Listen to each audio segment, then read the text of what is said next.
Yun Qing solemnly accepted the carrier with both hands. At that moment it felt as if he was truly supporting the vast mountains and rivers, and a profound sense of connection to the very essence of the celestial realm surged within him. He sensed the alignment with the Tao. He straightened his attire, deeply bowing to Yun Huang, articulating each word with clarity and conviction. Qing, I am willing to embody the virtues of the earth, bearing the overwhelming might of heaven to sustain all living things. Wherever the heart of the ruler points, even if mountains and seas were to collapse or the sky shatter, I shall strive to uphold it undeterred by 1,000 deaths. His vow resonated powerfully, echoing across the mountaintops. Yun Huang gazed at him silently. After a long pause, a rare smile graced his lips, not overly pronounced, yet as warm as the sun illuminating the mountains. He replied lightly, marking a formal resolution to all previous entanglements. Then Yun Huang raised his hand, pointing to the open cloud platform partially obscured by mist outside the pavilion, his tone returning to its usual calmness. Weren't you eager to be instructed? Let this lord see how much you have progressed in the midstage of the Immortal King realm, and if you are worthy of the name carrier. Yun Qing's eyes lit up with excitement at his words, burning with the desire for battle. Please guide me, Brother Huang. The two brothers' figures flickered, already standing side by side at the center of the cloud platform. Their dark robes and white cloaks swayed gracefully in the misty air, distinctly contrasting, yet curiously harmonious. There were no suspicions, no schemes this time. It was purely a clash of Tao techniques, a battle of strength. As the shadows of their spears danced, mountains shifted as fists and palms flew with the sun shining brightly in the sky. Two figures intertwined in the sea of clouds, their engagement stirring terrifying ripples of energy, which were absorbed and dissipated by the celestial platform, leaving only the seamless harmony amidst the interlacing shadows of their weapons. Half an hour later, Yun Qing, with disheveled hair and several fiery red marks on his face, his body covered in the unique star dust of the cloud platform, dazedly concluded this enlightening spar. The personal guidance of the Immortal Emperor naturally yielded immediate results. Yun Qing's mastery of power and understanding of spear intent had rapidly solidified through the practical experience. Of course, enduring a bit of hardship during the process was to be expected. Yun Huang, who had thoroughly stabilized his brother's cultivation, stood with his hands behind his back at the edge of the cloud platform, observing Yun Qing's somewhat disheveled, yet brightly shining demeanor, feeling a sense of relief after days of being bothered by this unsightly matter. In the timeless realm of the cave where years pass unnoticed, 3 months slipped by quietly in this isolated paradise. Yun Qing immersed himself in cultivation, solidifying his midstage Immortal King realm.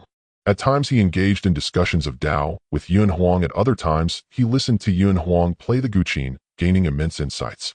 Yun Qing even shamelessly foraged a considerable amount of the exceptionally rare spiritual herbs and celestial minerals from the cave, justifying it as being confined in seclusion. Resources are scarce, and I must gather them myself. During these moments, Yun Huang would either glance at him from the ancient texts with a hint of amusement or pause his fingers on the guqin, giving a light hum before allowing him to proceed. Beneath his calm exterior, there was a trace of almost indulgent helplessness in his smile. Of course, aside from cultivation, there was one exceedingly important matter. Yun Qing needed to destroy his black history. The poems of unrequited love scattered in the quiet chamber made him flush with embarrassment and restlessness, wishing he could turn back time whenever he thought of them.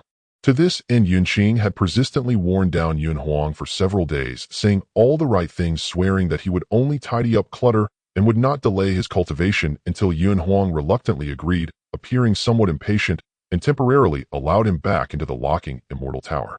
He blushed as he gathered the scattered poems, determined to completely eliminate all traces. However, he discovered upon destruction that the Yunqing paper he used for writing was actually a celestial material, of exceptional quality, resistant to water and fire. Perhaps because he had become somewhat complacent due to Yun Huang's accommodating attitude over the past 3 months, or perhaps due to his eagerness to rid himself of this source of shame, he impulsively ran to find Yun Huang, who was studying formations by the immortal lake. Brother Huang, may I borrow the Huangyang divine fire for a moment? Yun Qing held the poetry manuscript, his eyes filled with anticipation. A moment of silence passed. Just as Yun Qing thought he would refuse, unexpectedly Yun Huang said nothing, merely casting a casual glance at him before extending his hand to take it. Yun Qing's heart leaped with joy as he hurriedly offered the poetry manuscript respectfully. However, he saw Yun Huang roll up his sleeve and confiscate the stack of poems. Yun Qing, This lord has other uses for it." Yun Huang simply left this remark, then returned his gaze to the formation diagram, as if he had only taken a trivial item. Yun Qing was instantly petrified, his hands holding the manuscript frozen midair, a strong sense of foreboding overwhelming him. Yet daunted by the accumulated authority, he did not dare to retort, only anxiously circling around Yun Huang, stealing glances at the sleeve that held the manuscript, his face clearly displaying, "Return it to me quickly, and what on earth do you intend to do?" Until one day, after finishing his spear practice on the cloud platform, Yun Qing saw Yun Huang sitting alone beneath the immortal tree, holding a beautifully bound thin booklet, seemingly engrossed in concentration. There was even a faint trace of a rare smile at the corner of his lips. Alarm bells rang in Yun Qing's heart as he stealthily approached, and upon closer inspection, on the cover, elegantly inscribed, were 3 characters collection from the tower, a unique style of calligraphy that Yun Qing was quite familiar with. Upon closer inspection of the inner pages, the handwriting was even more familiar to him. It was actually those poems of unrequited love. Not only had Yun Huang not burned them, but he had even handbound them into a book. Yun Qing was at a loss, frozen in place. He wanted to rush forward to snatch it back, yet he lacked the courage. He wanted to ask for it back, but was too embarrassed and furious to speak. Ultimately, when Yun Huang seemed to sense his presence and lifted his gaze, sweeping over him with those calm, unwavering golden eyes, this dignified young master of the Yun family, who had just advanced to the midstage of the Immortal King realm, found himself awkwardly turning around and walking away. That retreating figure looked unmistakably like one fleeing in panic. Yun Huang glanced at his brother's foolish behavior, snorting lightly, feeling inexplicably pleased. Even the motion of turning the pages became more leisurely. He figured that he wouldn't actually dare to snatch it back. As his fingers brushed over the smooth cover of the poetry collection, Yun Huang's gaze fell on a particular line, "May the ethereal silk warm your body," and a hint of amusement flickered in the depths of his golden eyes. Considering that he has been relatively diligent and obedient lately, and his spear techniques have indeed improved, perhaps I should not inform him that the entire locking immortal tower and even the Longhuan Qingshu are equipped with the retrieval reflection formation. This poetry collection will be kept by this lord for now. In the future, if he dares to act foolishly and irritate me again, I shall copy a version and distribute it widely among the Yun family as a reward. Yes, this method is quite clever. The smile at the corner of the Immortal Emperor's lips gradually became somewhat indescribable beneath the shadow of the immortal tree, unseen by anyone. The time for the martial demonstration at the Cloud Summit was drawing near. On this day, Yun Qing concluded his practice and rose, his aura harmoniously full, his gaze inadvertently drawn towards the entrance of the cave, where his fighting spirit surged like a drawn sword, vibrating with intensity. Almost simultaneously with the change in Yun Qing's breath, Yun Huang's figure appeared beside him like a gentle breeze and flowing cloud. "Can't stay, huh?" Yun Huang's voice was calm, yet lacked the usual coldness. Yun Qing turned around to face Yun Huang, his expression serious as he cupped his hands in a deep bow, saying, "Huang Di, the martial arts demonstration at Yun Summit is imminent, and the Qingyuan ranking will soon begin. Qing wishes to return." The mountain wind brushed past, stirring the garments of the two. Yun Huang fell silent for a moment, not mentioning the incomplete century of confinement, only responding, as if casually agreeing to a trivial matter, "Go then." Yun Qing felt a sense of relief, but soon couldn't help but push further. The brilliance in his eyes flickered, his mind racing with thoughts. What about this cave heaven? His words remained unfinished, but the implication was clear. Would he still be able to return here to indulge? Oh no, to serve his confinement. Upon hearing this, Yun Huang glanced at him, the sleeves of his robe fluttering in the spiritual mist, leaving behind a sentence carried by the wind. "The period of confinement is not over. You may occasionally return to continue your sentence." Yun Qing looked at Yun Huang's seemingly indifferent yet indulgent figure, momentarily stunned, before his lips involuntarily curved up, his eyes gleaming with genuine warmth. Once again, he performed a deep bow to Yun Huang's retreating figure, understanding everything without words. Then Yun Qing skillfully adjusted his dark robe, securing his carrying spear firmly behind him, and took one last look at this warm peach garden that had nurtured his transformation over the past 3 months. In the next moment, his gaze sharpened and his aura surged skyward, transforming into a stream of dark light as he burst through the barrier of the cave heaven of Longhuan Qingshu. Destination: Yun Clan's territory, Yunxiu Peak, the martial arts arena that drew countless gazes and fierce competition. The powerful return of Yun Qing, the young master of the Yun clan, would undoubtedly shock the entire gathering. Please the 12 young masters pay respects to the 8 directions proclaim to heaven and earth. The loud and solemn voice of the presiding elder interrupted Yun Qing's thoughts, pulling him back from an endless stream of dark memories. His heart tightened, all distractions instantly washed away, his pupils shining with a divine light, calm as a deep abyss. 12 figures stepped forward in unison, moving towards the center of the square marked by ancient battle scars of clouds on the martial arts celestial disk. Each of the 12 took their place on one of the 12 mystical nodes of the celestial disk, harmonizing with the heavenly stems and earthly branches. Just their standing emitted an overwhelming aura that made some observers near the edge of the square gasp for breath. First bow, respect to heaven. As the presiding elder's command echoed, the 12 moved as one, bowing towards the great sun rising from the sea of clouds, radiating boundless golden light and purple aura. No spiritual power was projected outward, no dazzling brilliance was displayed, but at the moment they bent, the heavens above Yun's summit seemed to tremble slightly, the flowing clouds pausing and the mighty morning wind holding its breath. A sense of awe, ancient and vast, stemming from the depths of their bloodline, surged through these synchronized movements, seemingly connecting with the will of heaven and earth. Second bow, respect to earth. Turning around, they faced the cloud-topped land beneath them that bore everything, bowing deeply.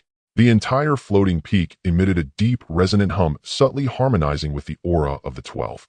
Third bow, honor the ancestors. Finally, facing the ancestral hall, they bowed deeply. The faces of all the young masters were solemn and grave, signifying their reverence for their bloodline and a silent declaration of the responsibilities they bore. Ceremony complete. As the final word fell, 12 auras of varying colors, yet equally pure and majestic, surged skyward from the arena. Some were sharp as swords, some deep as mountains, some agile as water, and some fiery as flames, ultimately intertwining in the sky above Yun's summit, forming a magnificent and vast map of spiritual energy. This represented the finest talents of the Yun clan in this generation. Yun clan victory, eternal. 12 young masters uphold our clan's prestige. On the viewing platform, a thunderous cheer erupted like a tsunami, the sound reverberating through the heavens, igniting the blood of all present. Countless young disciples gazed at the 12 figures in the arena with fervent admiration and longing. In this moment, the blood surged through every Yun clan disciple's veins, the cheers converging into a sea, nearly toppling the ancient Yun summit. The ceremony of respect concluded amidst such an earth-shattering momentum. It remained uncertain how many of the current 12 young masters would still hold their positions after the martial arts demonstration. The 12 young masters retained their brilliance, each returning to their designated seats with calm expressions or feigned calmness amidst the almost ear-splitting cheers and gazes. Only their slightly hurried breaths revealed that the earlier ritual of communicating with the ancestral spirits and summoning immense luck had not been entirely effortless. Yun Qing settled into his seat, the cool touch of the dark jade chair helping to temper his excited heart. Only at this moment did he have the leisure to carefully observe these Yun clan prodigies of his generation, the 12 pillars of the Yun clan. Elder brother. A clear and warm voice called from beside him. Yun Qing turned his head. To his left sat a young man in a light blue scholar's robe, a silk cap binding his hair, with a refined and handsome face and clear righteous eyes. This was Yun Tianyuan, the grandson of the second elder, ranked second among the young masters. He exuded a harmonious aura like a polished jade, yet Yun Qing's keen eyes could perceive the intense energy hidden within him. The balance of literature and martial arts, stillness and movement, achieved a strange harmony within him. Yun Tianyuan was slightly older than Yun Qing, yet his call of elder brother was genuine and natural. The so-called path knows no bounds, the capable are always ahead. Tianyuan. Yun Qing nodded in return, his tone calm. This person was perceptive and reserved, a formidable opponent not to be underestimated. Elder brother, may you be well. Greetings came from other seats in succession, the address being the same, but with varied tones and expressions. I have met elder brother. A crisp greeting sounded beside Yun Qing. Yun Rui tilted her head slightly, her eyes pure and lively, the light yellow ribbon in her hair trembling with her movements. Her seat was to Yun Qing's right, and she had to pass by him upon entering. Yun Qing was about to return the greeting. This was his first time meeting this younger cousin who possessed the innate fortune body. In fact, it was his first time seeing any of the 12 young masters. Not to mention combat strength, the innate fortune body was even rarer than the chaotic Tao embryo. Perhaps curious about this legendary physique, as soon as Yun Qing's gaze met Yun Rui's, his pupils instinctively began to operate. Thud. A drop of cold liquid unexpectedly fell from the corner of Yun Qing's eye, landing on his dark robe and quickly spreading a small dark stain. He saw. Yun Qing suddenly jolted awake, hurriedly closing his eyes, forcibly severing the connection. His chest heaved slightly, and a storm of emotions surged within him. Elder brother. A soft, concerned voice sounded in his ear. Yun Rui blinked her clear, large eyes, looking at the corner of his eye with confusion and worry. Is your eye uncomfortable? Yun Qing quickly concealed all his turmoil beneath the surface. He regarded the innocent and pure girl before him with a hint of unnoticeable respect, offering her a gentle smile and a gesture of invitation. Nothing pleased this way, little sister. Yun Rui nodded in a daze, smiling sweetly. Thank you, elder brother. With that, she obediently sat upright. Yun Qing also turned back to his dark jade seat, yet his heart remained shaken for a long time. No wonder she possessed the innate fortune body favored by the Tao of heaven. At that moment, a clear, cool voice tinged with light mockery resonated directly within Yun Qing's sea of consciousness. Brother, your habit of peering into others' pasts truly remains unchanged. Be careful not to uncover something extraordinary that you cannot bear yourself. It is Yun Huang. Yun Qing realized that this person was mocking him for peeking at his reincarnation memories and making a fool of himself in the locking immortal tower. The feeling of his black history surging back made Yun Qing's ears slightly warm, but then he thought. Forget it, it wasn't the first time he had lost face in front of this ancestor. As the saying goes, lice don't itch when there are many. When one loses face, often one becomes numb to it. He steadied his mind and transmitted a sound. Huang Di, what about Rui? There was a moment of silence on the other end. Then a very light sigh came through. She is indeed rare. These few short words were a complex acknowledgement of the great virtue, great sacrifice, and great aspirations behind her. Yun Qing's heart was solemn. The innate blessing body was indeed not a tree without roots or water without a source. It was the favor of heaven bestowed upon one in exchange for immense merit and sacrifice. He scanned the 11 peers seated at the table. Indeed, those chosen by the family to sit here were not easy to deal with. Under his double pupils, the 11 individuals, some sitting and some standing, each possessed a unique elegance, each radiating spiritual light and embodying their own Tao rhythm. Hey Yun Huang. A voice carrying 3 parts drunkenness and 7 parts boldness erupted instantly, breaking the gentle atmosphere of greetings. Look, this is called demeanor. Across from him, the 7th seat, the red-clad girl Yun Zue tilted her head and downed a large gulp of strong liquor, her ruby liquor flask shimmering with a mesmerizing glow in the morning light. Her carefree and unrestrained demeanor was strikingly similar to that of the 7th elder who guarded the northern border and was known for her frankness and decisiveness. She raised her flask in a mock toast towards Yun Qing, but directed her words at a nearby young man. Learn from this.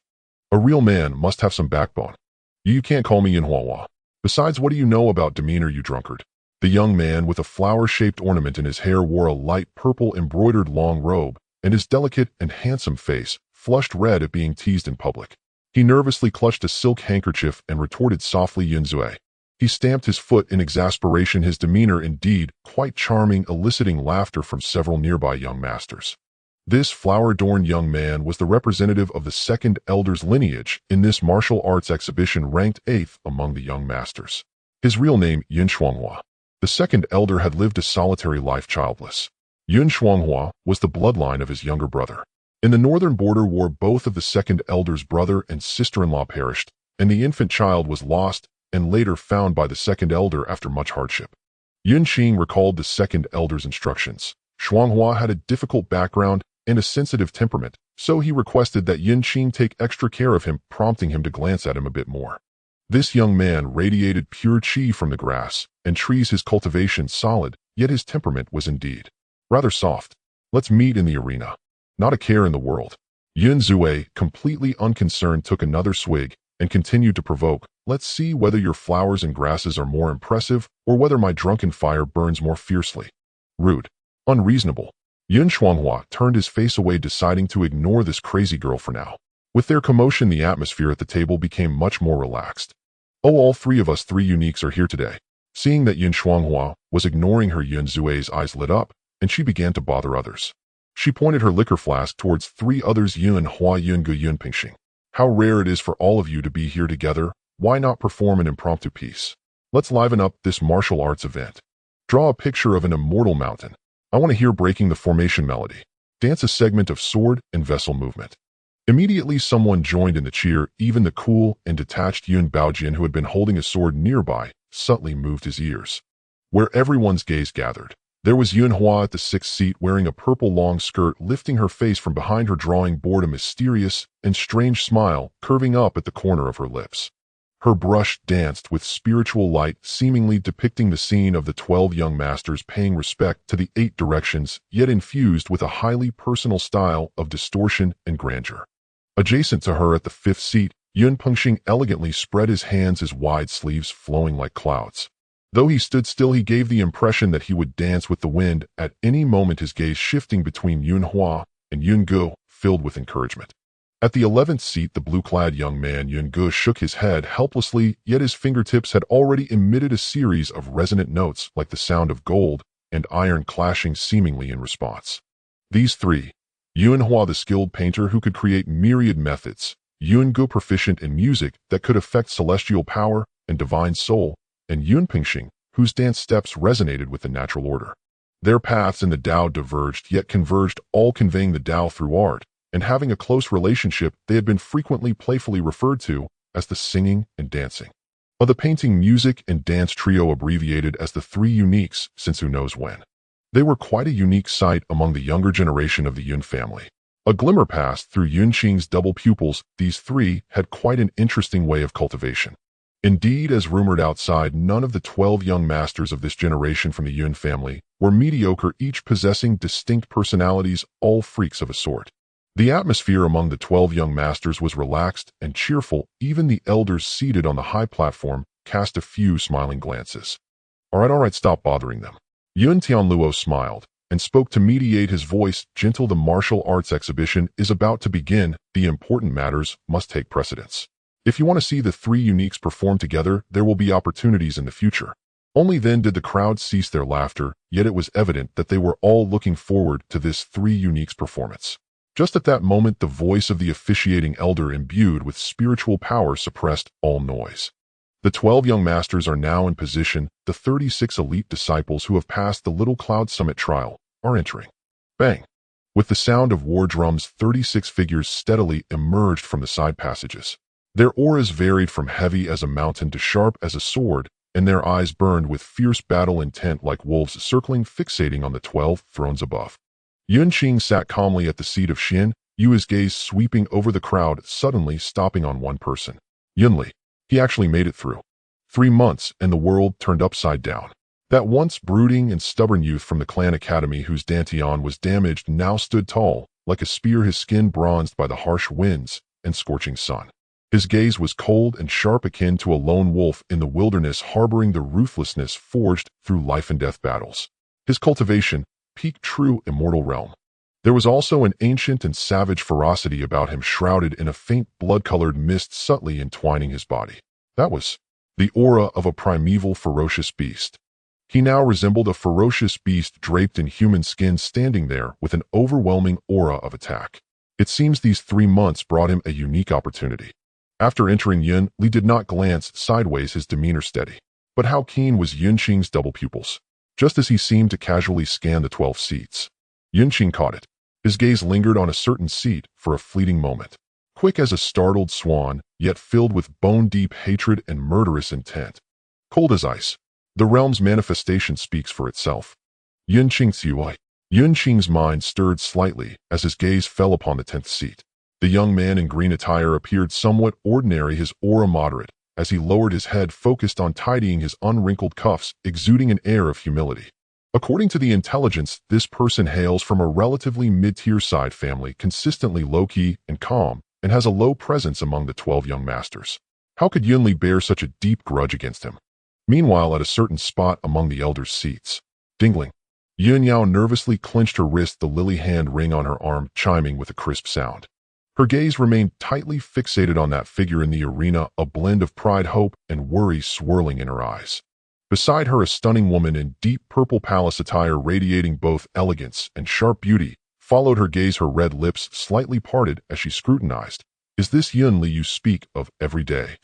In 3 months, he leaped from the foundation establishment realm to the pinnacle of true immortal. This opportunity is no small feat. The path of immortality is vast, divided into 9 realms. The first 3 realms, shaping immortal forging soul and condensing Tao, form the foundation of the immortal path. Shaping immortal transforms the mundane body into an immortal vessel. Forging soul refines the spirit to transcend the mortal realm, and condensing Tao establishes the immortal root through the resonance of the Tao. Only upon the completion of these 3 realms can one truly shed the mortal coil and attain immortality. There are also cultivators from the lower realms, exceptionally gifted, who upon transcending tribulation and ascending leap directly past the first 3 realms to become true immortals. The middle 3 realms encompass true immortal king and immortal king. These 3 realms break the barriers of the mortal world, mastering the pure laws of the Tao and traversing the 9 heavens. The final 3 realms, celestial monarch, celestial sovereign, and celestial emperor, represent the accumulation of status, each with its inherent differences. The beautiful woman, the 3rd elder of the Yun family. Yun Shi's tone paused slightly with a semblance of a smile. He must have consumed the essence of one of the ancient 4 fiends. Tao Wu, right? No wonder the beasts in the ancient beast domain stirred earlier. If it weren't for the emergence of the Jiuxiao, Qingyun ranking this time, and the frequent disturbances in the world, this dreadful entity would have likely remained hidden for countless years. Yin Yao was slightly startled, not expecting the 3rd elder to see through her immediately. She hurriedly replied respectfully, "Elder, you see clearly. Brother Yunli has indeed refined a portion of Tao Wu's essence. The other half was absorbed by the former family head Yun Lai, who was stationed at the Wild City back then. He certainly has guts, not fearing the brutal will of that fiendish beast rebounding upon him, turning him into a mere killing machine." The 2nd elder suddenly interjected. Ever since Yun Qing returned unscathed, the 2nd elder had become quite lively, eagerly engaging in conversations. The ferocity of Tao Wu aligns with his combat intent. The 3rd elder disregarded him, merely nodding slightly, acknowledging the value of this risk. Suddenly she leaned in, whispering to Yun Yao with a teasing smile, "This Yun Li has indeed tempered a bit of real fire now. You certainly haven't wasted your daily thoughts on him." "Elder." Yun Yao's cheeks flushed slightly, hurriedly whispering back, "My relationship with brother Yun Li is merely that of cousins." "Cousins?" The 3rd elder smirked, her phoenix eyes glancing sideways. "His ancestry stems from the Black Lion City side family, while your lineage has resided in the Yunming's main city for generations. Even going back 18 generations, you couldn't claim direct blood relation. How can you call it cousins?" "Self-deceiving." She shook her head, watching as Yun Yao blushed to the point of wanting to bury her head in the ground. Realizing she had gone too far, she elegantly straightened up, her gaze drifting elsewhere, as if nothing had been said. Beside Yun Yao, Yun Shua excitedly waved his small fists. "Sister Yao, Brother Li is amazing. He really did it." The little one was brought over by the 2nd elder to gain some experience. Yun Yao nodded randomly, her mind already in disarray. At this moment, the officiating elder flew into the air, his voice like a thunderclap echoing throughout the venue. "Everyone. The first round of the Yun Summit Martial Arts Tournament, the 36 victors of the trials in the arena each have one opportunity to directly name and challenge any one of the current 12 young masters. If victorious, they take their place. If defeated, they are eliminated from further rounds." The elder's voice rang out with conviction. "This round aims to open the heavenly gate for true dragons. If one lacks confidence, they may forego the challenge, retaining their qualifications to participate in subsequent rounds." The venue fell into a momentary silence. In the audience, a young man quietly asked the elder beside him, "Uncle, if one loses, then everything is lost. Such a rare opportunity. Would anyone really choose to challenge?" The elder stroked his beard and chuckled. "This first round has always been the trial of the brave. The 12 young masters are all exceptional talents, and the odds of success in a direct challenge are slim. Unless one is extremely confident in their own strength, or there is a deep-seated grudge that must be resolved here. Otherwise, most exceptional talents would choose to conserve their strength and participate in the ensuing brawl. In past tournaments, the number of challengers in the first round has been few and far between. If someone were to challenge, they would likely choose the weakest one, right?" The elder was momentarily at a loss for words, hesitating. In theory, it should be so. The officiating elder surveyed the venue, his voice booming like thunder. On the martial arts stage, there are no rules for divine powers. However, considering the bonds of bloodline, intentionally causing severe injuries or death is strictly prohibited. Violators shall face harsh penalties according to clan rules. The rules are simple, direct, and cruel. The victors rise while the mediocre fall. This is a shortcut to glory, but also an entrance to the abyss. The 12 seats symbolized the highest authority and honor of the Yun family's younger generation, like magnets attracting all burning ambitions. The air thickened and the battle intent surged. Now the officiating elder swung his arm fiercely. Those who wished to challenge, step forward. Boom! The war drums sounded again, officially opening the curtain on the fierce struggle. Above the Yun summit, the winds and clouds surged. Everyone's gaze fixated on those 36 individuals holding their breath in anticipation. Who will make the first challenge? Who will be the target? Almost as soon as the echoes of the war drums faded, disciples Yun Liang requesting to challenge. A voice filled with excitement, nearly breaking, erupted from the front of the challengers' line. Swish! All eyes instantly focused. A young man around 18 or 19 years old, dressed in vibrant red attire, looked exhilarated, his hands trembling slightly as he cupped his fist in salute towards the elder's seat.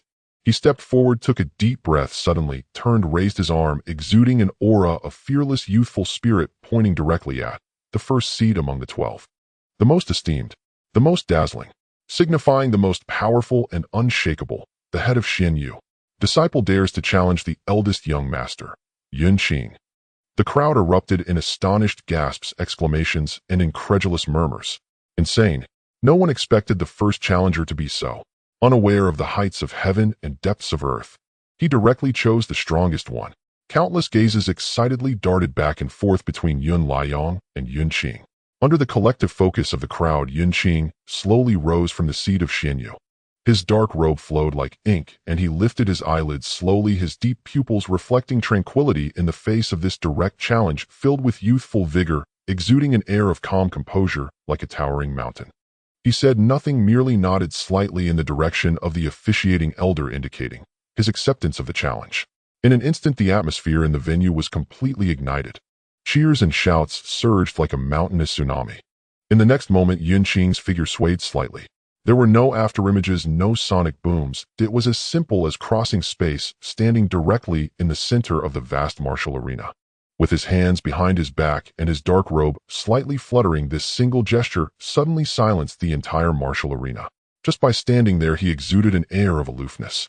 Seeing this, Yun Liang felt his blood boiling. Eldest young master, he roared in a low voice, and his entire body erupted with crimson spiritual power. Raging true flames surged forth from every pore, instantly transforming him into a three-meter flame giant. The Red Sun battle body. He stepped forward, his figure resembling a falling star piercing through the void, enveloped in the scorching air of burning mountains and boiling seas, and punched out. At the pinnacle of true immortal realm, this was a full-force strike. In the audience, countless people instinctively stood up, holding their breath. Facing this world-destroying blow, Yun Qing merely watched quietly. In fact, at the moment, the fiery giant's fist was merely 3 feet away from his face, with scorching air blowing his fringe upwards. He let out a soft sigh. Then, without a grand explosion of celestial power or an earth-shattering momentum, he simply raised his right hand against the destructive punch. At his fingertips, a wisp of gray, chaotic energy quietly swirled, ancient and silent, as if it were the primordial dust from the time of the universe's birth. In the terrified, astonished, and incredulous gazes of all, that seemingly fragile index finger lightly touched the very center of the burning fist. Puff! A soft sound like a bubble bursting. Time seemed to freeze at that moment. In the next second, Yun Liang's violent momentum abruptly came to a halt, and the Red Sun true flames enveloping him were like being extinguished by an invisible giant hand, dissipating in an instant. He flew backward like a kite, with a severed string, the Red Sun battle body, dissipating, returning to his original form, stumbling and carving out a trench over 10 zhong long in the ground, before barely managing to kneel on one knee to stabilize himself. His face was as pale as paper, his spiritual power in disarray, and his right arm hung limply. There were no fractures, but all his meridians had been temporarily sealed by that strange force, leaving him unable to muster even the strength to lift it. "Thank you for your mercy." Yun Qing had already withdrawn his hand, his voice as gentle as before. It was straightforward and decisive, taking merely 3 breaths from start to finish. Hiss! The entire arena was filled with gasps. One finger, casually shattering the full-force strike of the Red Sun battle body at the pinnacle of true immortal realm. What realm has the eldest young master reached? The voice of the referee elder rang out at the right moment. Yun Liang's challenge has failed, eliminated. Yet Yun Liang suddenly raised his head, showing no signs of disappointment, but rather his eyes sparkled with excitement. Struggling to stand, disregarding his powerless right arm, he reached into his bosom with his left hand and carefully took out a handwritten notebook and a spirit pattern pen, stumbling toward Yun Qing, excitedly rambling, eldest young master. Please sign. Just sign on. Advanced exercises of spiritual power, micro-operations, Liang's insights. What you taught last time I have deduced for 3 months and added 17 variations. As he spoke, he truly opened the notebook. Inside were densely packed diagrams of spiritual power operations and battle simulations, even including golden quotes from Yun Qing's lecture that day. The crowd was first stunned, then erupted in uproarious laughter. Whoa, this guy is a bit wild, huh? Let me borrow your notes to copy, brother. Don't say, why didn't I think of that? On the high platform, the second elder Yun Yuan burst into laughter. Is this little brat here to spar or to become a disciple? Yun Qing looked at the fervent admiration in the boy's eyes, hesitated for a moment, then couldn't help but chuckle and shake his head. He took the notebook, flipped through it briefly, and a look of approval flashed in his eyes. Indeed, the deductions were quite methodical, and the direction was correct. The deduction is good. The 7th variation, flame sun refraction, can be further simplified by 3% in the spiritual power circuit. He commented gently, taking his pen to leave a note on the title page. Diligent thought and practice will lead to success in the Tao. Yun Qing. The calligraphy was elegant and steady, exuding a hint of chaotic Tao rhythm. Yun Liang cherished it like a treasure, tightly hugging it to his chest, deeply bowing to Yun Qing. His eyes reddened as he retreated, not out of sadness, but pure excitement. Yun Qing chuckled and shook his head, just about to turn back to his seat. Disciple Yun Huang challenges the eldest young master. Another deep voice resounded. A burly youth, his skin shimmering with a bluish stone luster, strode forward, clearly a body cultivator specializing in defensive techniques. His cultivation was also at the pinnacle of true immortal realm. Yun Qing halted his steps, raising an eyebrow. 10 breaths later, the youth's shield, capable of withstanding an early strike from a celestial king, was lightly tapped by Yun Qing with a single finger, causing the shield's surface to ripple like water, and with a crack the spiritual light dissipated, turning into mundane iron. The youth stared blankly at the ruined spirit shield in his hands, his face flushing. After a moment, and he clasped his fists, saying, Eldest young master, could you grant me a piece of cloth from your sleeve? I wish to inlay it on my next shield. Yun Qing, looking at the fervent light in the other's eyes, which seemed to say, I am a faithful follower of your defensive philosophy, Yun Qing fell silent for 3 seconds, then extended his finger like a knife, cutting off an inch of dark cloth from his sleeve, sending it to the other party. The youth solemnly accepted it, satisfied, and retreated. Yun Qing turned again. Disciple Yun, who challenges the eldest young master. I also challenge. One after another, 2 or 3 more people stepped forward, all with clear objectives, challenging Yun Qing. These challengers had varying strengths, but evidently they were not aiming for the 12 young master's position itself. Rather, they seemed to seize this rare opportunity to spar with the eldest young master personally, even seeking some souvenirs. Yun Qing patiently accepted them all.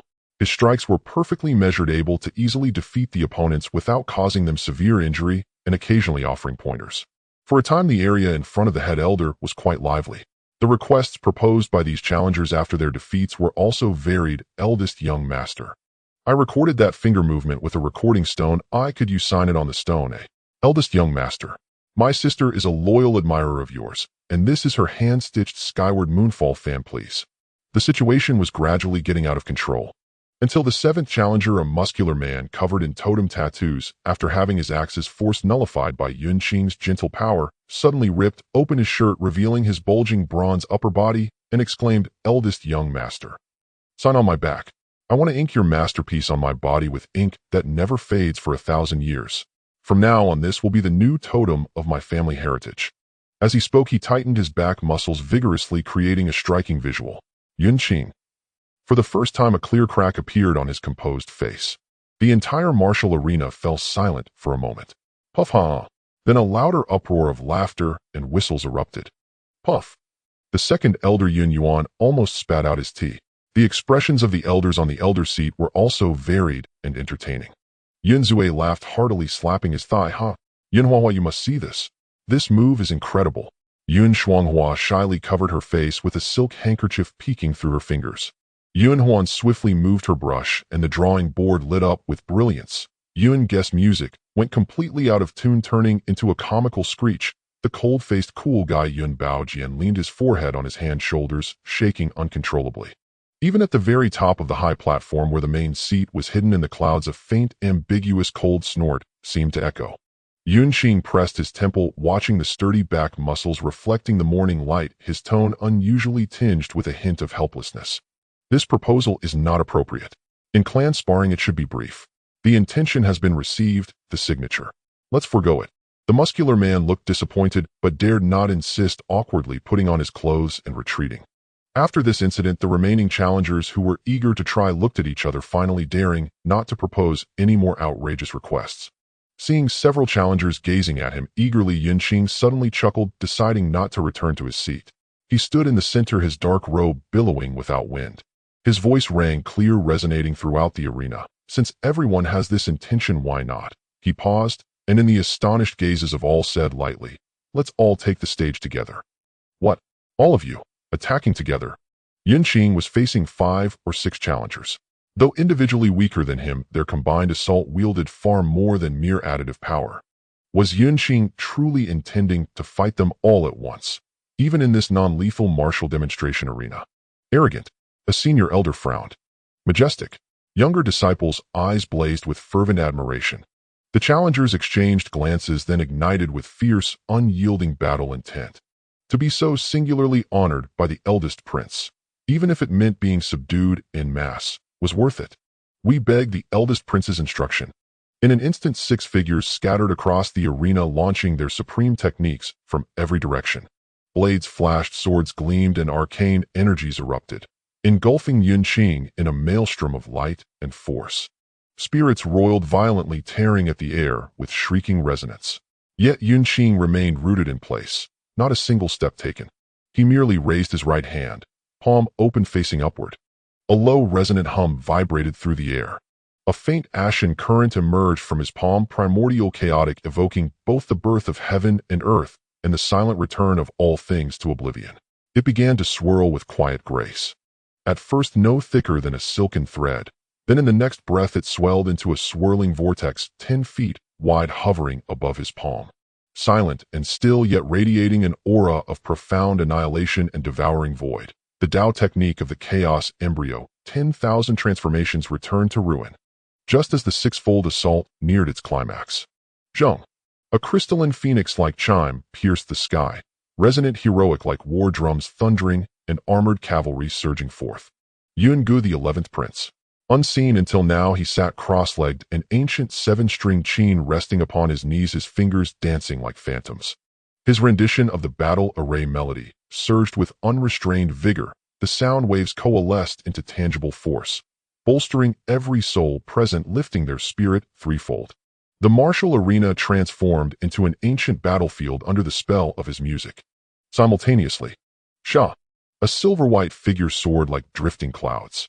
Yun Qing stepped midair, sleeves billowing like celestial rivers, each spin and sweep tracing constellations across the heavens. He danced a war formation in the sky, drawing down stellar energy to infuse both the battlefield below and the resonant melody with a thread of vast cosmic destiny. Yun Huang's inkstone had long been poised. Her brushstroke summoned spiritual light into solid form. Crackling lightning became roaring azure dragons, towering waves transmuted into surging jade tide motifs.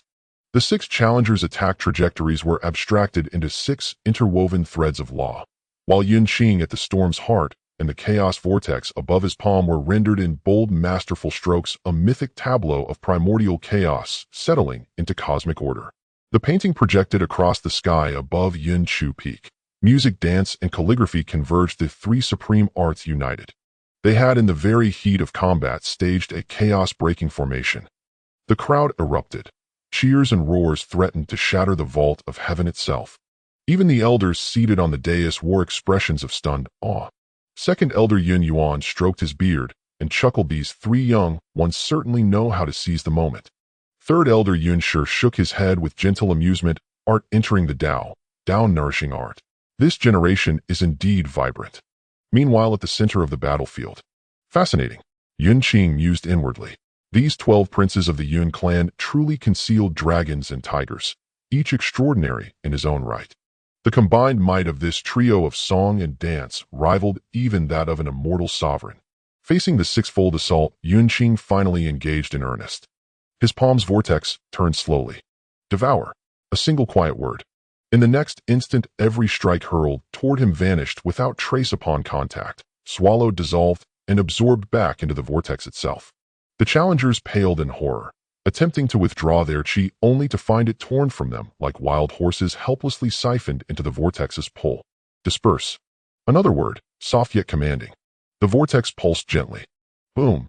An invisible, overwhelming wave of chaotic energy exploded outward from Yun Qing. All six were flung backward, staggering several steps upon landing. Though unharmed, their inner chi churned chaotically, leaving them utterly spent. Victory was decided.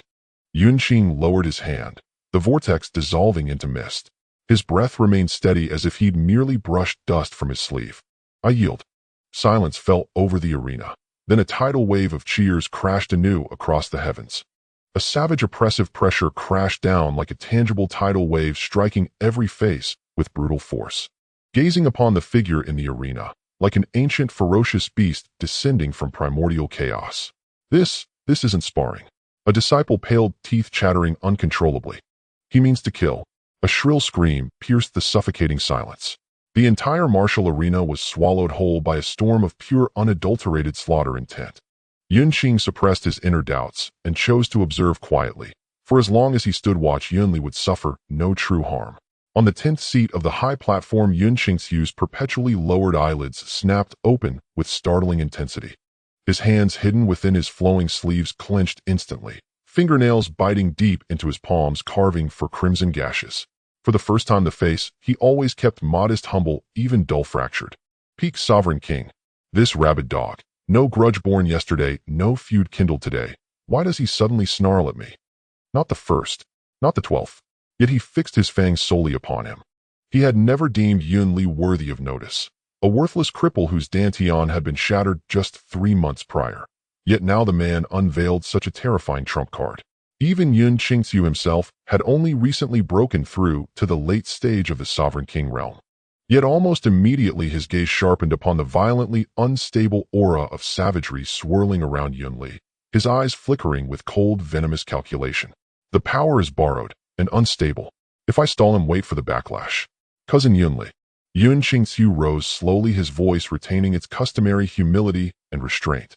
We have never crossed paths. Why do you bear such hostility toward me? If you covet this seat, you may certainly step down and fight.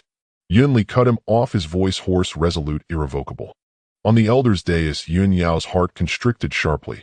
Brotherly would indeed challenge Yun Qingxiu. On the day the celestial sovereign roster manifested, the heaven-encompassing stellar fate array illuminated the cosmos. And from those splintered luminous fragments, what unspeakable shards of future did Brotherly behold? Afterward he appeared utterly unhinged. Then he asked her to borrow every ancient text on the celestial mechanism, star disk, and fate divination from Elder Three's library. As he pored over those abstruse tomes, his fingers trembled, his eyes hollow, sitting alone in shadowed corners for an entire night. Yun Yao had never seen Yun Li like this. Not even when punished by the young lord, not even when his dantian was shattered. There had always burned within him a quiet, unyielding tenacity. For those 2 days he followed silently behind her, as if she might vanish the moment he blinked. A foreboding dread coiled deep within Yun Yao's heart. Meanwhile, Yun Qing rose slowly from his seat, wearing an expression of bewildered helplessness, as if reluctantly accepting the challenge. He stood in the center of the arena, then bent slightly to smooth his sleeve, impeccably wrinkle-free, as though Yun Li exerted not the faintest pressure upon him. Before the presiding elder's voice had even faded from the word begin. Boom!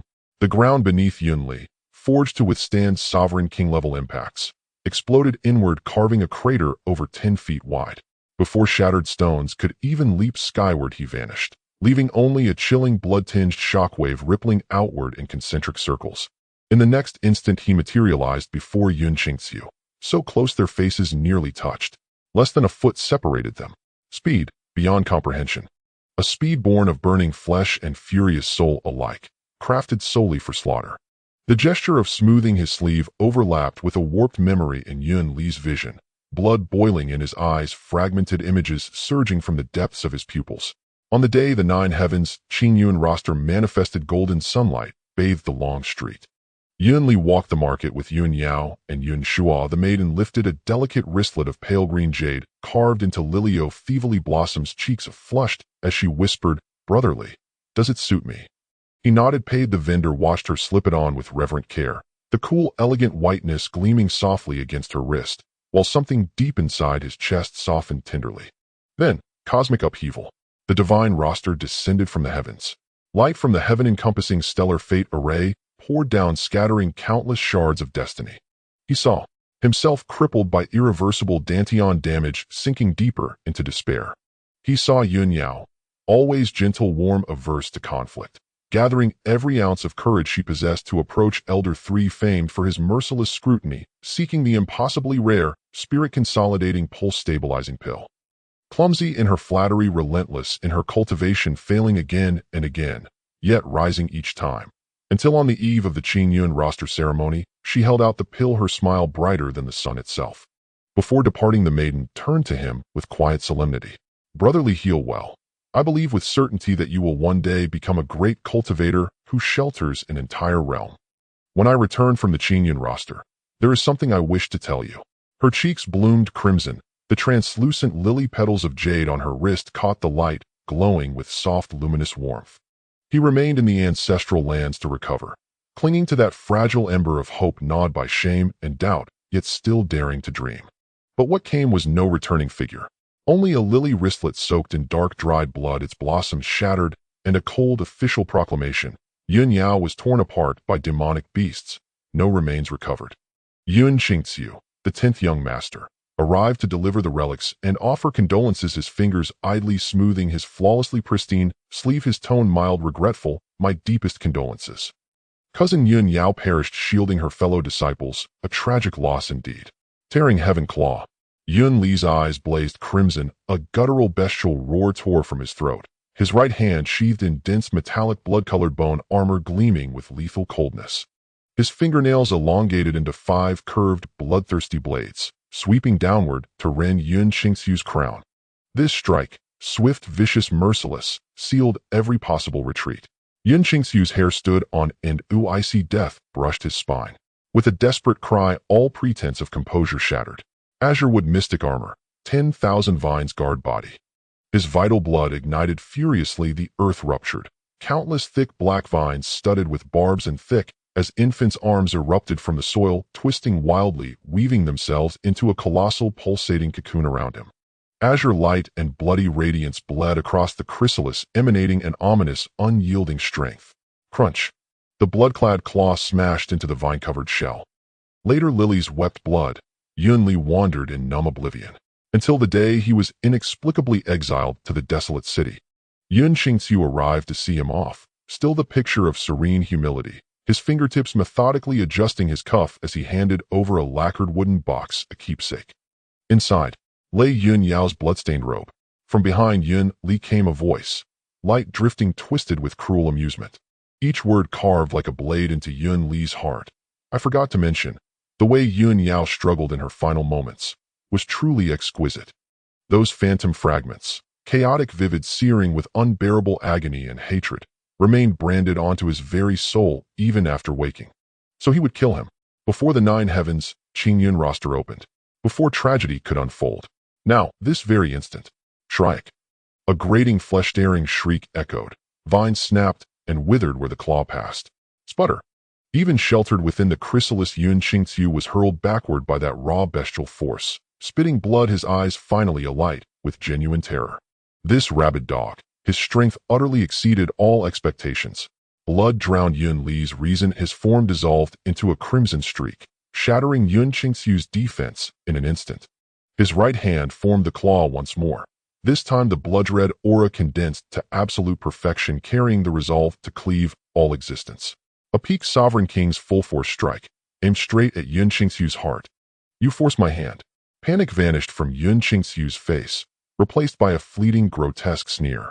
At the precise instant Yun Li's bone claw neared his protective spiritual light. "I yield," he shouted, but made no attempt to evade. Instead, with a minuscule, imperceptible twist, he deliberately guided his own heart directly into the apex of Yun Li's killing blow. He intended to use Yun Li's uncontrolled assault to gravely wound himself, thus cementing Yun Li's guilt and mutilating a clansman, guaranteeing severe punishment. And he, both victim and sole victor on the field, would not only retain his seat, but utterly destroy Yun Li. On the high platform, the elder officiant's expression changed, and the celestial power around him was already raised. In the depths of Yun Qing's eyes, a cold smile of triumph slithered up like a venomous snake. However, just as Yun Li's blood-red bone claws were about to pierce Yun Qing's chest, clang! An ancient long spear displaying a blend of dark and yellow hues shot through the air from the direction of the 12th young master's seat. The spear arrived ahead of time, precisely interposing itself between the bone claws, and the heart instantly forcing the two apart. At the same time, a shadowy figure appeared silently at Yun Li's side like a ghost. A long, steady hand, seemingly capable of lifting mountains, gently rested on his violently trembling shoulder. Turning sideways, Yun Qing's handsome and tranquil face slowly emerged from behind Yun Li, exuding an undeniable air of authority. Enough. The two words were spoken in a calm tone, yet they served as a stabilizing force, abruptly quelling all the chaos in the arena. Yun Qing had taken action. This impending blood-soaked life-and-death struggle was forcibly halted by him. The venue fell silent. Yun Li's blood-red claws were blocked, and his crimson eyes abruptly turned toward Yun Qing, but upon meeting those profound dark pupils, he suddenly regained clarity. The smug expression on Yun Qing's face instantly froze, replaced by shock. Yun Li! A furious shout erupted, and the elder from Yun Qing's faction finally reacted. Their unrivaled celestial seed was nearly destroyed by this little beast. He was both astonished and furious, barking, "You dare to harm your kin in front of everyone. Someone, quickly take this beast." Before he could finish, Yun Qing lightly removed his hand from Yun Li's shoulder and stepped forward. The elder felt as if facing some primal ferocious beast, all words caught in his throat. He retreated 3 steps, falling back into his seat. Yet Yun Qing did not even glance at the elder and merely advanced, retrieving the weapon embedded in the ground. The spear whirled and was tucked behind him. Huff! Many people inside and outside the arena quietly exhaled in relief, for they had thought the young master was going to let this old man spill blood on the spot. Yun Qing stood in front of Yun Li, facing the elder officiants and the higher main seats, his voice clear and calm, resonating throughout the arena. Yun Li merged with the ancient ferocious beast's essence only 3 months ago, and is still struggling to master it. The malevolent aura has tainted his soul, and it is inevitable that he would lose control momentarily. Yun Qing's gaze first swept past the suddenly pale Yun Qingxiu, then landed on the still bloodshot Yun Li, smiling as he spoke. "Fortunately, cousin Qingxiu has not been harmed. Since he has already lost, he may withdraw according to the rules. The family will provide medicine for any other injuries." He turned toward the judging panel. After a moment of silence, the young master's words are indeed correct. Several officiant elders responded in unison, cupping their hands, sweat beading on their foreheads, yet no one dared to refute. After all, in the Tianyuan Continent, the strong are revered. The leading officiant elder immediately stepped forward, announcing loudly, "In the 10th match, Yun Li is the victor. According to the clan rules, from now on he replaces Yun Qingxiu and ranks as the 10th young master of the Yun clan." The dust settled. Yun Li stared blankly at Yun Qing. The person before him seemed to hold up the entire sky with just a silhouette. He seemed to see in the ancestral academy the figure that casually tossed him the pill that would alter his fate. He saw in the future's illusion himself going mad, merging souls, seeking revenge, ultimately betraying the clan, and fleeing into the demon realm, only to be silently released by this dark figure amidst the wind and sand. When he encountered the young master sent to hunt him down at the boundary of the demon realm, Yun Li had thought he was surely doomed. But that pair of dual pupils merely gazed at him calmly for a moment before tossing him a storage ring, then turning to leave. The violent aura was difficult to rein, and yet the inherent sharpness belonging to Yun Li gradually began to coalesce once more. He clenched his fists tightly, the knuckles turning white, yet he no longer trembled uncontrollably. Then he suddenly turned around, facing Yun Qing before him. He bowed deeply, performing a full bow. "Thank you, young master." His voice was hoarse and dry, yet carried a heavy clarity of having survived a calamity. Yun Qing nodded slightly, a trace of gentle smile appearing on his face. He raised his hand to gesture supportively. "There's no need for thanks." But he shifted his tone with a hint of teasing. "As per tradition, all 12th young masters address me as elder brother. Now that you have ranked as the 10th, why still call me young master?" Upon hearing this, Yun Li's face suddenly flushed, his lips moved a few times, and looking into Yun Qing's smiling eyes, he clumsily, yet earnestly uttered those two words. Elder brother. The voice was not loud but exceptionally clear and firm. Yun Qing's smile deepened as he patted his shoulder. Go now and await further arrangements. Yun Li bowed again. He glanced at Yun Qingxiu, who had been protected by the elders, and was still in shock. The deep-seated hatred within him had not diminished in the slightest, yet it was no longer the blind, killing intent driven by beastly instincts. He had calmed down knowing this was not the right moment to kill Yun Qingxiu. Moreover, Yin Yao was still waiting for him on the high platform. Yun Li turned his silhouette, standing tall like a solitary pine, silently walking toward the vacant 10th seat. The malevolent aura surrounding him had retracted significantly, yet appeared even more profound and unfathomable. Wherever he passed, the crowd automatically parted, and the gazes directed at him transformed from fear and horror to deep respect and wariness. Behind the elder seats, Yun Yao tightly clutched the collar of her clothing. Until this moment, her heart, which had nearly leaped from her throat, finally settled back into place. Watching that figure regain clarity in the arena, her eyes slightly reddened. Her fingertips gently brushed over the lily-of-the-valley bracelet on her wrist, and a smile finally blossomed on her pale cheeks, her brows and eyes curving like a crescent moon reminiscent of the lily-of-the-valley after the rain, pure and vibrant. Yun Li ultimately did not walk down that irreversible path of madness foreseen in the future's illusion. At least not now. Higher up on the main seat, surrounded by clouds. Yun Huang's golden pupils had already settled on him when Yun Qing spoke. Watching him dominate and listening to his domineering justification, the playful curve at the corner of his lips never faded. Brother, your protective nature has become even more severe. He transmitted his voice to Yun Qing, but did not openly refute.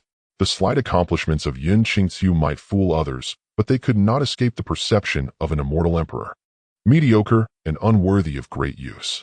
Yun Huang's evaluation of Yun Qingxiu had already been made. In contrast, Yun Li's tenacity and opportunities born from despair had slightly caught his eye. Compared to a mere illegitimate child, Yun Huang clearly loathed mediocrity even more. Though it cannot compare to the already existing talent in his courtyard, an ordinary potted plant might still be worth nurturing. Yun Qing received a transmission from Yun Huang, saying he was overly protective, causing him to touch his nose, feeling somewhat sheepish. He swayed slightly, his dark robes billowing in the wind, and gracefully returned to his seat at the head of the Xian, sitting as steady as a mountain under the varied gazes of his 11 colleagues. I wonder if Huang's disdain for commoners has improved. It has been quite a while. He should be desensitized by now, Yun Qing mused silently as he sat upright. However, after ruffling this little ancestor's fur twice, it provoked him. Would he dare to laugh next time? The interlude concluded and the martial arts demonstration continued. The elder officiant steadied himself, channeling spiritual energy into his throat, about to raise his voice to inquire if there were any more challengers, when suddenly his voice got caught halfway. He scanned the line of challengers, his eyelids twitching violently. The line was sparse, leaving only 23 people. Together with the current 12 young masters, there were barely 35 participants. In previous years at this time, there would at least be nearly 50 participants entering the subsequent exciting rounds, like competing for the banner and illusory realm duel. How did this year's numbers? Where are the heroes? The officiant elder felt a chill run down his spine, not daring to make any unilateral decisions. He hurriedly flew to the front of the elders' seats, his voice clearly filled with difficulty. Esteemed elders, the first round has concluded, and the number of participants is less than half of the previous rule. How should we determine the subsequent schedule? Please, esteemed elders, give your guidance. Several head elders frowned slightly at this remark. This situation was indeed unprecedented. Ahem. The second elder, Yun Yuan, stroked his goatee, but his eyes could not hide their amusement as he murmured loudly, this is truly a first time. Isn't Qing's charm and intimidation a bit too overwhelming? It was hard to tell if his tone was one of complaint or pride. The elder sitting to the left of the main seat, Yun Che, half closed his eyes. With the number of participants sharply reduced, if we continue to follow the old method of battles, it will be time-consuming, and we may lose the original intention of the Yun Summit martial arts to eliminate the weak and retain the strong, selecting the best for the great contest of the Qingyun list. He slightly raised his gaze, his eyes vaguely sweeping over to the highest seat, surrounded by clouds to the north. The competition format should change according to the situation. Change was a consensus, but how to change involved various interests and fairness. The elders were just about to deliberate. No need to discuss. A voice as cold as jade, yet carrying absolute authority came from the highest point. In an instant, the elder seats the thousands of spectators, and even the howling mountain winds seemed to be grasped by an invisible hand falling into silence.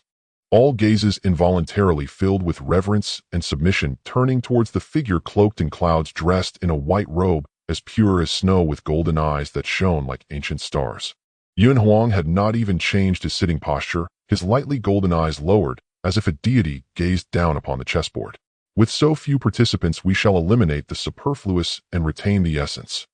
The remaining 23, along with the current 12 young masters, shall draw lots for unknown confrontations. The losers will be eliminated. He paused, a cold and ruthless glint fleeting through his eyes that had witnessed the rise and fall of the stars. All who advance regardless of their background or seat shall enter the martial arts heavenly platform and commence the final free-for-all. In the chaos, no means will be restricted, and the process will not be counted, only the outcome matters.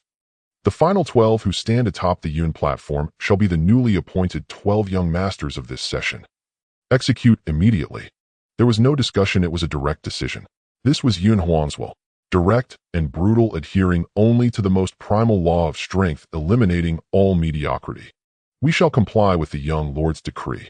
The elder seats the attendants, and even the thousands of Yun clan disciples watching, regardless of the tumultuous emotions within, all bowed, in unison, their resonant voices surging into the skies. The competitive system was efficient and brutal, more in line with the essence of this world of great contention, where the weak are preyed upon by the strong. The challengers, who had initially felt a bit relieved due to the reduced numbers, instantly went pale. Unknown. Facing any young master without any tricks was almost a guaranteed defeat. The final unrestricted free-for-all would be even more unpredictable and cruel. On the elder seats, the second elder, Yun Yuan, sparkled with excitement, chuckling softly. Wonderful. It should be like this. This dilly-dallying is not like our Yun clan's sons. Anyway, he had absolute confidence in his two offspring. The third elder, Yun, sure shot him a displeased glance, her lips slightly parting. Second brother, be quiet. You are being quite annoying today. Her gaze, however, was also directed at the arena, filled with scrutiny and anticipation. At the highest seat, after Yun Huang issued the decree, he closed his eyes again, only the fingertips resting on the armrest lightly tapped once, syncing with the breath fluctuations of a certain dark figure below. At the 12th seat, Yun Qing's lips curled into a faint knowing smile. It was indeed the style of Huang to temper true brilliance in the most intense manner. Eliminating luck and chance amidst absolute pressure and chaos, only absolute strength can lead to the end. Very good. He scanned the colleagues beside him who were about to become his opponents, his dual pupils swirling with stars, battle intent boiling. Soon, under the efficient organization of several elder attendants, a formless lot cylinder, engraved with intricate spatial patterns, was brought to the arena. 35 jade slips floated within, their energies merging into one, isolating all detection. It was said that this slip was crafted by the first master of the Heavenly Mechanism Pavilion, claimed to be absolutely fair, and just with no loopholes to exploit. All 35 participants, please step forward in order and draw lots. The officiant elder announced loudly. Yun Qing, as the current chief, took the lead. His dark robes billowed as he walked firmly, reaching into the starry slip cylinder. He casually pinched out a slip, and upon holding it, an ancient character, too, appeared on its face. Number 2 slip. His expression remained unchanged as he turned back to his seat. To him, it did not matter who the opponent was. Next, Tianyuan Yun Baojian. The current young masters stepped forward one by one, each drawing a slip, their expressions either calm, playful, or cold. When it came to Yun Rui, her pale yellow skirt swept lightly over the ground like spring flowers. The girl extended her fair, delicate fingers, curiously poking the slip cylinder, cautiously drawing one. Upon holding the spiritual slip, it displayed no opponent number, but instead radiated a soft, bright, pale yellow light, forming an adorable cloud pattern in her palm. A buy slip. Yun Rui in this round has a buy and advances directly. The officiant elder announced with a smile. Oh! Yun Rui exclaimed softly, blinking her clear, bright eyes, and then her face blossomed into a joyful smile, her brows curving like crescent moons. She bowed to all directions in gratitude, then like a light butterfly happily floated back to the viewing platform beside Elder 5. Grandpa, I have a buy. She proudly presented the cloud pattern to Elder 5, her eyes sparkling. Oh dear, my little lucky star. Huh. Elder 5 Yun Jun was instantly overjoyed, his grin wide, even happier than if he had won himself. He quickly pulled his granddaughter to sit beside him, pouring her spirit fruit and tea, wanting to spoil her. A bai is great. It saves worry and effort. My Rui is just so favored by heaven. His proud demeanor caused the corners of the mouths of several elders nearby to twitch, and the sixth elder even coldly huffed and turned his face away, choosing not to see. Yun Qing watched this scene, also smiling subtly, silently retracting his previous judgment about the new competition format, eliminating luck. In the face of true heavenly luck, all rules seemed to willingly facilitate. The innate lucky physique was indeed not overrated. With the buy slip drawn, the remaining lots were quickly completed. The matchup list soon presented itself before everyone. The air was thick with the smell of gunpowder. As the luminous energy swirled, names and sign numbers paired together, the match list hung high in the air. Those who drew the challengers facing the current young master mostly bore grim expressions, secretly lamenting their ill fortune. In contrast, those who drew challengers as opponents erupted with intense fighting spirit in their eyes. This was an excellent opportunity for them to succeed in advancing, even vying for the seats of the 12 young masters. The first match, second young master Yun Tianluo versus Yun Tao. Both sides enter the arena. Hearing his name, Yun Tianluo rose gracefully. Dressed in a moon-white scholar's robe, pristine and unblemished, he moved with an air of scholarly elegance. He gave a slight nod to the spectators and smiled warmly, as if attending a spring poetry gathering rather than engaging in combat. His opponent Yun Tao was an exceptionally tall and robust man with a square face and fierce eyes. He carried a massive blunt sword resembling a door plank on his back, causing the ground to tremble slightly with each step, his aura solid and heavy as a mountain, clearly at the midstage of the king realm. This individual had refrained from directly challenging the 12 young masters in the first round to ensure a more secure chance of claiming a seat.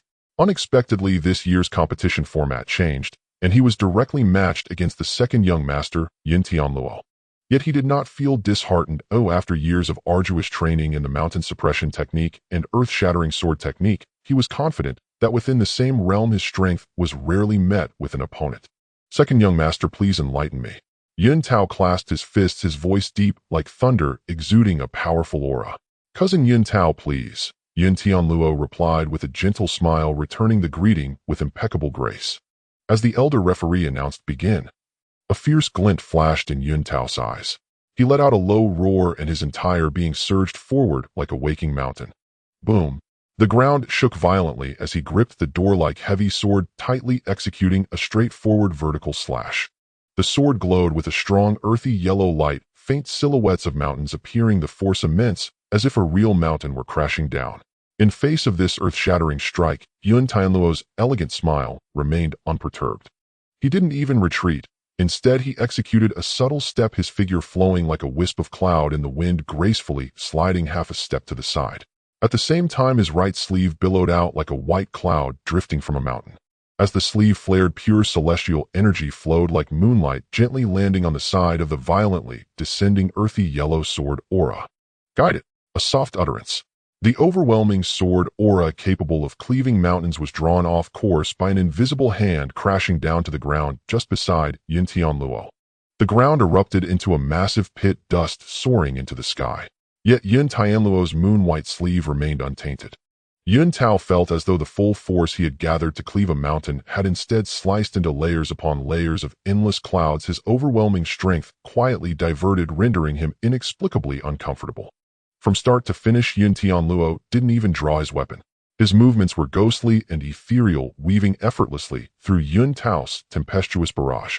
Whether deflecting, guiding, poking, or pushing, his actions were graceful and expansive, as if strolling leisurely through a garden, exuding an effortless charm. Each of his strikes perfectly interrupted Yun Tao's rhythm, neutralizing his most powerful attacks, forcing this brawny man to possess immense strength, yet feel as if he were hammering cotton. Utterly frustrated. Second young master's flowing cloud sleeve and starlight finger have reached the realm of mastery, truly embodying the principle of using softness to overcome hardness and skill to surpass brute force, deeply grasping the essence of Taoism, praised an astute elder. Brother Tianluo is indeed cultured and graceful, even fighting looks so refined, exclaimed a young female disciple holding the Qingtian Luoyue fan signed by Yun Qing with sparkling eyes. At the high elder's seat, the second elder Yun Huang watched with great interest, elbowing the stoic and meditative grand elder Yun Che beside him, whispering with a sly grin, Old fellow, why hasn't your grandson drawn his weapon today? This posture is so proper. Tisk tisk, does it seem inappropriate? He deliberately emphasized the word weapon, his eyes full of mischievous delight. The Grand Elder Yun Qing, who had been sitting quietly with closed eyes, slightly lifted his eyelids upon hearing this, glanced at the arena, then at the second elder's face, which had finally caught an opportunity to gloat, his usually placid expression twitching at the corners of his mouth. He ignored the second elder, but the third elder, Yun Shi, praised the way of the Tao is in accordance with nature. Tianyuan's 7 apertures, exquisite heart, aims directly at the true heart, revealing his true nature. The Grand Elder fell silent for a moment before finally speaking, his tone tinged with subtle resignation. Tianyuan's disposition is straightforward. The way of the Tao aligns with the true heart. Oh, what is wrong with that? Though he said so, there was a hint of forced self-justification in his tone. Just as the Grand Elder finished speaking, a sudden change occurred in the arena. Second young master, can you take one of my strikes? Perhaps irritated by Yun Tianluo's constant elegant evasions and skillfully countering his strength, Yun Tao could not help but shout in agitation. Yun Tianluo lightly brushed aside Yun Tao's attack, once more seemingly touched by a taut string within him. Take one of your strikes. His previously flawless mask-like scholarly smile subtly froze for a moment. Deep within his eyes, a violent core that had long been suppressed by rationality and decorum surged suddenly like a dark undercurrent beneath the ice. Yun Qing took a sip of spiritual tea, observing the battle intently. He noted the strange dissonance between Yun Tianluo's power and his temperament, suspecting that the technique he cultivated was likely the secret art of the Grand Elder's lineage. Before Yun Qing could ponder further, in the next moment, "Ha ha ha, kid, come take a strike from your grandfather." All traces of Yun Tianluo's refined demeanor vanished in an instant. His brow furrowed, a terrifying light glimmering in his eyes, his mouth even curled into a wild, excited grin as he stood in the arena, laughing maniacally. Puffed. Yun Qing spat out his spiritual tea, coughing uncontrollably. Was the Grand Elder's ancestral secret art a case of split personality? Do the 12 young masters not have a normal person among them? Suddenly Yun Qing felt that the title of the eldest son of the Yun family didn't sound so appealing anymore. He was ashamed to be associated with them. In the arena, Yun Tianluo, transformed into a raging war god, offered Yun Tao no time to contemplate life. Take one of your strikes. Good. He laughed madly, his muscular arms bulging, revealing the exaggerated lines hidden beneath his moon-white scholar's robe. Gripping the axe with one hand, the enormous axe felt weightless in his grasp as he twisted his waist, channeling power seamlessly from his legs to his waist and from his waist to his arms. The Bagua Shenhua giant axe sliced through the air, emitting a terrifying shriek that pierced the eardrums, carrying the green axe light capable of splitting mountains and shattering earth, hurtling towards Yun Tao and his wide-blade heavy sword.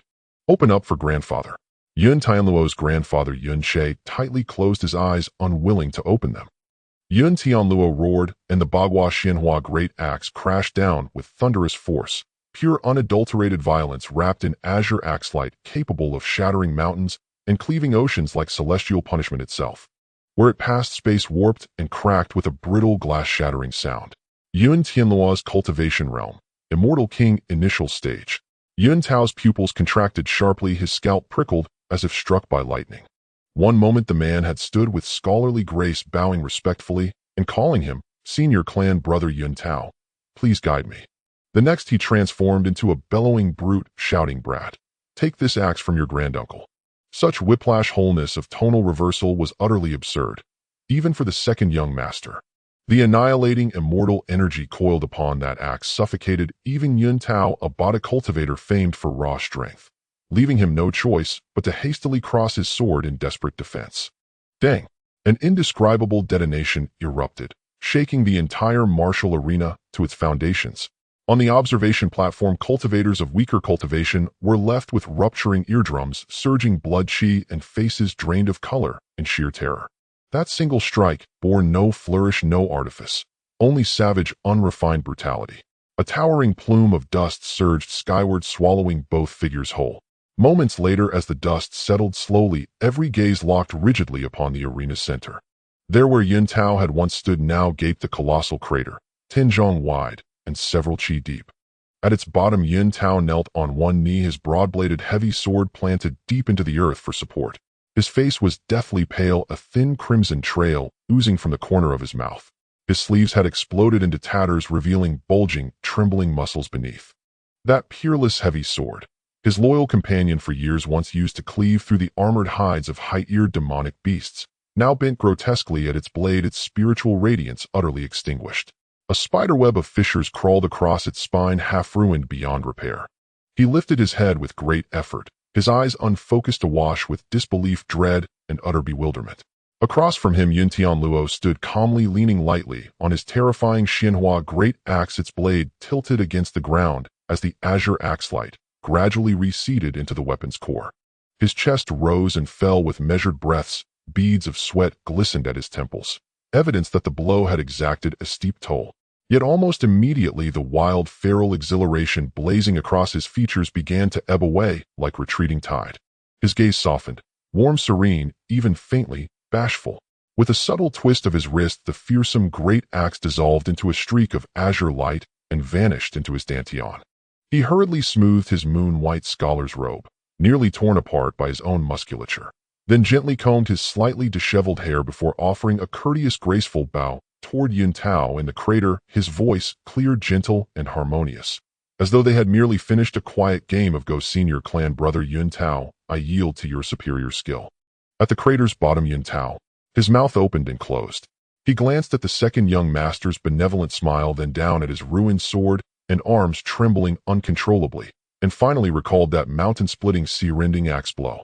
An overwhelming sense of surreal absurdity surged straight to his crown, leaving him speechless for a long, stunned silence. After a long pause, he swallowed painfully, blood-tinted saliva catching in his throat, and rasped, "Second young master, your divine strength is peerless." Yun Tao concedes.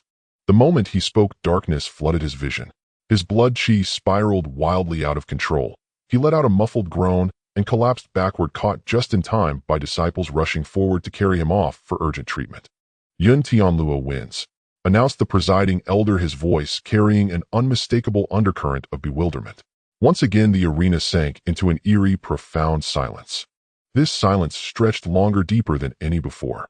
Disciples, attendants, even some elders, stood frozen, staring first at the yawning crater, then at the refined, smiling second young master standing calmly beside it.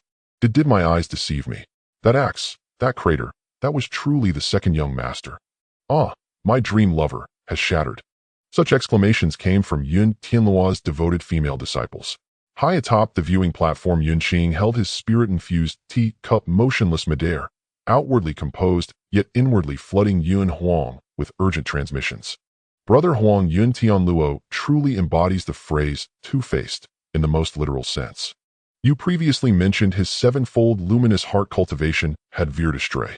Today's demonstration proves it. Truly unconventional, uniquely ingenious, profoundly original. Though Yun Qing could trace every current of immortal energy shifting within Yun Tianluo's transformation, he still could not reconcile what his eyes beheld. Was not the sevenfold luminous heart cultivated precisely for foresight, flawless strategy, and preternatural perception? How then could anyone possibly master a path defined by one axe to subdue 10 schools, or one strike to shatter 10,000 arts? Yun Huang's reply arrived swiftly.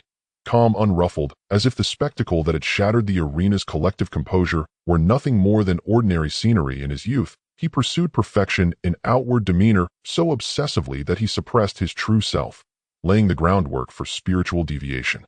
Later, perhaps through spontaneous enlightenment, he cast aside empty formalities and unleashed all the fierce, untamed power he had long repressed. He paused, then offered his assessment. It appears deviant, but in truth it is serendipitous transcendence. Through destruction, he forged renewal. This new path surpasses his former hollow facade by orders of magnitude. Yun Qing nodded in understanding, watching Yun Tianluo gracefully bow to all four directions on the arena floor, sipping his spirit tea as he transmitted. Indeed, graceful in appearance, thunderous in essence. He has carved his own unique Tao, though the transition between these two states remains rather abrupt. Yun Huang, recalling something, added with faint amusement, "Brother, you are hardly less remarkable. No need for modesty." Cough, cough. Yun Qing nearly choked on his spirit tea. He decided, firmly, to set the cup aside. He would not choke on the same cup of tea 3 times. Meanwhile, Yun Tianluo, victorious and effortless, glided back to the 12 young masters' pavilion, wearing that same elegant scholarly smile. As he passed fellow young masters, he offered friendly, respectful nods. Yun Zui winked and gave him a thumbs-up, her expression brimming with silent, knowing admiration. Yun Baojian clutched his sword tightly and slid half a step sideways. As if Yun Tianluo were some contagious blight, Yun Shuanghua hid behind Yun Qing, her pearl silk handkerchief pressed over her mouth, eyes wide as bronze bells. Yun Qing withdrew his gaze and rubbed his brow wearily. Once the interlude concluded, the competition resumed. The Master of Ceremonies Elder's voice rang out. Second match. First Young Master Yun Qing versus Yun Ling. Yun Qing rose to step forward, when suddenly Yun Ling screamed, "I forfeit." Whether due to the seismic shock of Yun Tianluo's display, none could say, but the impact had clearly been profound. A wave of stunned silence swept the arena, followed swiftly by murmurs of understanding. Yun Ling forfeits. First Young Master Yun Qing advances by default. Yun Qing, very well. He sat idly in his seat, then felt a subtle stir in his mind. With nothing else to occupy him, and over a dozen unknown matches still pending, he thought, why not seek out Brother Huang? His fingertips discreetly wove a hidden spell within his sleeve. A faint chaotic current of mist enshrouding his form, the concealment technique he had gleaned from the Chaos Dao embryo, returning to emptiness, leaving no trace. This art did not merely veil sight or obscure spiritual senses. It warped existence itself, distorting perception. Only those whose cultivation surpassed his by multiple major realms and who deliberately probed could possibly detect him. His obsidian-clad figure faded like ink dissolving into water, vanishing silently from the chief's seat. Several young masters nearby, wholly absorbed in the arena's clash of immortal energies, failed entirely to notice their first young master had vanished. Using the reverberating fluctuations of clashing immortal energies as cover, Yun Qing strolled leisurely, effortlessly blinking past the elevated platform to arrive behind the northernmost throne, wreathed in auspicious clouds and radiating the most oppressive sovereign aura. Like a shadow, he glided noiselessly to the rear of the vast, majestic throne. Before him pulsed a scorching, domineering solar radiance, the aloof, transcendent authority of one who stood above all living beings. Truly, this was the finest vantage point. As Yun Qing stood upon the platform, marveling, the instant he halted, there came a barely audible snort from the throne above. Then a cool, detached transmission pierced his consciousness, sneaking about like a ghost. What kind of decorum is this? No anger nor pleasure colored the tone, yet there was no command to leave. A faint smile touched Yun Qing's lips. He dispelled the concealment art entirely, his form coalescing solidly behind and slightly to the right of Yun Huang's throne. From this angle, he could see the perfect line of Yun Huang's profile in sharp relief. Below, the entire plaza lay spread before him, every detail laid bare. With idle time on my hands, I've come up to keep Brother Huang company while observing the match, and offer our joint appraisal of this generation's pillars of the Yun clan. Is that not supremely elegant? Yun Qing transmitted back, voice relaxed, unhurried, laced with quiet, easy amusement. Yun Huang did not turn. His golden eyes remained fixed upon the battlefield below, though the long fingers resting upon the armrest seemed to relax ever so slightly. Thus, upon that exalted, inviolable peak, visible to all yet inaccessible to any gaze, they stood side by side, two transcendent observers gazing down upon the vibrant, ferocious battlefield where the Yun clan's younger generation fought, not for survival, but for legacy.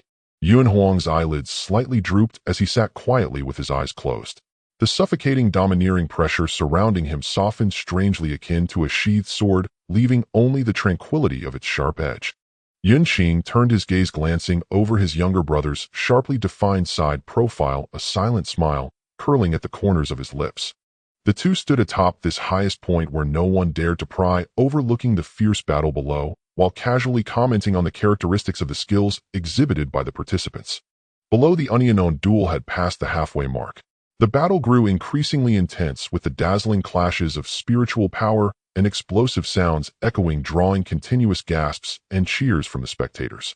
The seventh match, Young Master Yun Shuanghua versus Yun Yin. In the arena, Yun Shuanghua clutched the exquisitely embroidered silken handkerchief, her delicate and fair face exhibiting evident nervousness, even more so than her opponent Yun Yin. Yun Yin, noticing this, flashed a look of disdain and impatience. With a low roar, his celestial power surged, making him charge forward like a frenzied rhinoceros, accompanied by a heavy sound of wind breaking. On the northern high platform, Yun Qing shook his head slightly. Shuanghua's nature is pure and benevolent, yet she is overly sensitive, faltering by a third in the face of danger. In this way, she may only be able to exert 70% of her full strength. However, before he could finish, he saw Yun Huang faced with the aggressive charge, closing her eyes in fright, her long eyelashes trembling. Yet the silken handkerchief in her hand moved without wind as a flexible, living vine shot out from her sleeve. The vine was incredibly agile, tracing a clever arc in the air, accurately wrapping around Yun Yan's ankle as he rushed forward, skillfully tripping and pulling him. Ugh! Yun Yan's violent forward momentum was immediately thrown off balance, the tremendous inertia making him tumble forward like a giant rock that had been tripped, exposing his vulnerabilities. Seizing the opportunity, Yun Huang flicked her fingertips and several points of green light shot silently into the ground. In the next moment, numerous thick thorns covered in vicious barbs erupted from the earth like a venomous python that had been lurking for a long time. They moved with astonishing speed, quickly entangling Yun Yan tightly. The sharp thorns pierced his flesh without going deep, but perfectly sealed several of his critical meridians, causing his spiritual power to stagnate. With the terrifying binding force, Yun Yan felt numb and painful all over, as if he had fallen into a spider's web, struggling futilely. I'm sorry.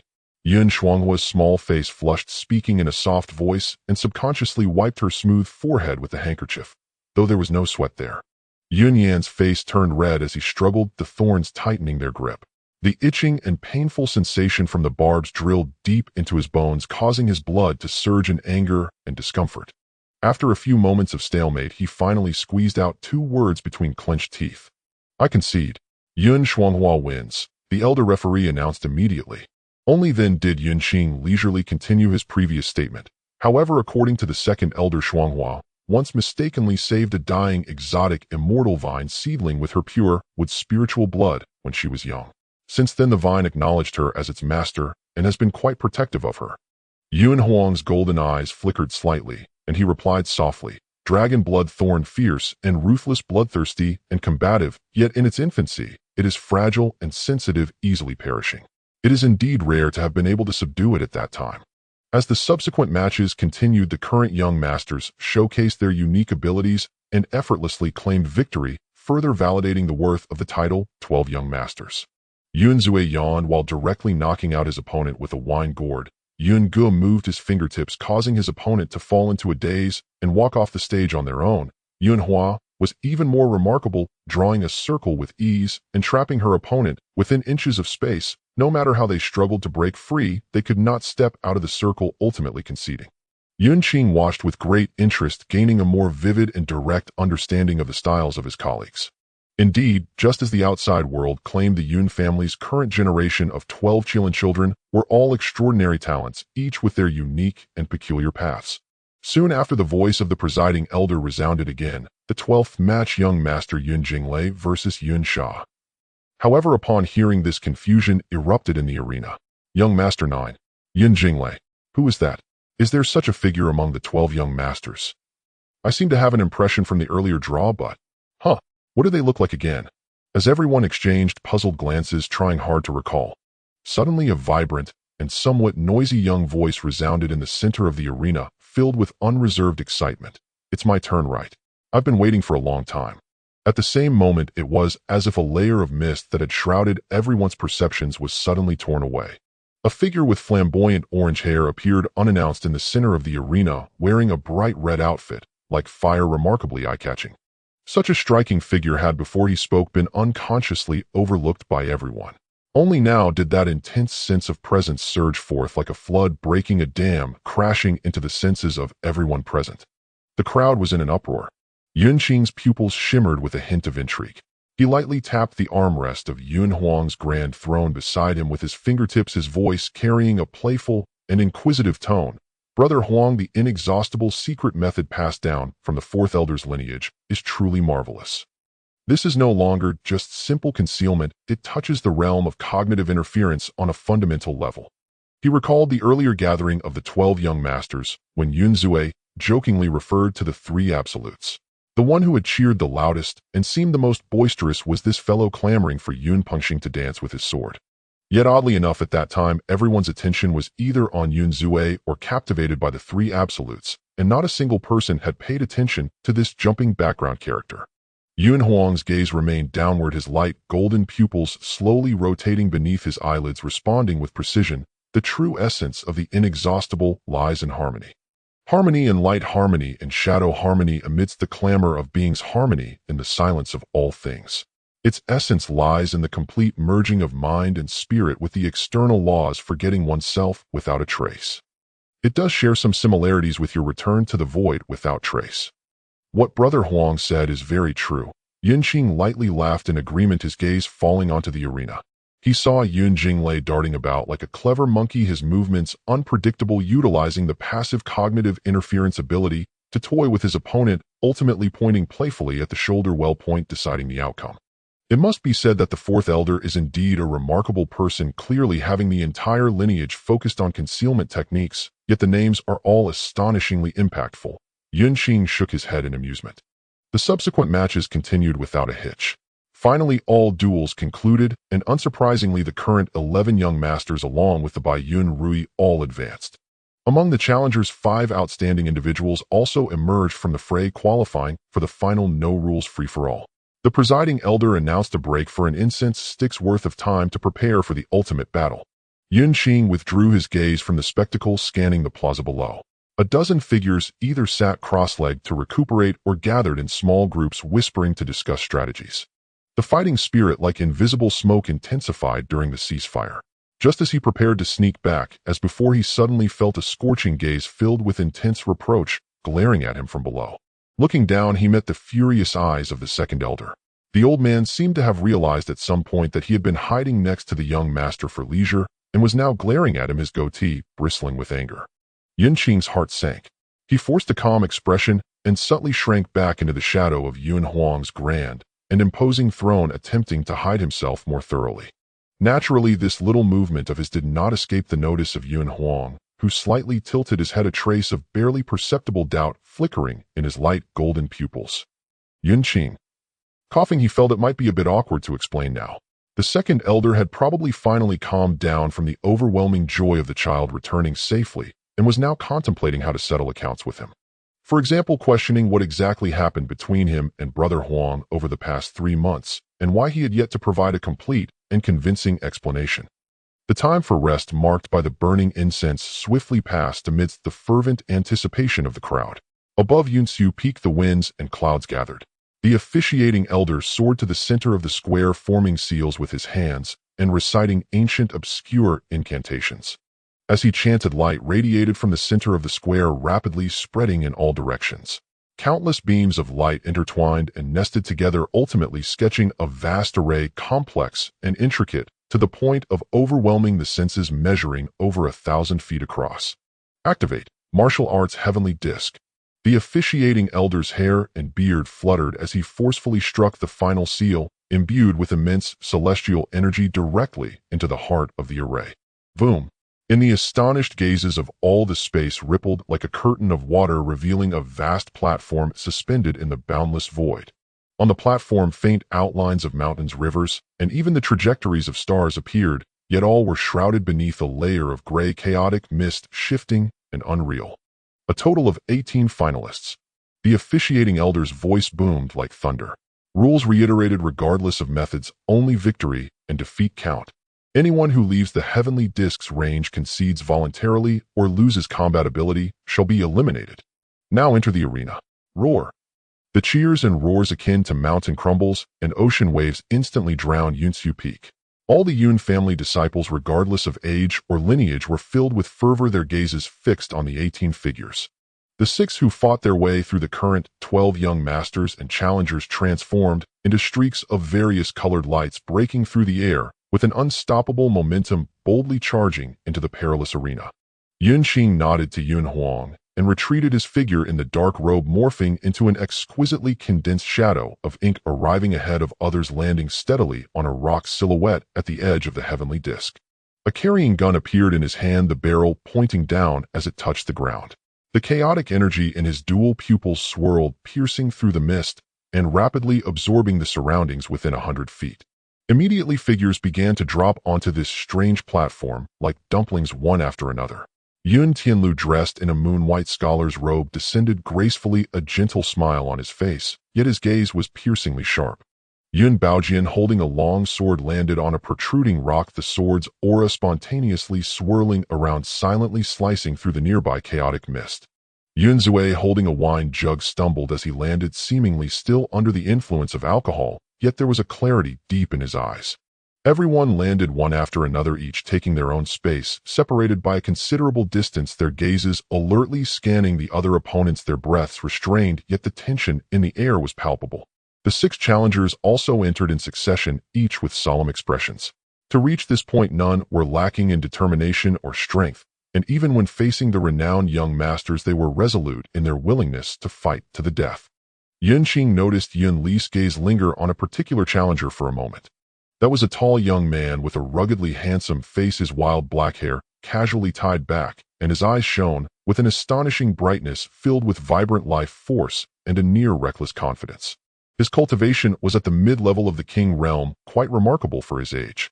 Upon landing, he suddenly seemed to remember something, whipping his head around towards the observation platform outside the heavenly disk, channeling his spiritual energy and shouting at the top of his lungs, "Father, you better watch closely.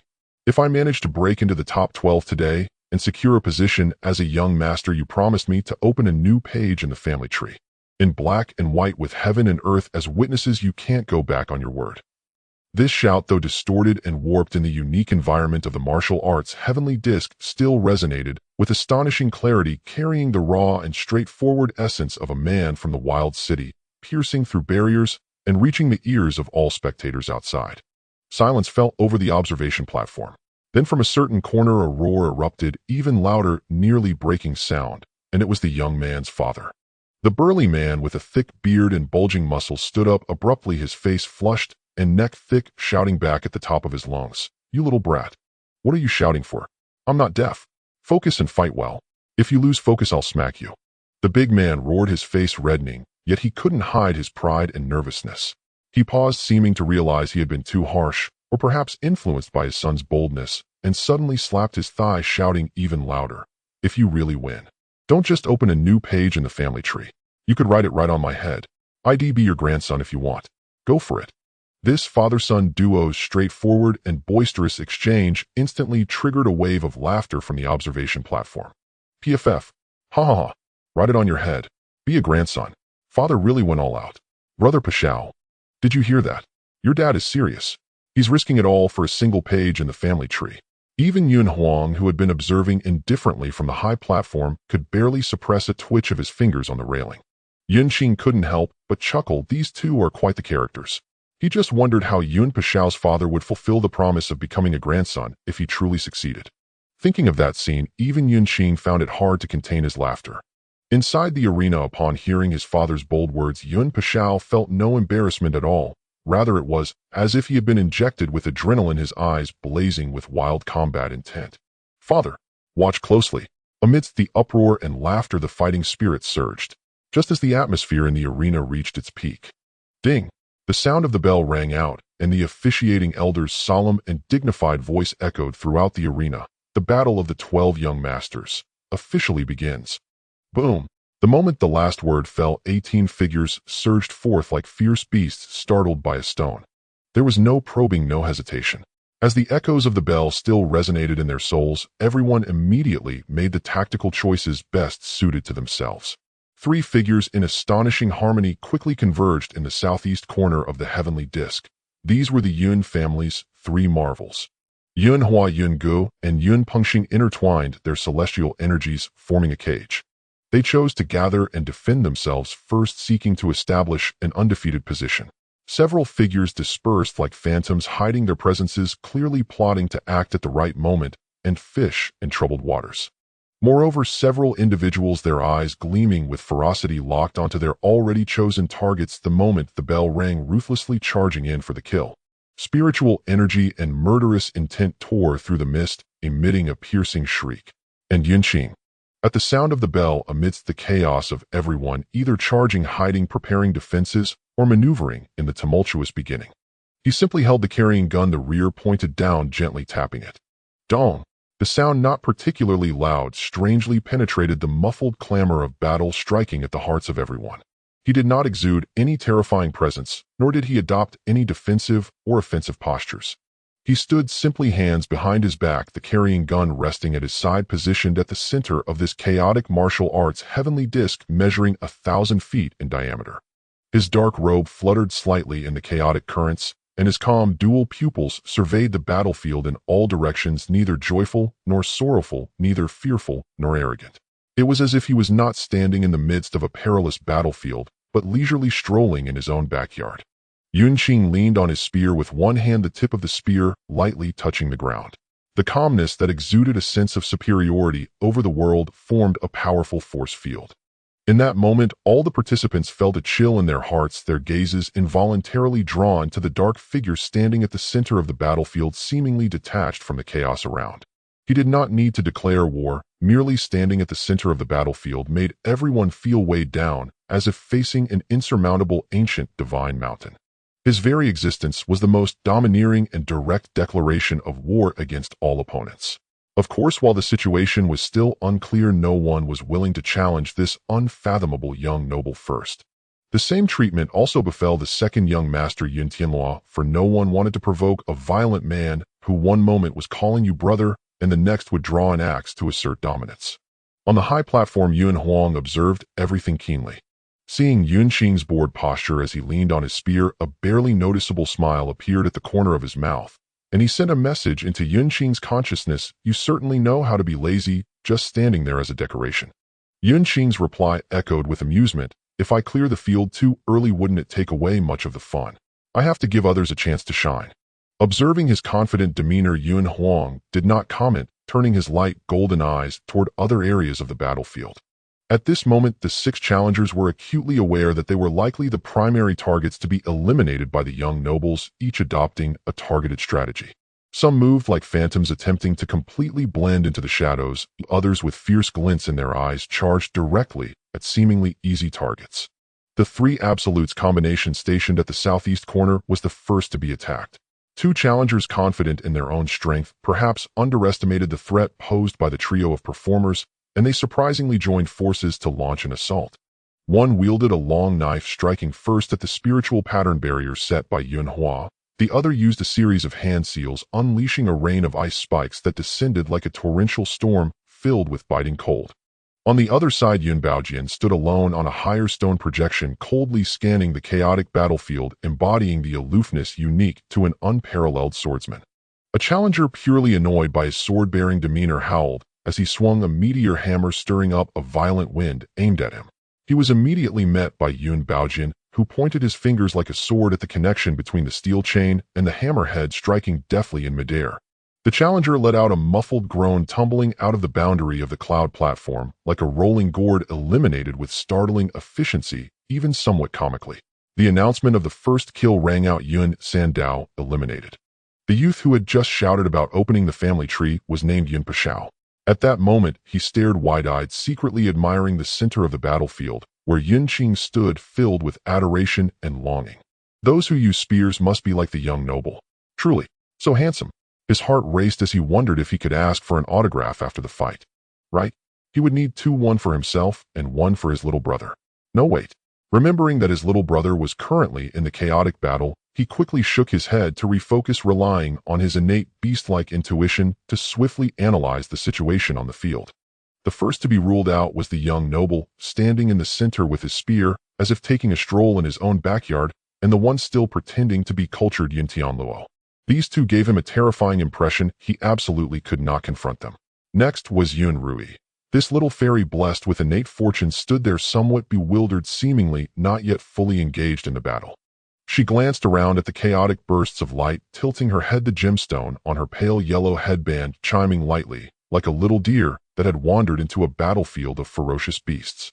Strangely enough, all the residual waves of battle seemed to cleverly avoid her within a 3-foot radius, whether by being countered by another attack, deflected by sudden chaotic currents, or by her accidentally stepping back due to nervousness.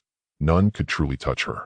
She was like a point of calm within the eye of a storm, untouched amidst the chaos. This absolutely cannot be touched. Yun Pashao shivered instinctively, knowing that anyone who dared to bully Yun Rui would surely face dire consequences. Yun Baojian. The recent first kill was still fresh in his memory. The attacking power of a sword cultivator was indeed terrifying and not to be reckoned with. The three absolutes combination. The trio huddled together, combining offense and defense. Their joint attack could shake even the Celestial King. The two who had rushed in earlier had already suffered setbacks, and if he charged in now, it would just be delivering himself as a meal. As for Yun Qing, this fellow had been appearing and disappearing since entering, and now he had completely vanished. So what were his remaining options? Yun Pashao's gaze drifted between Yun Zue and Yun Shuanghua. Yun Zue laughed heartily, seemingly pulling out a crimson jade wine flask from nowhere, taking a huge gulp, her beautiful face flushing, yet her eyes grew even brighter and sharper. Not only did she not seek cover, but she also staggered toward the central area of the battlefield, her steps appearing unsteady, yet her trajectory was unpredictable. The intense scent of alcohol mixed with her fiery battle intent seemed to silently provoke everyone. Come on. Come fight me. Yun Shuanghua, in stark contrast, had a tense expression, activating his celestial power at the first moment.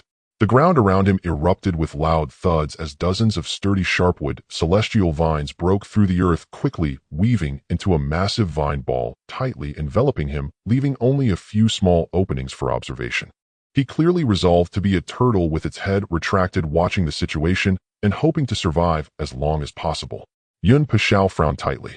Yun Zue's aggressive yet deceptive style made him feel troubled. Yun Shuanghua's iron tortoiseshell was evidently hard to break, and those vine spikes glimmered ominously, likely toxic. After ruling out his options, his gaze finally landed slowly on the youngest among the 12 young nobles, Yun Quan, who at this moment appeared somewhat isolated. This individual was at the late stage of the king realm, relatively weaker among the young nobles, and had seemingly been grazed by a chaotic surge of celestial energy, his aura slightly fluctuating.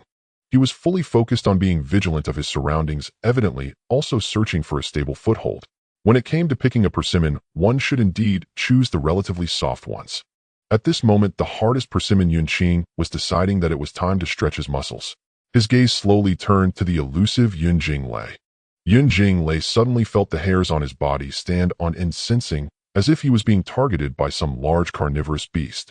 With his unique pupils, he could see through all hidden secret techniques in the world. Today there will be no updates, or will there be a kind-hearted deity sending a little something to the author? That little something, a square one, something to be read with love. In the very center of the battlefield, the dark figure that had remained immobile finally stirred. Yun Qing slowly lifted the item-carrying spear that had been casually resting by his side. He gently rotated his neck, producing a faint cracking sound, a hint of a smile curling at the corners of his mouth, which sent a chill through someone hidden in the shadows. Having watched the show for so long, he spoke, the spear crossing in front of him, his deep, dark eyes locking onto a seemingly empty corner of the battlefield. Thunder. The two words crashed like thunder in someone's mind. You can come out yourself. Yun Qing paused for a moment, slightly raising the spear's tip, pointing towards the void, his tone calm, yet carrying an undeniable pressure. Or shall I, as your elder brother, invite you out? Hey. In the corner that had been called out, chaotic mist surged violently. An orange-eared figure, like a startled rabbit, almost instinctively leaped up, but forced itself to hold back, its aura momentarily disordered. Yun Qing said no more, simply staring at him silently, like a beast toying with its prey, exuding extreme danger. Meanwhile, on another side of the battlefield, perhaps feeling that the stalemate was fruitless, or perhaps sensing the invisible pressure brought by Yun Qing's impending strike, the fourth son, Yun Baojian, who had been holding his long sword and watching coldly, suddenly made a move. Clang! He drew his long sword half an inch, and a condensed azure sword aura, like a radiant streak slicing through chaos, was fiercely unleashed. The target was the relatively calm empty space between the three absolutes combination and Yun Huang. Boom! The sword aura struck in, carrying the terrifying sharpness of cutting laws. That area was instantly thrown into chaos, with wild currents of disordered laws clashing and exploding with the rampaging celestial power. The three absolutes were caught in the front line. The spiritual pattern barrier set up by Yun Hua flickered violently, its brightness fluctuating. Yun Pingxing's fluid dance steps were interrupted by the raging airflow, showing a moment of stagnation. Even Yun Gu, stationed at the back, felt a slight tremor in his fingers as he played the lute, producing a harsh, discordant sound. The perfect formation of the three was suddenly cracking. and Yun Huang, closer to the core of the explosion, was in even more dire straits. He was entirely focused on guarding against the three absolutes and any potential surprise attacks, never expecting such a map cannon-style indiscriminate attack to strike from the side. His form was jolted by the sudden onslaught of the chaotic current, causing him to stagger, his footwork disrupted, revealing a fleeting yet fatal flaw. Now's the time. Yun Pashao, who had been lying in wait, felt a surge of ferocious energy explode within him. He no longer concealed his figure, his entire being, like a powerful bow, releasing a lethal arrow, charging straight at Yun Huang with a fierce momentum, as if willing to face death heat-in. The heavy iron spear in his hand tore through the mist, letting out a wailing shriek like a ghost's cry, aiming directly at the vital point of Yun Huang's waist, which had become slightly vulnerable due to his evasion. Yun Huang was taken aback, hurriedly attempting to pivot his long knife, blocking it in front of him, while leaning back, desperately trying to create distance. Clang! The spear tip and blade collided fiercely, the piercing sound of metal ringing out in all directions. Yun Pashao had been building up force for a long time, and catching Yun Huang off guard, how fierce was his strength. Yun Huang's hurried block only worsened his already unsteady stance. A trickle of blood had already spilled from the corner of his mouth.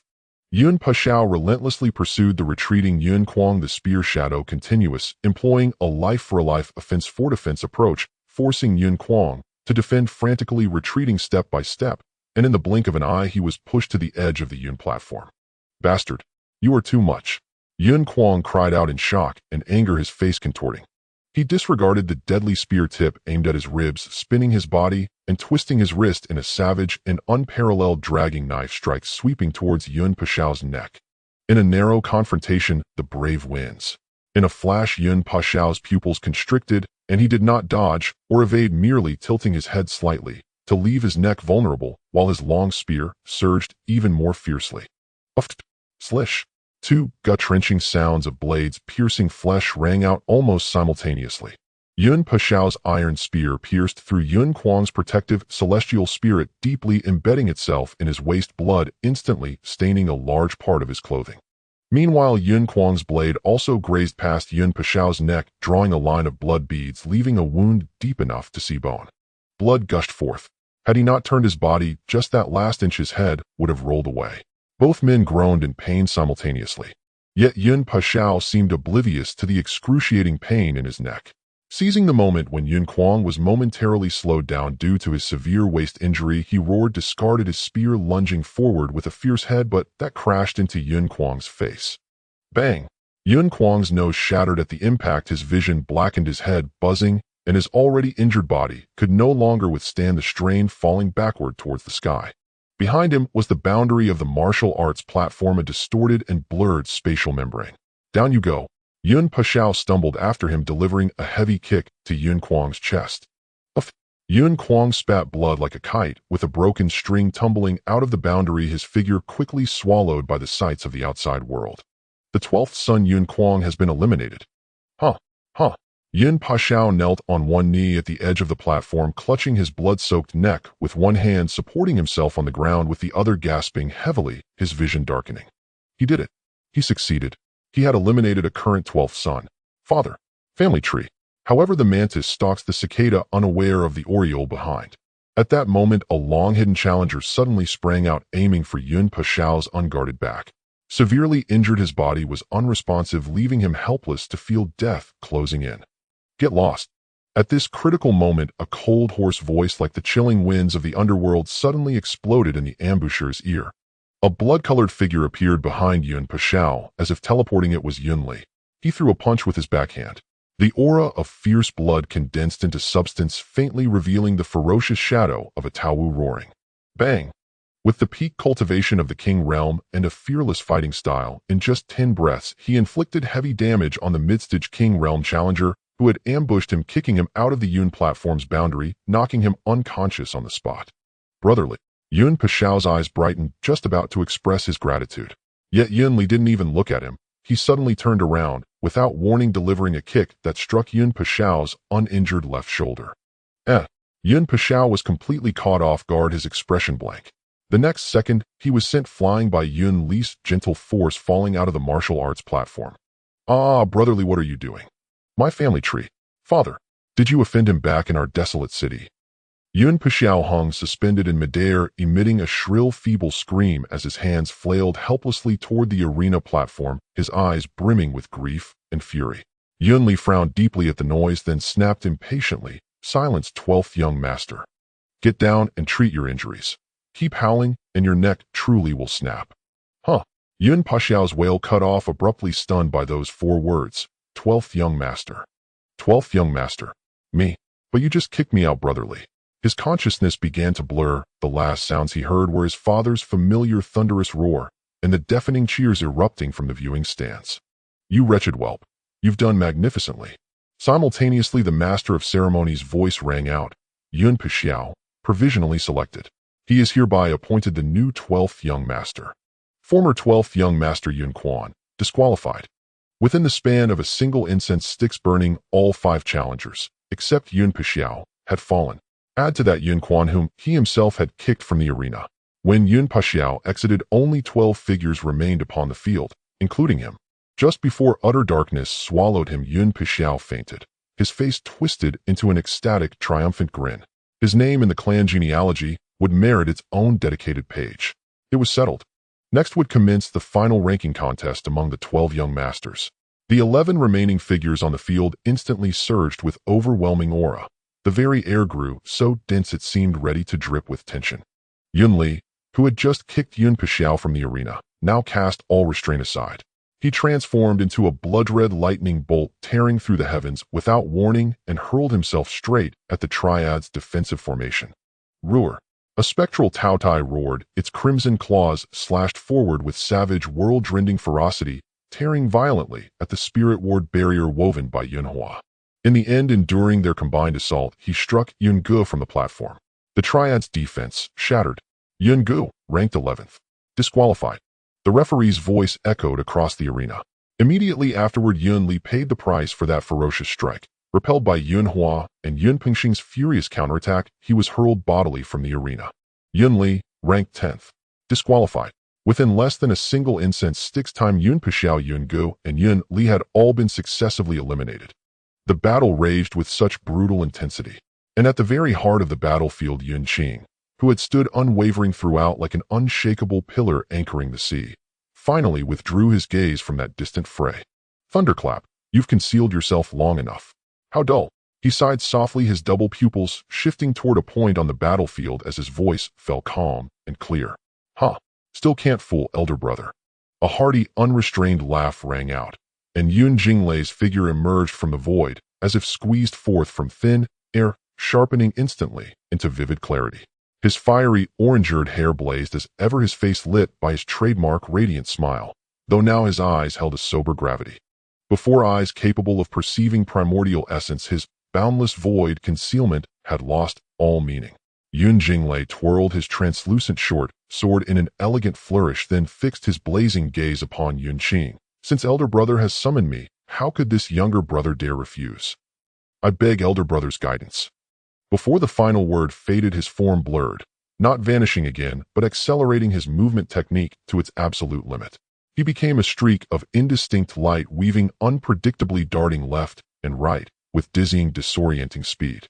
His blade trembled sharply, a lethal glint flickered at its tip, like a serpent's tongue, aimed unerringly at Yun Qing's throat.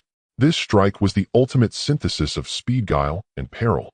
An ordinary sovereign rank cultivator would likely be decapitated before even registering its approach. Yet Yun Qing merely tilted his body, slightly effortlessly, and timed the motion with flawless precision. He seemed to have anticipated every shift in Yun Jinglei's trajectory and stance.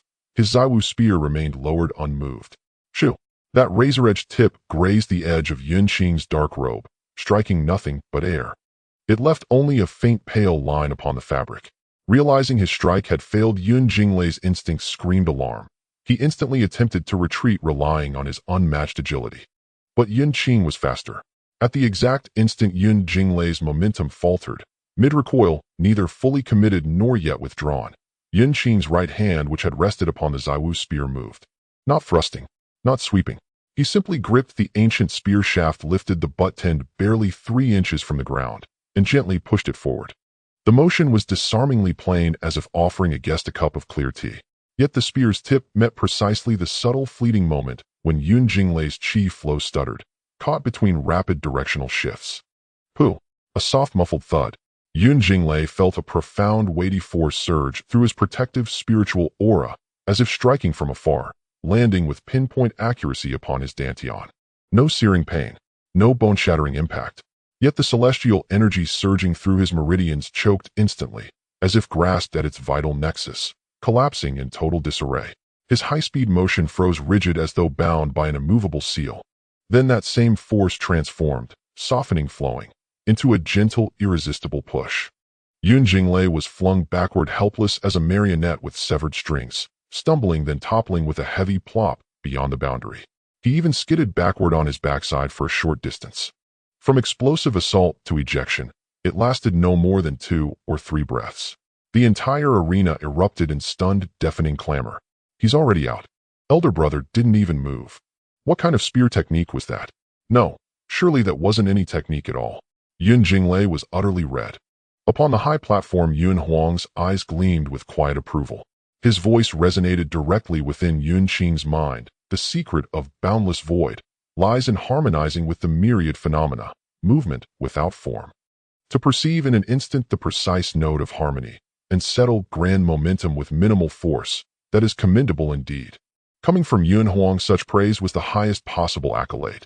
Yun Qing smiled, faintly replying telepathically, "Brother Huang overpraises me. Jinglei possesses extraordinary talent. Given time, he shall surely rise to greatness." Yun Qing sheathed his spear as effortlessly as brushing away a fallen leaf. Then he turned toward Yun Jinglei, still dazed outside the arena, and gave a slight respectful nod.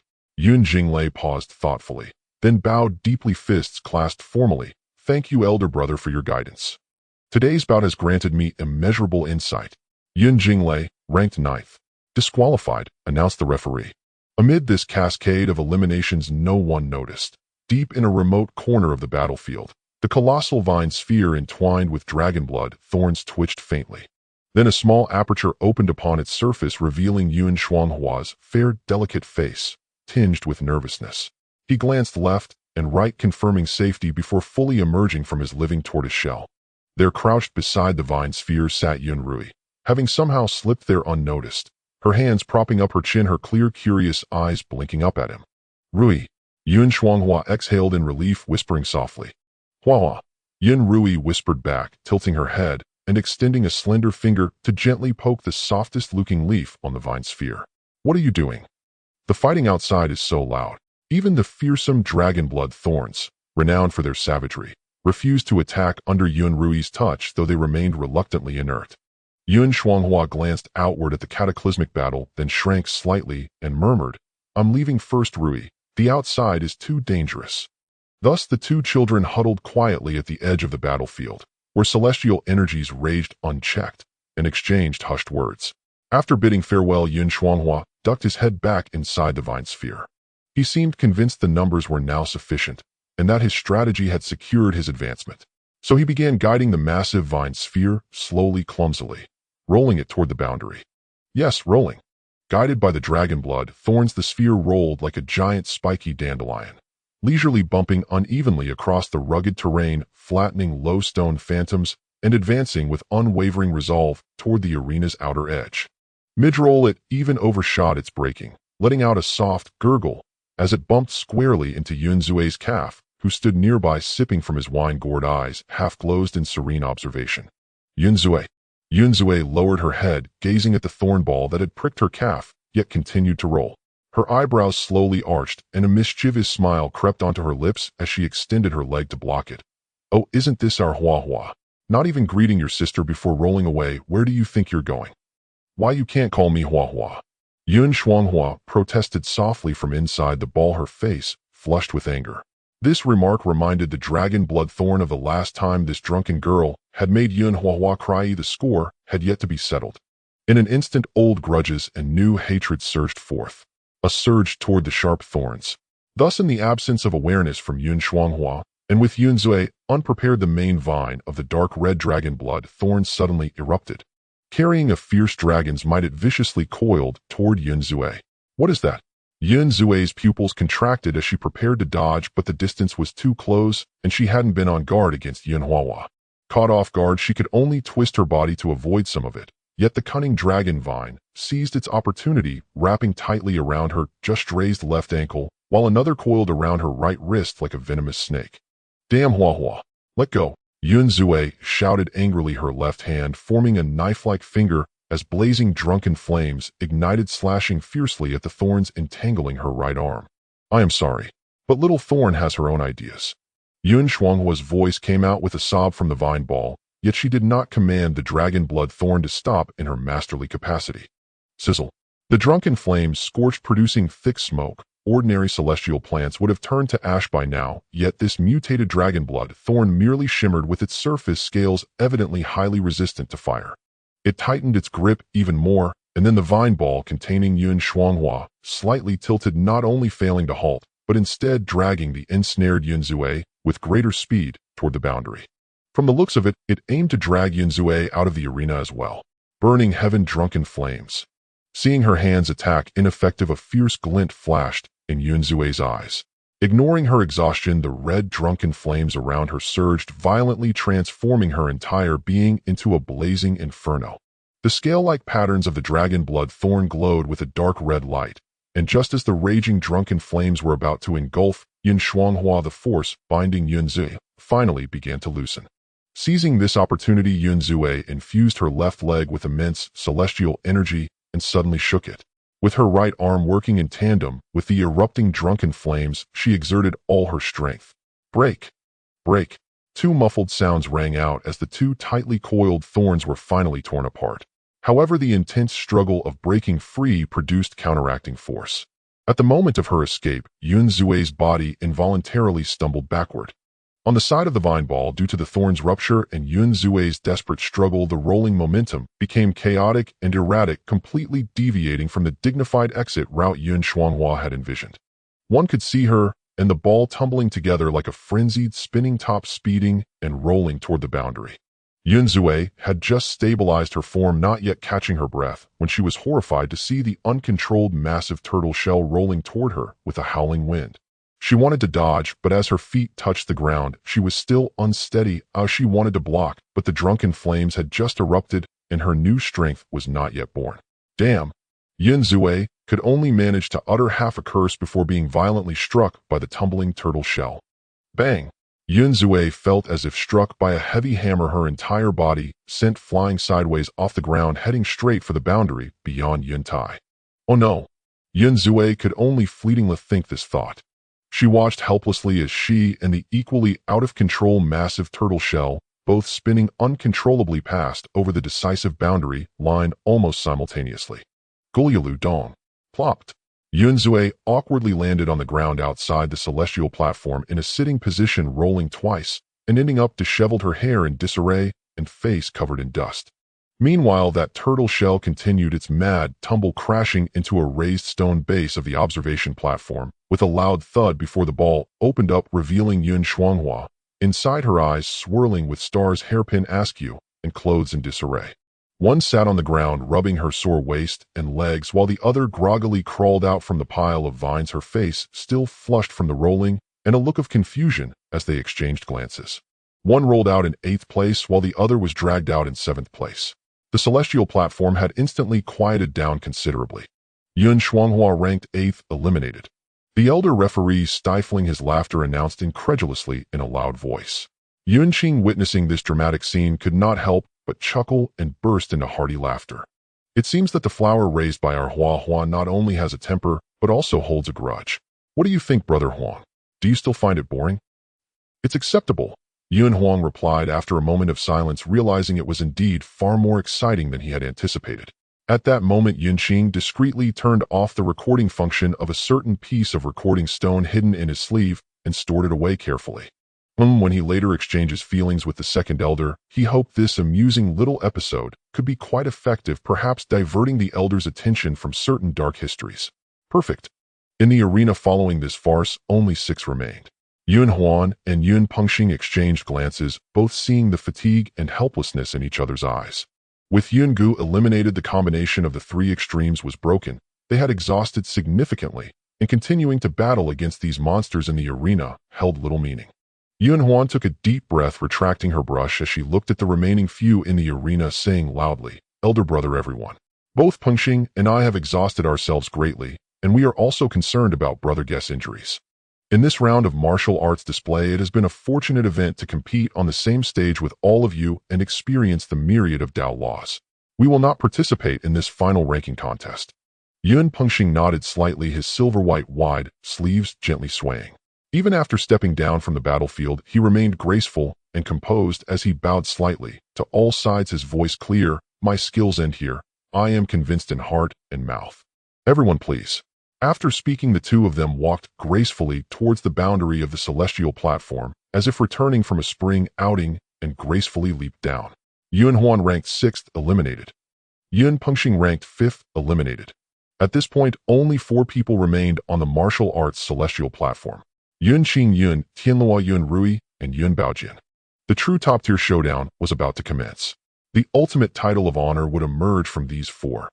The 4th son, Yun Baojian, cradling his long sword, stood alone to one side. His gaze slowly swept over the remaining 3. Yun Rui, with clear and innocent eyes, emanated a pure and harmless aura, as if she did not belong in this cruel battlefield. As a proud swordsman, he would not allow himself to strike against an opponent so evidently not in a fighting state. Yun Tianyuan. Forget it, he did not wish to fight someone deranged. His sword would be infected. Yun Qing. Only this person is worthy of the long sword in his hand, which seeks the ultimate path of the sword. Yun Baojian finally drew out the sword from his embrace. The sword body resembled a pool of autumn water, bright and clear, reflecting the chaotic light of the sky. At the moment the sword was unsheathed, a pure, fierce, and utterly solitary, terrifying sword intent surged into the sky. The chaotic airstreams around him were subtly pushed away, forming an invisible and sharp domain of sword intent centered around him. His gaze became incredibly focused, with only the sword and the opponent ahead in his sight. "Elder brother," Yun Baojian spoke, his voice like the ringing of a sword, "please give me guidance." Yun Qing looked at him, finally revealing a hint of seriousness in his eyes. Yun Baojian's sword is a manifestation of the most pure essence of the sword path, not to be underestimated. "Please." Yun Qing nodded. As the words fell, figures moved. The person and sword became one, transforming into a stunning flight. A condensed, utterly pure azure sword aura shot straight at Yun Qing. This sword cast aside heaven and earth, forgetting life and death, condensing all his understanding and dedication to the sword path. The speed tore through vision, the power shook space, and the sword intent aimed straight at the origin. Wherever the sword tip passed, an incredibly clear crack in space spread, emitting a subtle crack sound that sent chills through the soul. This is the power of a pure sword, the supreme realm that countless sword cultivators dream of. Faced with this pure sword that could make an ordinary immortal king avoid its edge, Yun Qing, for the first time, gripped the shaft of the carrying spear with both hands. He merely held the spear horizontally in front of him. The movement was not fast, yet it carried a weight that seemed capable of moving mountains and stabilizing the universe. The spear's body glowed with subdued hues of dark yellow, ancient and unadorned. Yet in Yun Qing's hands it became a symbol of great virtue that carried the weight of the earth, encompassing the flow of all things. The azure sword aura arrived in an instant. Just as the incredibly sharp sword tip was about to pierce the shaft of the carrying spear, Yun Qing's wrist made a slight tremor. The shaft of the carrying spear traced a tiny arc, yet contained the principles of heaven and earth. Buzz! A hum as if from deep within the earth resonated. The azure sword light struck the spear's shaft. Yet the anticipated clash of metal and the explosion of spiritual power did not occur. That unmatched fierce sword intent, which seemed capable of piercing through all upon touching the carrying spear, seemed to vanish like a cow entering the sea, or like rivers returning to their source. All sharpness was borne by the weighty support. All power was transformed into harmony. All sword intent was absorbed and contained. The carrying spear transformed into an immense, boundless land, much like a bottomless ancient pond mirror. No matter how fierce your sword energy ascends, I remain unmoving. No matter how sharp your sword light is, I encompass all rivers. Yun Baojian felt that the sword he had condensed his life's sword path into, struck not a spear, but the entire great earth with profound virtue, the entire ceaseless flow of the universe. All sword intent was embraced by a broader and more profound Tao. The power was received and rebounded in a way he could hardly comprehend. Thud, thud, thud. Yun Baojian, let out a muffled groan, his body, shaking violently, uncontrollably retreating 7 steps. Each step left a deep pit on the hard ground of the martial heaven disk, dust billowing. His face turned pale instantly, the hand gripping the sword splitting at the palm, blood dripping down the sword hilt. A mouthful of blood surged in his throat, but he forced it down with only a trickle of blood seeping from the corner of his mouth. Yet Yun Qing merely stepped back half a pace, standing firm like a 1,000-year iron pine rooted in the rock. The carrying spear remained horizontal in front of him, not even a slight tremor occurring. His breath was steady and prolonged, as if he had just received not a world-shocking sword from a half-step immortal king, but a gentle breeze. The distinction between high and low was clear, victory and defeat decided. Yun Baojian stabilized his stance, wiped the blood from the corner of his mouth, looked at the long sword in his hand, and then raised his gaze to the figure standing opposite him, holding the spear with a demeanor like a mountain. As the initial shock faded, a deeper understanding and respect flashed through him. The ultimate sword he pursued had today encountered the Tao capable of bearing the ultimate sword. This was not a crime of battle, but the distinction of the Tao. He slowly sheathed the sword, the movement still meticulous. Then, facing Yun Qing, he clasped his hands in salute, bowing deeply, his voice a bit hoarse, yet remarkably clear and resolute. Elder brother's cultivation is profound. The Tao is natural. The realm of carrying Baojian has greatly benefited, I am convinced, and compliant. Thank you, elder brother, for your guidance. After speaking, he turned and strode towards the edge of the sky disk. His figure remained upright like a sword, solitary as before, yet that sharpness seemed to have been somewhat restrained, gaining a sense of depth and expansiveness. Presumably this half-step immortal king would soon shed the half-character. Yun Baojian ranked 4th, eliminated. The voice of the judging elder rang out, concluding this pure clash between Tao and Tao. Thus only 3 remained on the martial heaven disk: Yun Qing, Yun Tianyuan, and Yun Rui. The 3 stood in a triangular formation, the atmosphere momentarily becoming strange. Yun Qing, dressed in dark robes, leaned the carrying spear steadily at his side, his deep-set eyes sweeping over the remaining 2 opponents. To his left, in a moon-white scholar's robe, Yun Tianyuan was immaculately clean, his smile gentle as a spring breeze, like ancient jade radiating brilliance. He certainly displayed the demeanor of a refined gentleman, if others had not seen his previous battles. To his right, in a pale yellow dress, Yun Rui stood quietly, her clear eyes revealing evident innocence and curiosity. She looked left and right, seemingly still processing how they had suddenly been left with only the 3 of them. She subconsciously stood on tiptoe, glancing towards the high platform where her grandfather was, her little hands unconsciously tugging at the exquisite embroidery on her skirt. The air was subtly stagnant. The thunderous cheers from the audience had unknowingly quieted down, countless eyes fixating intently on the last 3, holding their breath, awaiting that world-shaking final clash. However, when Yun Qing's gaze met Yun Rui's pure and innocent face, within his deep-set eyes a trace of exceedingly complex waves flickered, as if a shattered image from the river of time and space flashed before him. Heaven and earth overturned, the firmament fractured, the majestic celestial court turned to dust fragments, scattering through the void like meteors. Endless chaotic calamities transformed into a torrent of annihilation, cascading down, submerging stars, tearing apart the continent. All beings howled and struggled within the collapsing laws of the world, their vitality frozen. "Sister, no!" someone cried out, heart-wrenchingly filled with boundless horror and sorrow. Yet the woman merely turned back with a smile amidst the light of destruction, resolutely turning away, charging towards the shattered heavens. That gentle yet resolute figure vanished at the end of the flood of beings sinking into despair. The image faded like a receding tide. Yun Qing's mind returned, refocusing on the present. Ultimately, his gaze fixed on the not far-away figure of the second young master, Yun Tianyuan, who still wore a cultured smile. The corner of Yun Qing's mouth slowly curled into a clear and sharp arc. He raised the carrying spear, directing its tip towards Yun Tianyuan. "Tianyuan, I have long heard of the name. 7 apertures, exquisite, harmonizing hard and soft. Today is a rare opportunity." Yun Qing spoke, his voice calm, yet like a boulder falling to the ground, carrying an undeniable forcefulness to challenge. "Dare you to spar with me, unknown? Put down the bowl, feed begging.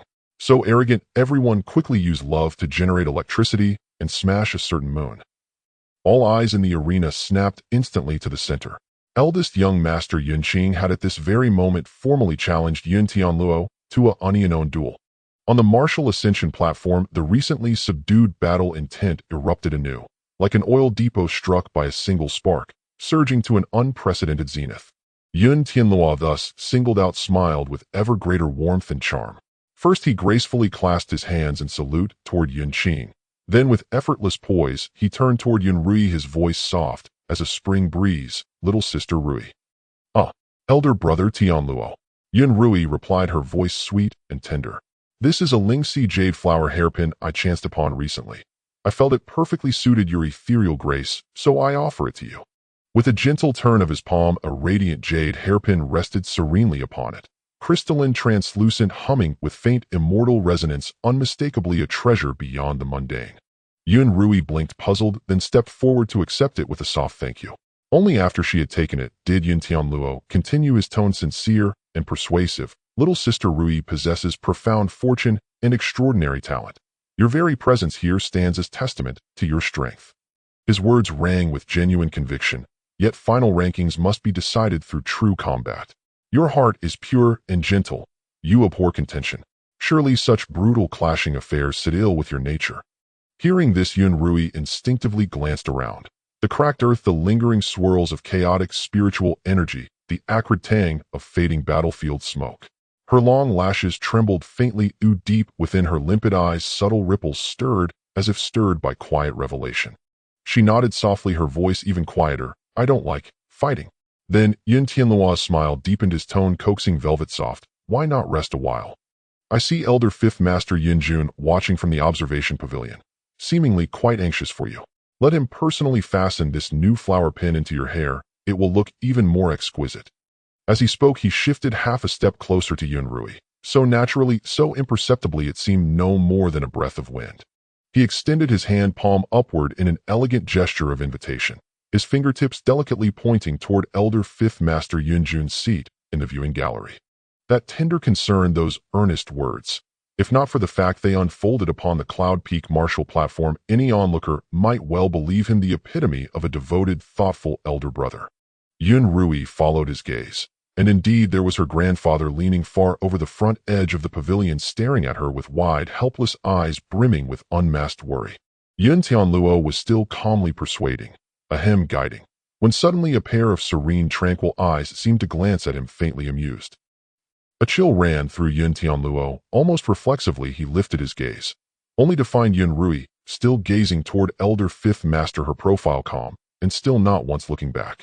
An illusion? No. He dismissed the thought at once. Yet beneath that knowing glance an unexpected flicker of guilt stirred within him. Over there, Yun Rui glanced at the luminous flower pin in her hand, then raised a hand to touch the ribbon tied in her hair, her grandfather's own careful work. I miss grandfather. Elder brother Tianluo makes perfect sense. Off to find grandfather. She waved vigorously toward Elder Fifth Master below her, smile radiant, then gave Yun Tianluo a firm, decisive nod. Yes. Elder brother Tianluo is right. I'll go find grandfather first. And with that she truly departed, not a trace of hesitation, lifting her skirt and skipping lightly, cheerfully down from the martial ascension platform. The entire audience fell silent. The high seat, Yun Huang. Elder Fifth Master Yun Jun watched dumbfounded as his treasured granddaughter was effortlessly coaxed off the platform by Yun Tianluo's honeyed words and velvet deception, then marched away, utterly convinced she'd done the right thing, sending him into apoplectic fury. Yun Tianluo, you scholarly scoundrel, a gentleman in name only. You deceive even your own sister Rui. This old man will never forgive you. A surge of hot blood rushed straight to Elder Fifth Master's head. Snatching up his cloud-patterned immortal sandal, he hurled it, without glancing, straight toward Elder First Master Yun Che's seat. The soul cut the air with a sharp whistling force. Elder Fifth Master roared, beard and eyebrows bristling. Yun Che, you wretched old rogue. Look at the grandson you've raised. Smiling while hiding daggers, coaxing and deceiving, preying upon my Rui's innocent heart. I swear eternal enmity with you this day. Elder First Master Yun Che, who had just been struck by the flying sandal, remained utterly unmoved, eyes gently closed, posture immovable, radiating the composure of a true sage. Elder Second Master Yun Yuan, seated nearby munching metaphorical melon seeds, stroked his goatee alongside Elder Third Master and murmured in awe, well now, his cultivation of inner calm has truly matured. Given his obsession with saving face, even at the cost of suffering, he shouldn't be able to sit still. But the very next moment chaos erupted. As the sandal soared past Elder First Master, who had sat as still as a mountain, suddenly dissolved like mist scattered by wind, vanishing inexplicably from his seat. Yun Huang's golden pupils shifted subtly toward his own side. There behind his empty throne crouched a familiar figure, none other than Elder First Master Yun Qing, the very one who had vanished.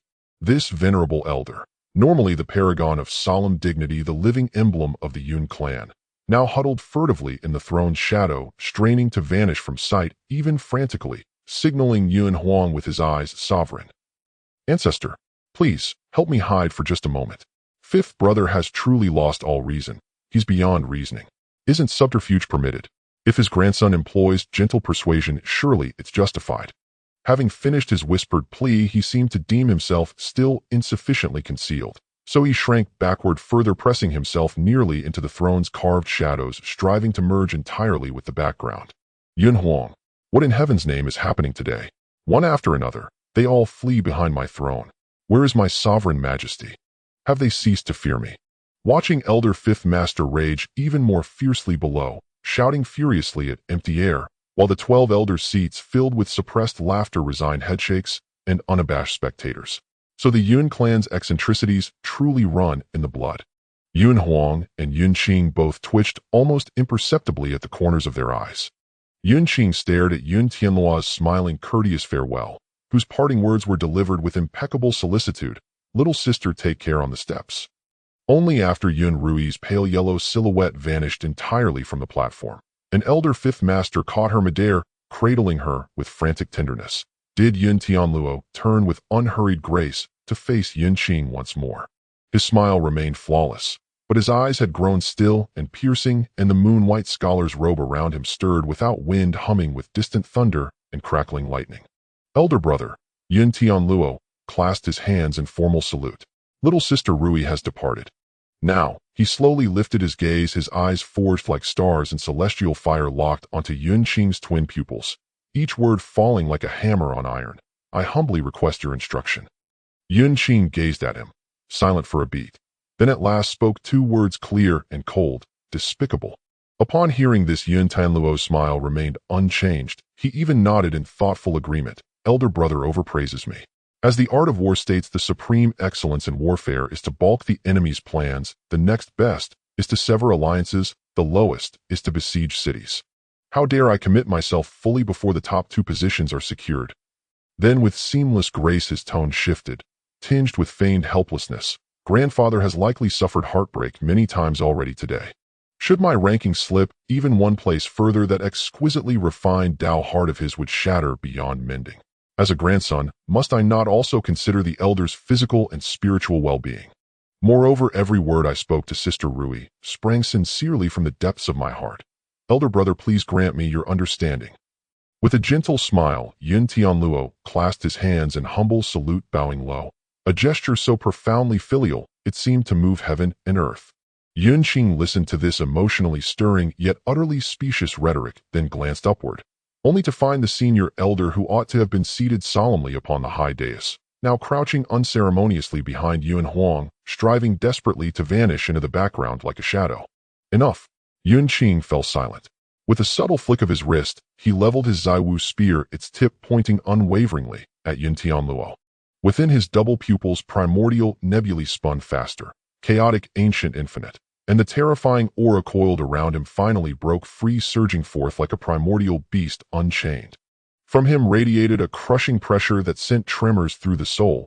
Even the turbulent immortal energy above the martial arts celestial platform stilled in awe. Across from him, Yun Tianluo's flawlessly serene, gentle smile slowly faded. Only 2 remained in the arena: eldest young master Yun Qing versus second young master Yun Tianluo. The final contest for the paramount position would erupt between these 2, diametrically distinct in style, yet equally sovereign atop their generation of the Yun clan. Upon the high dais, Yun Huang gazed down, observing the battlefield below, at last hushed into solemn stillness, then let his eyes drift over to Yun Qing, who sat slumped beside him like a deflated pouch. At last he could no longer resist, sending a private transmission to Yun Qing: hold nothing back. A faint curve lifted Yun Qing's lips as he replied telepathically, rest assured. The moment their silent exchange concluded, Zheng, A crystalline sword chime rang clear from Yun Tianyuan's palm. Not the colossal axe that had won him fame, but a slender 3-foot soft sword, its essence drawn from autumn waters, its bones forged from frosty jade. Its blade, thinner than a cicada's wing, shimmered like rippling water, harmonizing perfectly with his moon-white scholar's robe. Truly a nobleman like fine jade, a sword like wind and grace. Elder brother, please proceed. He spoke with a smile, his aura harmonious and immaculate. The opening stance of the 7-aperture Linglong heart, famed for its flawless foresight and calculation. Yun Qing raised his hand, his black-robed sleeve fluttered slightly as his right hand emerged. Fingers subtly curled, a gesture both stark and unmistakable. Come. Yun Tianluo moved. His figure dissolved in an instant. Then from 7 or 8 different directions, ethereal afterimages drifted forward, each indistinguishably real or illusory, converging upon Yun Qing. Scattered sword light bloomed like spring rain, targeting all major acupoints surrounding Yun Qing. Cloud drifting illusion body sword. It's the signature technique of the senior elder's lineage, someone whispered urgently from the observation terrace. This sword art was not merely swift. It excelled in deception, weaving illusion and reality so seamlessly that opponents often fell wounded before discerning truth from mirage, especially when augmented by the predictive power of the 7-aperture Linglong heart. Yet Yun Qing simply brought the Zaiwu spear straight across his front. Wang. A soft resonance hummed through the weapon, faint halos of dark yellow and ochre light shimmered. No thunderous fanfare, no blinding spectacle. Yet those drifting sword lights, illusions alike, vanished without sound upon contact with that gentle luminescence as snow melts beneath the sun. Only one blade, solid, unwavering, aimed directly at Yun Qing's throat, was met precisely where it was expected. A crisp, ringing dang echoed as the spearhead intercepted it flawlessly. Sword met spear, sparks flared and died in an instant. A flash of astonishment flickered across Yun Tianyuan's eyes, gone in a breath. He retreated lightly backwards several zhang, his smile still warm and composed, as though that lethal strike had been nothing more than a courteous greeting to pierce illusion with a single glance. Elder brother's vision is truly peerless. Before the words had fully settled, his backward momentum halted abruptly. His wrist snapped forward and the soft sword stiffened instantly. Thunder invocation. The blade lunged, thunder rumbling low, and its once clear azure radiance flared into searing, blinding cyan white. Fierce lightning surged from his core, coiling violently around the sword, crackling with a scalp-prickling pip-a-pap. This strike bore no flourish, only raw, annihilating intent. Lightning flashed, instantaneous and inevitable.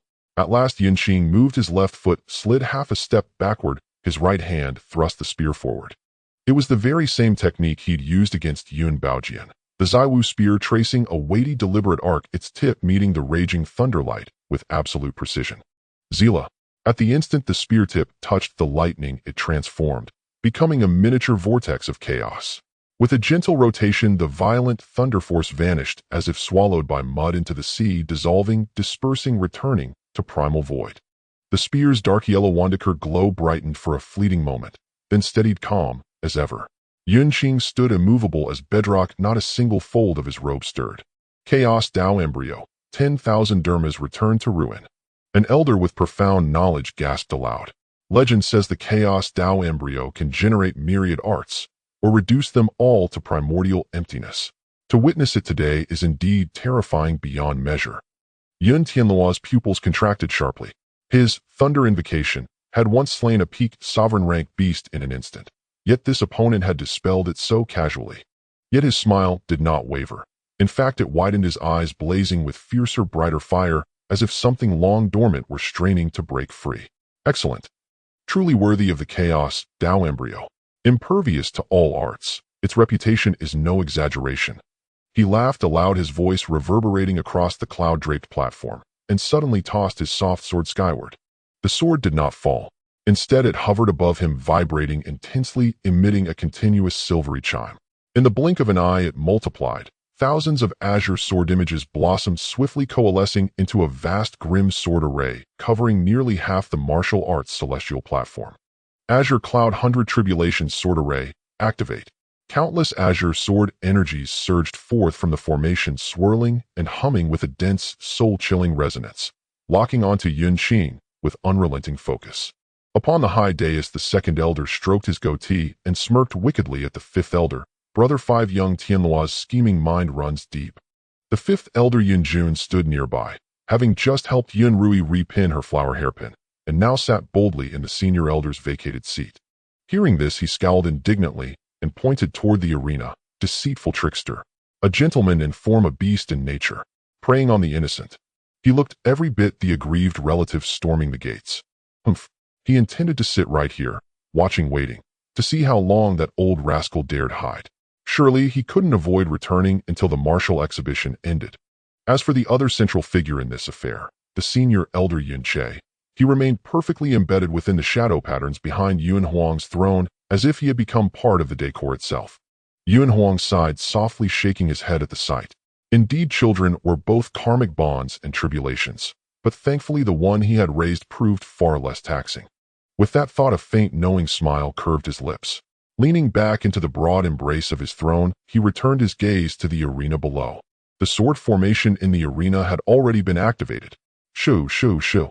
Hundreds upon thousands of sword energies descended like a torrential downpour, converging from all directions to crush their target. Each blade traced an unpredictable, devious path, perfectly aligned with the formation's evolving principles, sealing off every possible avenue of evasion. Moreover, an invisible gravitational domain expanded outward, seeking to impede the movements of those trapped within the array. Faced with this inescapable maelstrom of sword energy, Yun Qing finally began to wield his spear's will. His thrusts were not swift, but each swing carried the profound weight of a pillar anchoring heaven and earth. Golden yellow spear shadows carved endless perfect circles around his body, radiating an ineffable Tao resonance, one that seemed capable of bearing the weight of heaven and earth, dissolving wind, thunder, water, and fire alike. Dang, dang, dang, dang.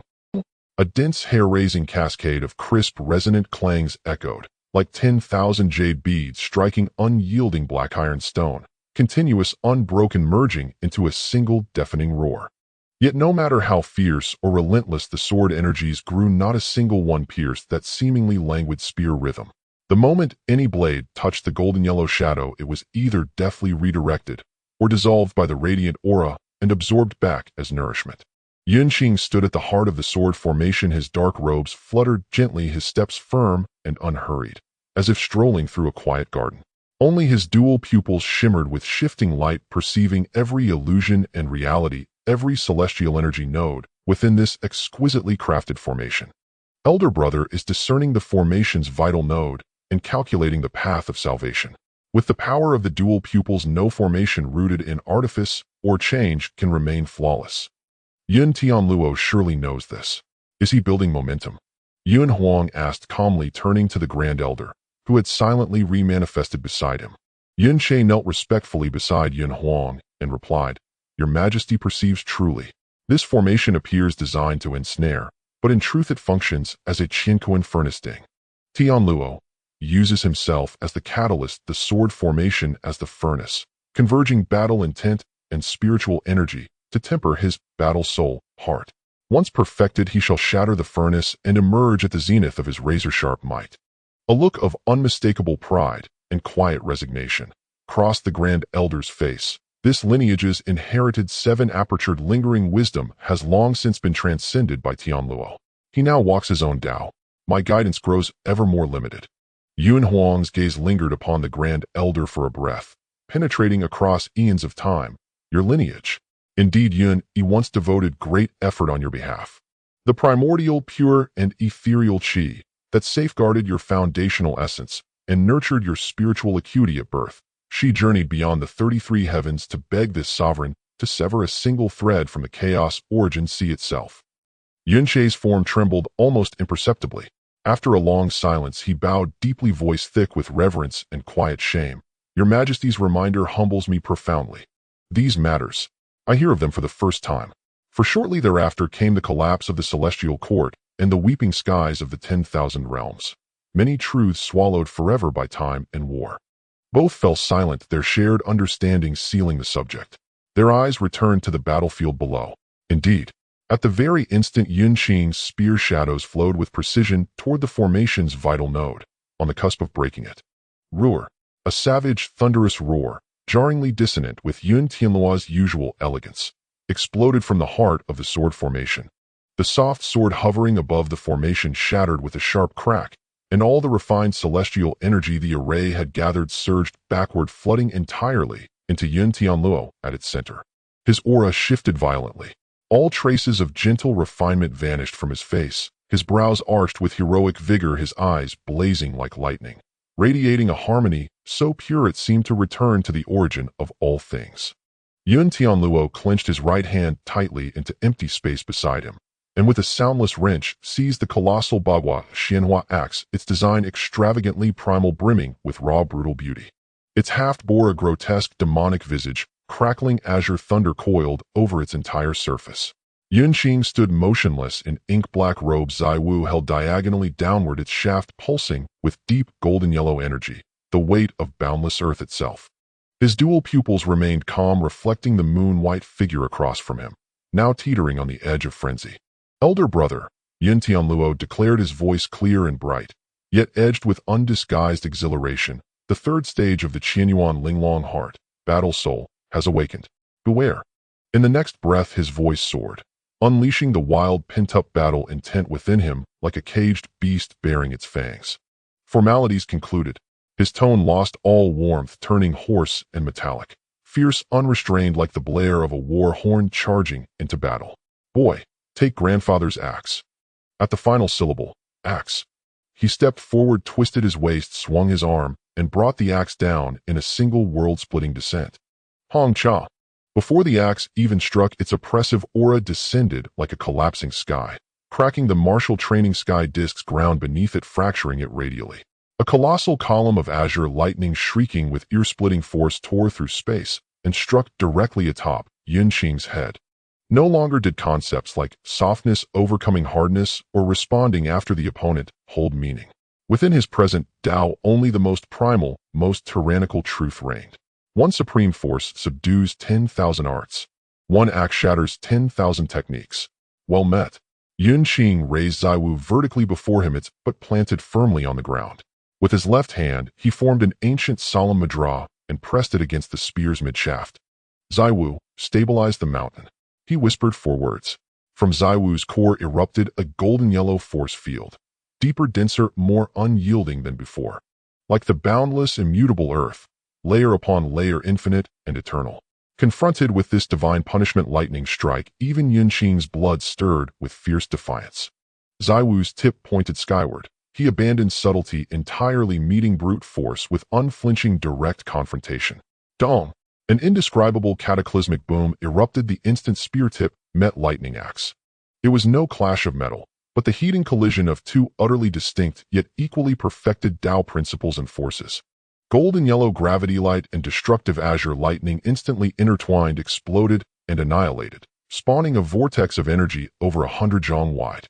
Turbulent shockwaves blasted outward in all directions, slamming against the ceremonial viewing platform's barrier and sending violent ripples cascading across its surface. Every spectator held their breath, eyes locked on the epicenter of the explosion. There stood Yun Qing, still upright, still holding Zai Wu aloft in a single-handed guard, unmoved.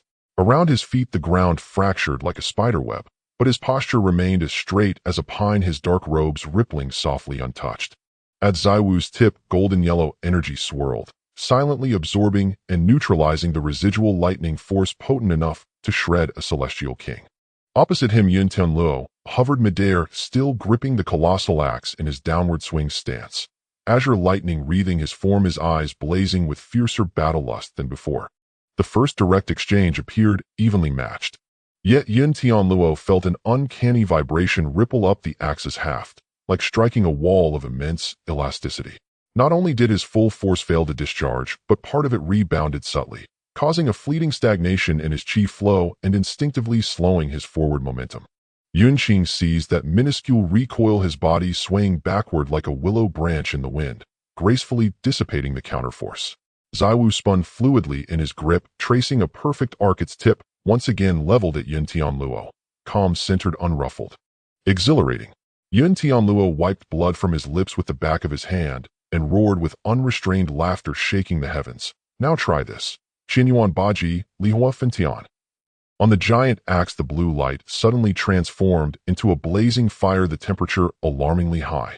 The surrounding space twisted as Yun Tianluo seemed to become a fire-wielding war god, the giant axe unleashing waves of heat that scorched the heavens and boiled the seas, launching an unending barrage against Yun Qing. Yun Qing also took action seriously, their figures weaving swiftly across the martial heaven plate, the shadows of spears and axes intertwining in a fierce clash. The black and yellow light clashed with the blue and red brilliance, constantly colliding and extinguishing, erupting in thunderous booms and blinding radiance. At the peak of speed, only two indistinct figures, one black and one white, could be seen, along with the ripples of energy bursting forth. Yun Tianluo unleashed the terrifying power of the Qian Yuan Ling Long Heart Battle Soul to its fullest, and amidst the swinging of the giant axe, the true meaning of the 8 trigrams could be faintly seen, changing and flowing, blending rigidity and flexibility with layers of power stacking upon each other. Meanwhile, Yun Qing maintained a steady rhythm like a mountain, wielding the carrying spear as if he could truly bear all things and dissolve all laws. No matter how ferocious and unpredictable the opponent's attacks were, he resembled a rock at the center of a storm, remaining utterly unmoved amidst the roaring waves. And during each moment of the opponent's attack transitions, he delivered precise counterattacks, forcing Yun Tianluo to constantly adjust and preventing him from maintaining a continuous offensive. As the stalemate prolonged, the battle intent within Yun Tianluo surged to its peak. A glint of determination flashed in his eyes as he suddenly leaped back, zhang into the air, gripping the axe handle tightly, with azure gold celestial power surging wildly within him. Kid, take grandfather's final strike. Tianyuan returns to true 8 trigrams annihilation.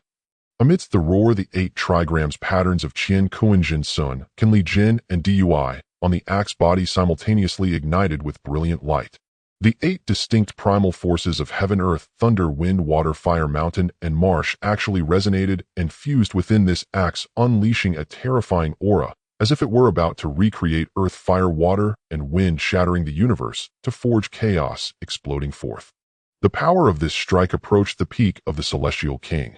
Yun Qing's dual pupils flickered, and he no longer held back, unleashing the Celestial King midstage power he had kept restrained. The vast chaotic spiritual power surged like a river, breaching its banks, pouring into the carrying spear. The spear hummed as the black and yellow light surged faintly, revealing the phantom of mountains and rivers. At the tip of the spear, a gray chaotic point quietly emerged, emanating a terrifying Tao rhythm that drew all things back to the void. Chaos returned to the void. He lowered his voice, sounding like a Tao bell that resonated through the soul. In the next moment, both moved simultaneously. Yun Tianluo merged with the axe, akin to the first light, piercing the heavens, striking down. Yun Qing thrust the spear straight ahead, carrying the obliteration of all things and the heavy suppression of mountains and rivers meeting the attack. The two forces represented the pinnacle of the Yun clan's younger generation, crashing together at the center of the martial heaven plate. Buzz! At the center of the collision, the space instantly collapsed and twisted, forming a dark point that devoured all light and sound. Immediately after, the point could not withstand the terrifyingly extreme energy and violently expanded outward. A chaotic vortex with a diameter exceeding 300 zhang instantly engulfed both figures. All could only vaguely see the reenactment of earth, fire, water, and wind within, with fragments of space swirling amidst broken laws. Everyone's hearts were in their throats, staring intently at the chaotic energy center. On the high platform, Yun Huang and the Grand Elder remained composed, seemingly having foreseen the outcome. A full 10 breaths passed. Only then did the terrifying chaotic vortex begin to gradually calm. At the center of the collision, a massive hemispherical pit was formed, the walls smooth as a mirror, shaped by the extreme force in an instant. On either side of the deep pit, Yun Tianluo knelt on one knee, 10 zhang away. The mighty 8 trigrams axe had vanished, dissipating into specks of spiritual light. His chest heaved violently, blood continuously spilling from the corner of his mouth, clearly having sustained significant internal injuries from the ultimate collision. Yet he stubbornly raised his head, staring intently at the opposite side. On the opposite side, Yun Qing still stood in place, his face slightly pale. He held the spear with one hand, the tip of the carrying spear resting on the ground, supporting his body. His dark robe was tattered in many places, but his grip on the spear remained steady, with only a few strands of hair blown askew by the fierce wind. He quietly gazed at Yun Tianluo with no expression of a victor in his dual pupils, only a profound calm. The difference in their standings was self-evident. Buffed. In the end, Yun Tianluo could not hold back any longer, spitting out a mouthful of blood, his breath rapidly weakening. Yet a look of relief, even tinged with joy, appeared on his face. He gathered all his strength, straightened his spine, and slowly stood up. Facing Yun Qing not far away, he clasped his hands and bowed deeply. Eldest brother, your cultivation is profound, your Tao is as deep as the abyss. Tianluo. His voice was hoarse and broken, yet each word was clear, resonating through the silent Yun peak. I am convinced in heart and mouth. Yun clan's first, eldest brother, truly deserving. As his voice fell, he could no longer support himself, his body swaying before collapsing backward. Almost simultaneously as he fell, a gentle flow of chaotic energy flew out from Yun Qing's sleeve, gently supporting him. The prepared elder rushed in, carefully taking him off the stage for treatment. Yun Tianluo ranked second, eliminated. The officiating elder's booming voice echoed throughout the venue, marking the final conclusion to this legendary battle for the position of chief. At this point, after numerous fierce battles, only one person remained standing alone upon the martial heaven plate. Dressed in dark robes with ink-black hair, though stained and injured, he still stood tall like a majestic mountain. The carrying spear propped against the ground, though its luster was subdued, it still resembled a stabilizing force against the sea. Yun Qing slowly raised his head, his dark robe gently fluttering in the calming residual energy waves. His dual pupils swept across the empty battlefield, ultimately resting upon the noble figure on the high platform. Their eyes met. Yun Huang slightly nodded, and deep within his golden pupils a trace of barely perceptible satisfaction flickered. He finally uttered a sentence, "Not bad." A smile, bold and unrestrained, first appeared on Yun Qing's face. The Grand Elder Yun Che stepped fully out from the shadows, looking at Yun Tianluo, who was being caught and healed by the attending disciples below, and he faintly relaxed a little, murmuring to himself, "Foolish child. As long as you found joy, that's enough." Second Elder Yun Yuan was already overjoyed, dancing with excitement, patting the shoulder of the fifth elder beside him. "Look, old fifth. My boy Qing. How about that? What does it mean to be the chief?" "Huh. Ha ha." That old fellow pressed him down, but in the end was not his boy Qing who pushed him back down. Ha ha. The fifth elder Yun Jun impatiently swatted his hand away, huffing, but his gaze toward Yun Qing was filled with complexity, ultimately turning into a sigh. The younger generation is to be feared. The officiating elder suppressed his excitement, announcing loudly, "The final victor, Yun clan's eldest son, Yun Qing." Roar. On the peak of Yunsu, the Yun clan was jubilant, their voices echoing through the skies, celebrating this dramatic and magnificent battle at the peak of Yun, as well as the figure that ultimately stood atop. Eldest son. Chief. Yun clan's 10,000 victories. The position of chief, forged through blood and fire, was the focus of all eyes, undeniably. Still the eldest son, Yun Qing. The waves of the 9 heavens blue cloud ranking were about to sweep across the heavens. His era was slowly unfolding. The appointment of the new 12 young lords had been sealed. Yun Qing slowly exhaled, the turbulent nebulae within his dual pupils gradually settling into serene stillness. His gaze swept across the assembly below. There stood his brothers and sisters, soon to march into battle beside him. There surged the jubilant cheers of countless clansmen, and higher still, veiled within rosy clouds, the golden eyes, omniscient, all-seeing, gently descended in quiet acknowledgement. Beyond the arena, Yun Pixiao had just stirred back to consciousness, still dazed, still unmoored, when he was seized in a vice-like embrace.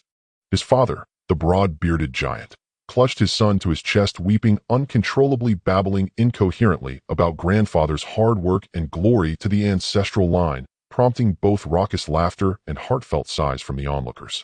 Nearby, Yun Li murmured something low to Yun Yao, causing the maiden to freeze in startled silence. Then, flush crimson, stamp her foot in mock indignation, turn her face away, and yet ever so slightly let her lips curl upward at the corners. Yun Li's gaze lingered upon the flawless white jade lilio-thievely bracelet adorning her wrist, in his eyes the glacial frost that had long lain frozen within finally softened, just a fraction, beneath this tender living warmth. Yun Jinglei no longer concealed himself. He sprang forth with unrestrained energy. Like a restless macaque, he circled Yun Gu, who sat cross-legged in tranquil meditation, shouting boisterously, "Brother Gu! Brother Gu! Don't feign unconsciousness. Play us the ode of triumph to celebrate. Or the general breaks the array if you prefer." Yun Ji's brow twitched under the barrage. Just as he opened his mouth to retort, Yun Hua and Yun Pengxing arrived in perfect synchrony. One traced a phantom brushstroke, sealing his retreat. The other swept her wide sleeve across his path jointly, and courteously escorting the source of the din to the periphery. Yun Zui was surrounded by several physicians forcibly swallowing a specially brewed sobering decoction, its bitterness contorting her entire face as she struggled helplessly pinned down by the seventh elder who had rushed over. Not far away, Yun Huang crouched beside the dragonblood thorns, pointing discreetly toward Yun Zui and whispering accusations. Upon hearing her, the thorny vine pivoted its barbed spines toward Yun Zui, not striking but assuming a fiercely menacing posture, as if declaring, "Dare you bully Hua again, and I shall impale you once more." Yun Zui caught the glance out of the corner of her eye and rolled hers in exasperation. Yun Baojian remained aloof in the corner, arms clasped tightly around his sword, cultivating an air of cool indifference. Yet when his gaze drifted toward Yun Tianluo, whose qi was visibly unstable and who was being probed relentlessly by physicians, a triumphant snort escaped him. "So much for your refined composure. Ended up splitting your legs, didn't you?" Yun Tianluo retained his scholarly grace, unmoved by the provocation. Though whether his mind had already cleaved Yun Baojian into 8 pieces remained a secret even to himself. Meanwhile, Yun Rui remained firmly in the grip of the 5th elder Yun Jun, who was blocking the chief elder's path, while simultaneously debating in a voice brimming with conviction such matters as profound karmic fortune, as genuine strength, and third place as a rightful and inevitable honor. This generation of the 12 young lords truly remained as uniquely spirited as ever. Watching this vibrant tapestry of mortal vitality unfold before him, Yun Qing sighed inwardly. Yet deep within his eyes an unbidden current of warmth quietly flowed unnoticed even by himself. Whatever else might be said, they were Yun clan's future, and would stand beside him as comrades in arms, kin bound by shared trials along this merciless immortal path where only the strong survive. Amidst the thunderous roar of celebration, the ceremonial elder soared through the air and landed gracefully beside Yun Qing. First he offered a profound bow to Yun Qing, the reappointed chief lord, then amplified his voice with spiritual energy, commanding silence over the clamor. The martial trial ceremony has reached its conclusion. Through this trial, the Yun clan's new generation of 12 young lords has been formally determined. The final rankings are as follows. With each name he proclaimed, a resonant chime echoed from the heart of Yun Chu Peak, harmonizing with the mountain's soul as though heaven itself crowned them. Chief Lord, the eldest young lord Yun Qing. Second Lord, the second young lord Yun Tianluo. Third Lord, the third young lady Yun Rui. Fourth Lord, the fourth young lord Yun Baojian. Fifth Lord, the fifth young lord Yun Pingxing. Sixth Lord, the sixth young lady Yun Hua. Seventh Lord, the seventh young lady Yun Zui. Eighth Lord, the eighth young lord Yun Shuanghua. Ninth Lord, the ninth young lord Yun Jinglei. 10th Lord, the 10th young lord Yun Li. 11th Lord, the 11th young lord Yun Gu. 12th Lord, the 12th young lord Yun Pixiao. Each proclamation was accompanied by a luminous surge of spiritual energy, imbued with the Yun clan's vast ancestral fortune, descending precisely upon the newly appointed young lord, coalescing into ancient solemn tokens. Each token bore a unique form, not metal, not jade, yet warm to the touch. Upon its front, archaic cloud motifs engraved the holder's rank and title. Upon its reverse, a miniature radiant totem, resonating perfectly with the bearer's cultivation foundation, shimmered with flowing light and innate Tao resonance. These were the Yun clan's young lord tokens, not mere symbols of status, but sacred treasures intrinsically bound to the clan's very fate. Yun Pixiao, despite his injuries, steadied his trembling hand and grasped the token, whose reverse shimmered with twin emblems, endless yellow sands, and a dragon tiger motif. His eyes instantly welled again. He pressed a fervent kiss upon the token, then flashed his father a wide, pained grin, pulling sharply at his wounds. "Woohoo! My place in the ancestral register is secure." Yun Li scoffed at his lack of composure, tightening his grip on his own token, etched with a lone wolf howling beneath the moon. Unlike Yun Pixiao, he had no bloodkin yearning for him. His sole vow this lifetime was brotherly. Yun Yao playfully waved her hand before him, her smile radiant as sunlight. "This lifetime I vow only that Yun Yao shall know peace." Inwardly, Yun Li completed the vow, already calculating his post-trial visit to his elder brother. When the final chime faded softly among the peaks, the ceremonial elder stepped back one pace, and every clansman present turned as one, facing north toward the highest throne wreathed in auspicious clouds, and bowed deeply. The roaring summit of Yun Chu Peak felt instantly silent and reverent. Every gaze, like rivers converging upon the sea, flowed wordlessly devoutly toward that figure veiled in drifting clouds. Yun Huang rose slowly from his lofty throne. He exerted no deliberate aura, but the moment he stood, the heavens themselves seemed to bow beneath an invisible hand. Sunlight dimmed, clouds stilled mid-drift. His pale golden eyes swept calmly over the assembly below, then settled with quiet certainty upon the 9 heavens' azure cloud list, now faintly manifesting in the celestial void. A voice sovereign and immutable as heaven's own decree resonated clearly within the spirit soul of every Yun clansman. The summit martial trial concludes here. These 12 have inherited our clan's celestial fortune, upheld the legacy of our ancestors, and tempered themselves in blood and fire. Henceforth, they bear the honored title of the 12 Young Lords, granted core authority entrusted with the rise and fall of our clan's destiny. His voice paused, then surged anew, bearing the indomitable will to proclaim across all realms and pierce the vault of heaven. They shall represent the Yun clan, uphold our glory, compete upon the azure clouds, seize cosmic opportunities, and ascend the supreme immortal path. Let none betray the might of Yun. We pledge obedience to the young lord's edict. The answering roar surpassed all previous cries in unity and fervor. Countless Yun clansmen trembled with emotion, faces flushed with pride, as if through time itself they already beheld their own prodigies blazing upon the azure cloud list, where heroes gathered, winning peerless glory for the Yun clan.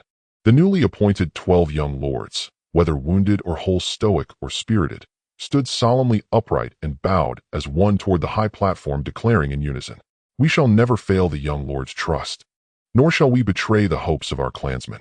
Thus the martial trial ceremony truly concluded. The smoke of the 9 heavens' azure cloud list now hung palpably on the horizon.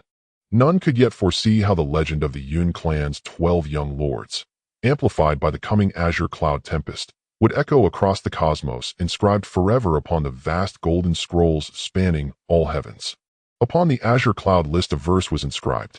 Qing holds the heavens, Luo tames the moon, Rui's bones are forged of jade, Baojian clasps steel-punching paint stars, Hua's drunken flight, Shuanghua's bloom, Jinglei surmounts thunder, Li's song pierces skies, Ge's cry shatters the firmament.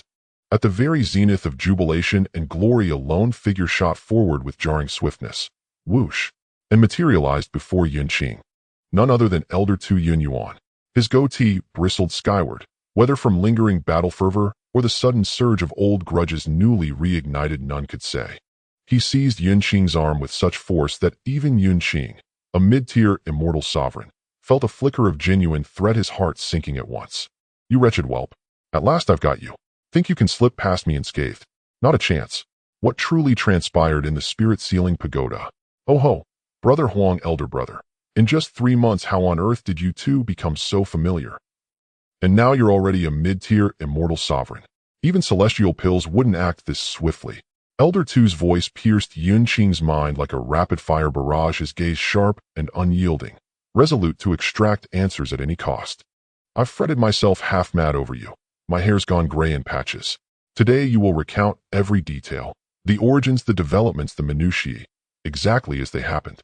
If not, I'll haul my bedding straight into the main hall of your Qingyu palace and sit there day and night. I'll meditate right outside your door. Let's see how long you dare hide." Yun Qing's ears rang under the torrential onslaught of this long-overdue reckoning. Indeed, the inevitable had arrived. He'd known all along with Elder Tu's temperament this matter would haunt him for a century unless laid bare to the last thread. In the blink of an eye, Yun Qing's thoughts raced like lightning. Confess and seek leniency. Reveal everything from the spirit-sealing pagoda. The tearful breakdown, clutching Yun Huang's sleeve to wipe his tears, composing 300 melancholy verses of courtly lament, being struck on the forehead by golden arrows, and finally tumbling, humiliated and disgraced, into the Longhuan Qingshu realm. Absolutely not. Those dark chapters must remain entombed within the spirit-sealing pagoda, known only to heaven, earth, and himself, perhaps at most one other party directly involved. Under no circumstances could a third soul learn of them, especially not Elder Tu, who regarded him as both master and father. Were he to find out, he'd collapse laughing, then seize Yun Qing by the ear and lecture him until the stars themselves crumbled to dust. If that happened, Yun Qing, the eldest heir of the Yun clan, might as well cease to exist. He needed to divert the storm. His gaze flashed like lightning, glancing casually yet deliberately toward a spot on the viewing platform. There stood Elder 12, pale as death at Yun Qing's triumphant return, now attempting to slip away unnoticed. Yun Qing's eyes locked onto him instantly. Him. A perfect scapegoat. An ideal outlet for fury. The undisputed best means to redirect Elder Two's attention, resolving his immediate crisis while settling old scores in one decisive stroke. Elder Two, Yun Qing interjected, his expression shifting instantly to solemn gravity. He grasped the Elder's wrist firmly, halting the torrent of questions, then subtly gestured toward Elder 12 and lowered his voice. Please calm yourself. Trivial matters can wait. But there remains an ancient blood debt, one that demands reckoning now. As expected, Elder 2 followed Yun Qing's glance, and his brows snapped upward, fury igniting in his eyes like wildfire. His grip on Yun Qing's arm instinctively loosened. That treacherous dog, he snarled through clenched teeth, the old grievances surging anew. His interrogation of Yun Qing instantly forgotten. How could I have nearly overlooked him? He dared ambush our clan's peerless prodigy and covet the Chaos Dao embryo. His crimes merit nothing less than utter annihilation. Come boy, follow me. Today before the entire clan, we shall nail this wretch down in full view. Your affairs, we'll address them later. Without waiting for reply, he dragged Yun Qing forward with thunderous resolve, charging toward Elder 12's retreat as if storming a fortress. Yun Qing exhaled inwardly in quiet relief. As he let himself be pulled along, he swiftly glanced back toward the high dais where a certain figure sat, eyebrows faintly arched, watching him with a knowing, half-smiling gaze, and sent him a fleeting, helpless plea. Brother Huang, save me. This time I truly need you. As the distance narrowed, Yun Qing's demeanor hardened. His gaze turned glacial, electric, locking unerringly onto Elder 12, who was just turning to vanish into the crowd. His voice rose clear and commanding, ringing across the square. Elder 12, please stand still. Those few words silenced the bustling platform in an instant. Countless eyes swiveled toward them, stunned and uncertain. Yun Qing stepped forward. His black robes stirred without wind as he declared aloud, the ancient beast domain. A blood-red moon hanging low. Ambush upon kin. Theft of the Dao embryo. This blood debt. You surely do not imagine it has dissolved into thin air now that Yun Qi lies dead, oi. The declaration sent shockwaves rippling through the assembly. Though the upper echelons had attempted to suppress news of the ancient beast domain incident months prior, rumors had long since taken root. Yun Xiaowei's solitary return, Elder 12's subsequent grave injury and confinement. Each clue had quietly fermented into whispered truth. Now, with the principal accuser speaking openly before all, it was as though a thunderclap had shattered the sky. Elder 12 froze rigid, then slowly turned. His aged, sinister face bleached of all color, left only with ashen despair. He knew Yun Qing had returned unscathed, and stronger, more revered than ever. His own faction was already doomed like a grasshopper in late autumn. He'd hoped the young lord's silence at the time implied mercy, perhaps even survival, or at least a shred of dignity. He never imagined Yun Qing would strike here now beneath the blazing gaze of 10,000 witnesses. He tried to speak, to protest, but under the sudden icy scrutiny of the crowd, every excuse withered into futility. Worse still, he felt multiple overwhelming presences from the Elder's pavilion lock onto him without restraint. Elder 3, Elder 5, even Elder 1, the great Elder whose past ties to him had once held a sliver of goodwill. He knew then that his fate was sealed. I. Elder 12's lips trembled. His body swayed slightly. He took half a step backward, eyes darting wildly, instinctively summoning his last reserves of immortal energy to flee. Yet the moment his intent stirred, a final desperate struggle, seize him. A roar erupted, deep, furious, and vibrantly vital. Not from Yun Qing, but from Elder 2 Yun Yuan, who had been distracted mere moments before. The Elder had reacted with startling speed. Or rather, he'd been coiled tight, biding his time, waiting precisely for this moment to unleash his pent-up wrath. Dare you ambush my boy, after I raised him from a child? With a furious sweep of his sleeve, he bellowed, the evidence is irrefutable. The assailant Yun Qi is dead, and every black-robed accomplice was erased by the young lord himself. Do you still dare deny it? To plot against our clan's supreme genius, to covet the Chaos Dao embryo, this is treason against blood and betrayal of the Dao. By the Yun clan's ancestral laws and sacred statutes, what penalty does this crime demand? He granted Elder 12 no reprieve. An immortal sovereign's crushing aura fused with incandescent fury slammed down like a mountain. Yun Xiaowei, where are you? Seize this villain. Resist, and kill him on sight. Yun Xiaowei stepped forward, his expression grim and resolute as the entire platform held its breath. The elite Yunshao guards under the second elder surged into position, at once sealing every possible escape route. The 12th elder, already gravely wounded and severely weakened in cultivation, stood utterly powerless beneath their overwhelming encirclement and oppressive aura. In an instant, two burly Yunshao guards seized his arms from behind. Two sharp cracks echoed as heaven-sealing dark golden shackles, specially forged to suppress immortal cultivation, bound him tightly. He was then forced onto his knees, humiliated and broken. Yun Qing, you act out of personal vendetta. The young lord that day. The 12th elder's eyes bled with fury as he made one last desperate ragged cry. Personal vendetta. Yun Qing stepped forward, his double pupils calm and still, yet radiating an unnerving power that pierced straight into the soul. You have violated the clan code. Where then lies the personal grievance? As for the young lord's decision not to punish you immediately, it stemmed solely from kinship and compassion, granting you the chance to confess and repent. Alas, you harbored not a shred of remorse. He turned towards several senior elders who had gathered upon hearing the commotion and bowed solemnly. Elder Yun Shao of the 12th branch has orchestrated the ambush and murder of a fellow clansman and schemed to seize his Dao embryo. Evidence is irrefutable. By the clan code, he must be punished without leniency. The second elder immediately interjected, voice resolute as steel. Rest assured, I shall personally oversee this matter. Every accomplice will be investigated and punished without exception. All misappropriated clan assets shall be fully recovered, to uphold the lofty dignity and unassailable integrity of the Yun clan. The assembled elders exchanged glances and nodded in silent consensus. No one spoke in defense of the 12th elder. Such a crime struck at the very root of the clan. There was no room for mercy or negotiation. Watching the 12th elder dragged away like a lifeless dog, Yun Qing felt no triumph, only a chilling absolute stillness. In this world, victors ascend as sovereigns, the vanquished fall as traitors. All must answer for their choices and for their failures. Each clause of the clan code demanded his execution 8 times over.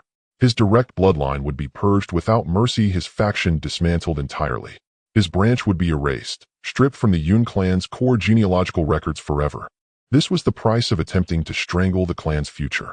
With this long-standing threat finally resolved, Yun Qing exhaled inwardly, a quiet, subtle release of tension. This affair would keep the second elder occupied for weeks. Investigations, trials, executions. At last he could breathe freely, for now. As Yun Qing quietly weighed how best to maintain a low profile, his gaze flickered northward, to the honored seat, where Elder Yun Che stood slightly bent, murmuring something in low tones beside Yun Huang. Yun Huang had already risen. His white dragon imperial robes shimmered with celestial brilliance under the ambient spiritual light. A gentle sweep of his cloud sleeves signaled his imminent departure. Elder Yun Che stood meekly at his side, clearly preparing to accompany him. Around them, roiling clouds began to gather and converge, gradually veiling their figures in ethereal mist. We respectfully bid farewell to the young lord. A thunderous chorus rose like a tidal wave. Suddenly a spark ignited in Yun Qing's mind. Of course, Elder Yun Che was clearly following Yun Huang back to the Chiwu Palace, not to evade the 5th elder, but to discuss matters of utmost importance. And he too happened to have urgent matters requiring the young lord's counsel. Accompanying them to Chiwu Palace would serve 3 purposes at once: evading the second elder's inevitable interrogation, continuing his seclusion within the Longhuan Qingshu Pavilion to consolidate his cultivation, and perhaps even nurturing fraternal bonds. A triple victory, exquisite. As the second elder stood triumphant directing the Yunshao guards and their escort, Yun Qing instantly made up his mind.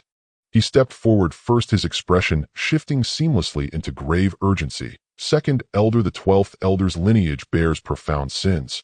The subsequent investigation and punishment bear directly upon the clan's stability. We entrust this weighty task to your capable hands.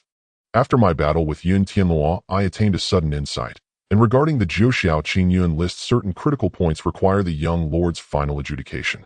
I beg your pardon. I must depart ahead of you.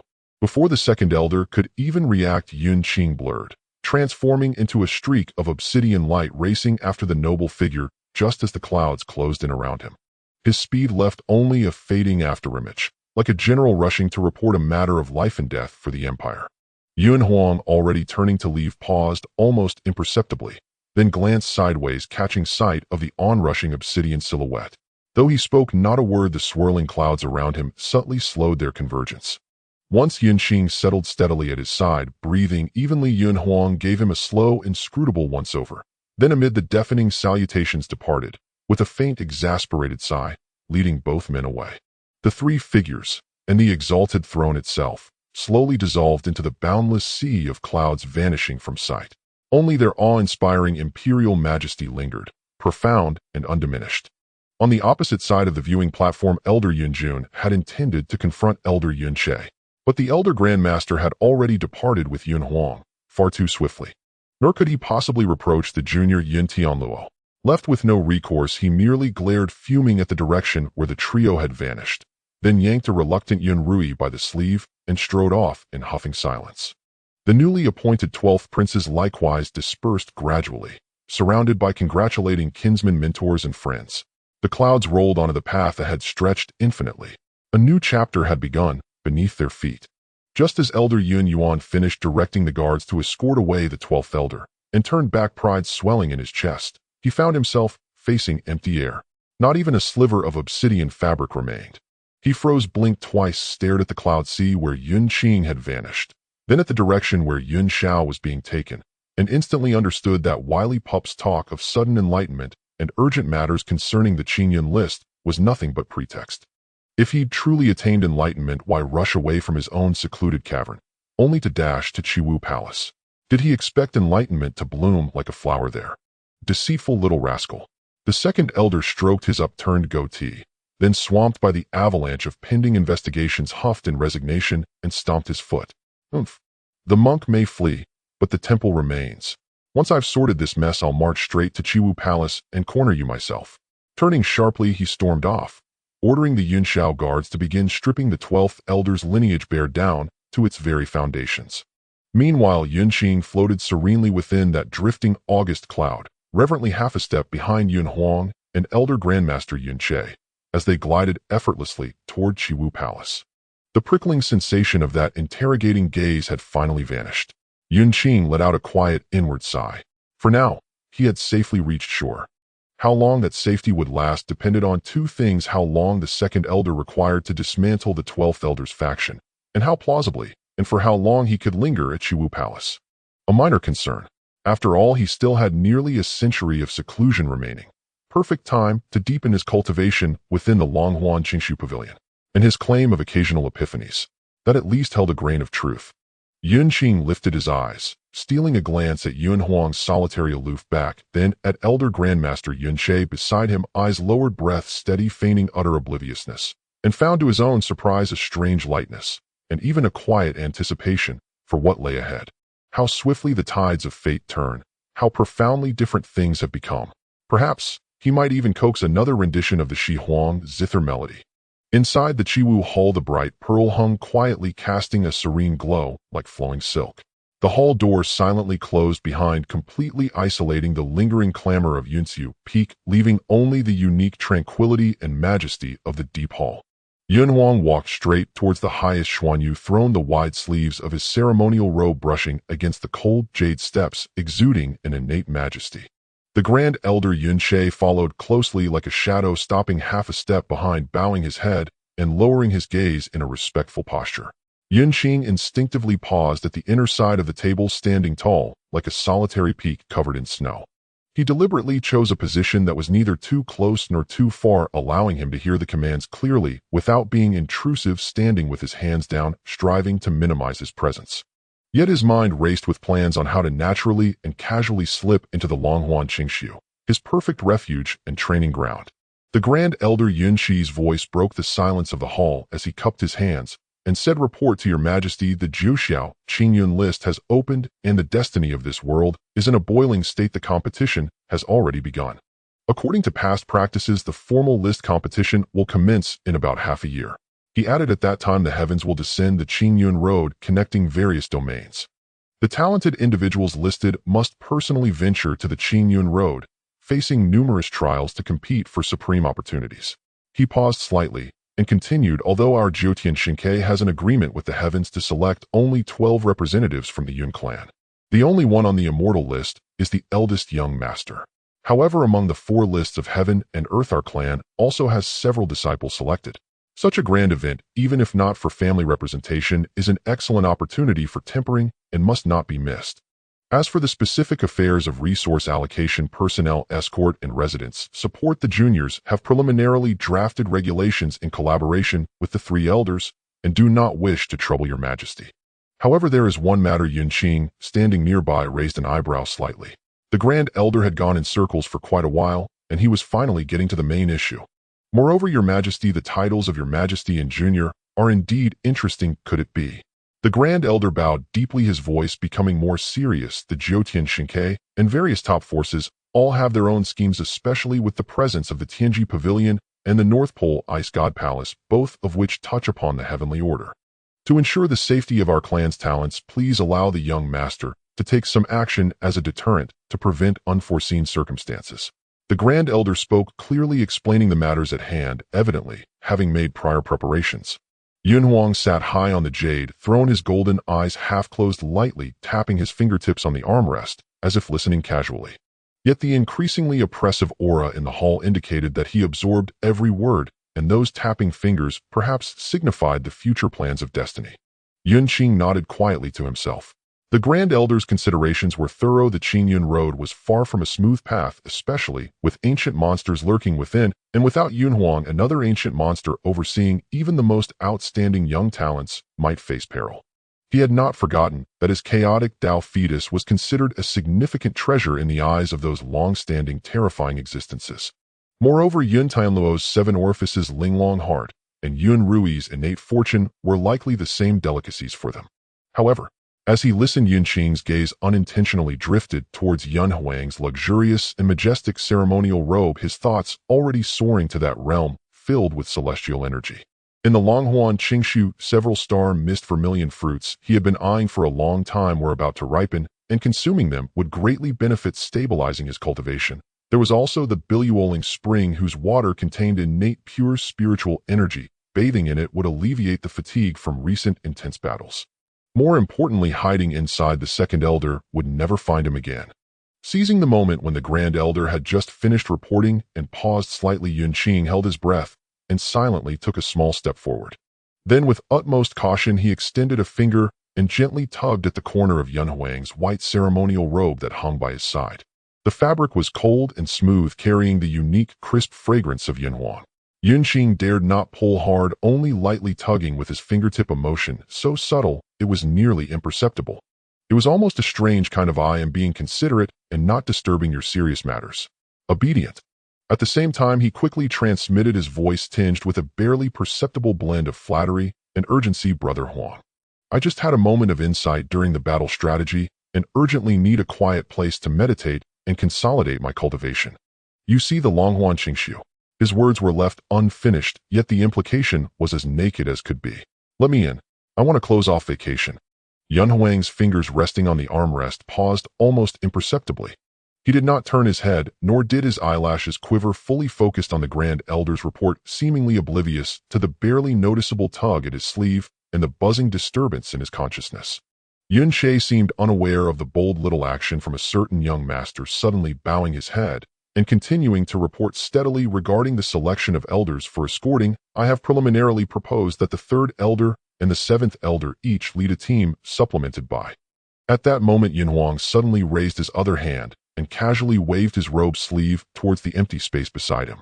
The movement was smooth and natural, as if he was merely feeling a bit tired and adjusting his sitting posture. In that instant, when his wide sleeve brushed past, the space beside Yun Qing silently split open, and a gentle yet irresistible pulling force came forth. He didn't even have time to manage his expression, only feeling a blur before him, as the rich, innate spiritual energy rushed towards him, mixed with the elegant fragrance of rare flowers and plants, and he was unceremoniously thrown into the Longhuan Qingshu. Not even stumbling, he stood firmly on the white jade platform at the entrance of the cave. Thus it may guarantee absolute safety. The Grand Elder's words just fell, the resonance echoing in the spacious Chiwu Hall, as if the momentary spatial fluctuation was just a common shimmering of the pearls within the hall. Yun Huang nodded slightly, his golden eyes still half closed, and he calmly spoke. "All right. You and the 3rd elder can draft the details together and report them to me for acknowledgement." "Yes." The Grand Elder bowed in response, completely overlooking the sudden disappearance of a certain individual at the side of His Majesty and the slight misalignment of the sleeve corner that had been tugged. Observing the nose, observing the heart as expected of the Grand Elder representing the Yun clan, his acting skills were top-notch, steadfast as a mountain. Inside the Chiwu Hall, the tranquility returned to just the sovereign and his ministers. Only that corner of the ceremonial robe sleeve tugged by someone seemed to have been gently realigned by its owner, smoothing out the tiny crease. Inside the Longhuan Qingshu cave, Yun Qing stood in place, looking at the familiar celestial mountains and seas of clouds, jade trees, and exquisite flowers before him, letting out a long sigh of relief. Yun Qing wasted no time. His figure blurred, and he swiftly ascended to the summit of a celestial mountain, where spiritual energy flowed most abundantly and the vista stretched widest. He settled into lotus position, resting the Zaiwu spear across his knees, eyes gently closed. Deep within his heterochromatic pupils, a primordial nebula churned slowly as he began sifting through the profound insights gained from the Cloud Peak martial demonstration. His final duel with Yun Tianluo had appeared effortless, but in truth the latter's mastery of the seven-apertured spirit heart, his battlefield calculations pushed to their zenith, and his instantaneous shifts between absolute rigidity and perfect pliancy left Yun Qing quietly astonished. Yun Baojian's sword intent, pure to its very essence. Yun Jinglei's cognitive interference that brushed against the fabric of cosmic laws, the triple artistic synergy of the three perfections, and even Yun Pexiao's raw, untamed ferocity brimming with primal vitality.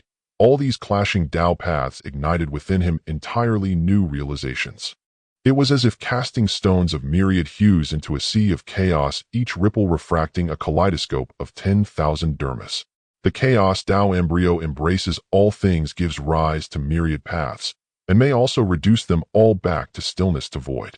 These epiphanies, refined to their utmost purity, were absorbed one by one, meticulously deconstructed, and gradually woven into the very fabric of his own chaos Dao. His cultivation realm, midstage immortal sovereign, grew ever more firmly rooted under this continuous influx of insight, his immortal energy increasingly refined and condensed, quietly amassing strength toward the threshold of the next exalted level. Within the celestial realm, time flows without measure, days passed unmarked. When Yun Qing opened his eyes again, his gaze radiated serene, yet incandescent light, his heterochromatic pupils deeper and more unfathomable than before. His aura now flowed as one seamless whole, returning to simplicity and authenticity, clearly more advanced than when he first entered the realm. Yun Qing exhaled a satisfied breath of turbid air, feeling utterly refreshed, every trace of exhaustion from his successive fierce battles swept clean. His condition had never been finer. My cultivation has stabilized sufficiently. In high spirits, he rose to his feet and stretched, joints popping softly. Next, I shall pluck some starfog vermilion fruits for a taste, and then soak thoroughly in the Biluo spirit spring. He cheerfully contemplated how best to savor this rare interlude of tranquil seclusion. Yet even as he lifted his foot forward, before it could descend, shhrrk, a rift tore open without warning in the placid air before him. A hand emerged, slender as carved jade, fingers long and elegantly articulated, carrying a familiar, chilling touch. Though devoid of any visible immortal energy, it bore an innate Dao resonance capable of seizing heaven itself, and seized Yun Qing's collar with flawless precision. In an instant, the celestial mountains and drifting clouds receded in dizzying haste. A whirlwind of vertigo followed, then the solid, grounding thud of his buttocks meeting the floor. He had been effortlessly lifted out of Longhuan Qingshu and deposited squarely back onto the cool, smooth, cloud-patterned marble of the Chiwu Hall. Blinking in dazed confusion, Yun Qing found himself staring up at Yun Huang's peerlessly handsome face, then directly into those calm, golden eyes gazing down upon him. The latter appeared to have just concluded deliberations with the senior elder, now clad in simple moon-white robes. He held Yun Qing's collar with relaxed nonchalance, as though retrieving a frolicking great cat from his own garden, glanced once, confirmed his cultivation had deepened further, and released him. Your seclusion has lasted long enough, Yun Huang remarked, voice utterly devoid of inflection, before turning to resume his seat upon the central dais and sweeping his gaze idly across the hall. Yun Qing instinctively rubbed the nape of his neck, where a faint echo of that grip still lingered. Only then did he notice subtle changes to the Chiwu Hall's interior as Yun Huang's gaze passed over it. Beyond Yun Huang's imposing main dais and black jade writing desk, a smaller, but equally exquisite, ink-jade desk had appeared beside the brighter cluster of luminous pearls. It held full calligraphy tools, brush, ink, paper, and inkstone, alongside several urgent clan communique talismans and several scrolls laid open. Was this meant for him? Yun Qing's heart gave a sudden, uneasy lurch, foreboding coiling coldly in his chest. Indeed, Yun Huang raised a long-fingered hand and pointed casually toward the newly placed ink-jade desk, his tone as mild as instructing Yun Qing to pour a cup of tea. Henceforth you shall handle clan affairs here. Yun Qing wondered whether he'd misstepped exiting the realm, or struck his head upon being yanked out. He pointed first at himself, then at the ink-jade desk, so unmistakably a workstation for overtime, and finally back at Yun Huang, both pairs of eyes wide with utter disbelief. Me? Handle clan affairs? His voice wavered, trembling with shock. Are you jesting? I must have hit my head. This cannot be real. Yun Huang gave a slight nod, his golden eyes sweeping over him with unassailable logic. As the eldest prince of the Yun clan, and the future pillar of our lineage, you must become intimately acquainted with clan administration.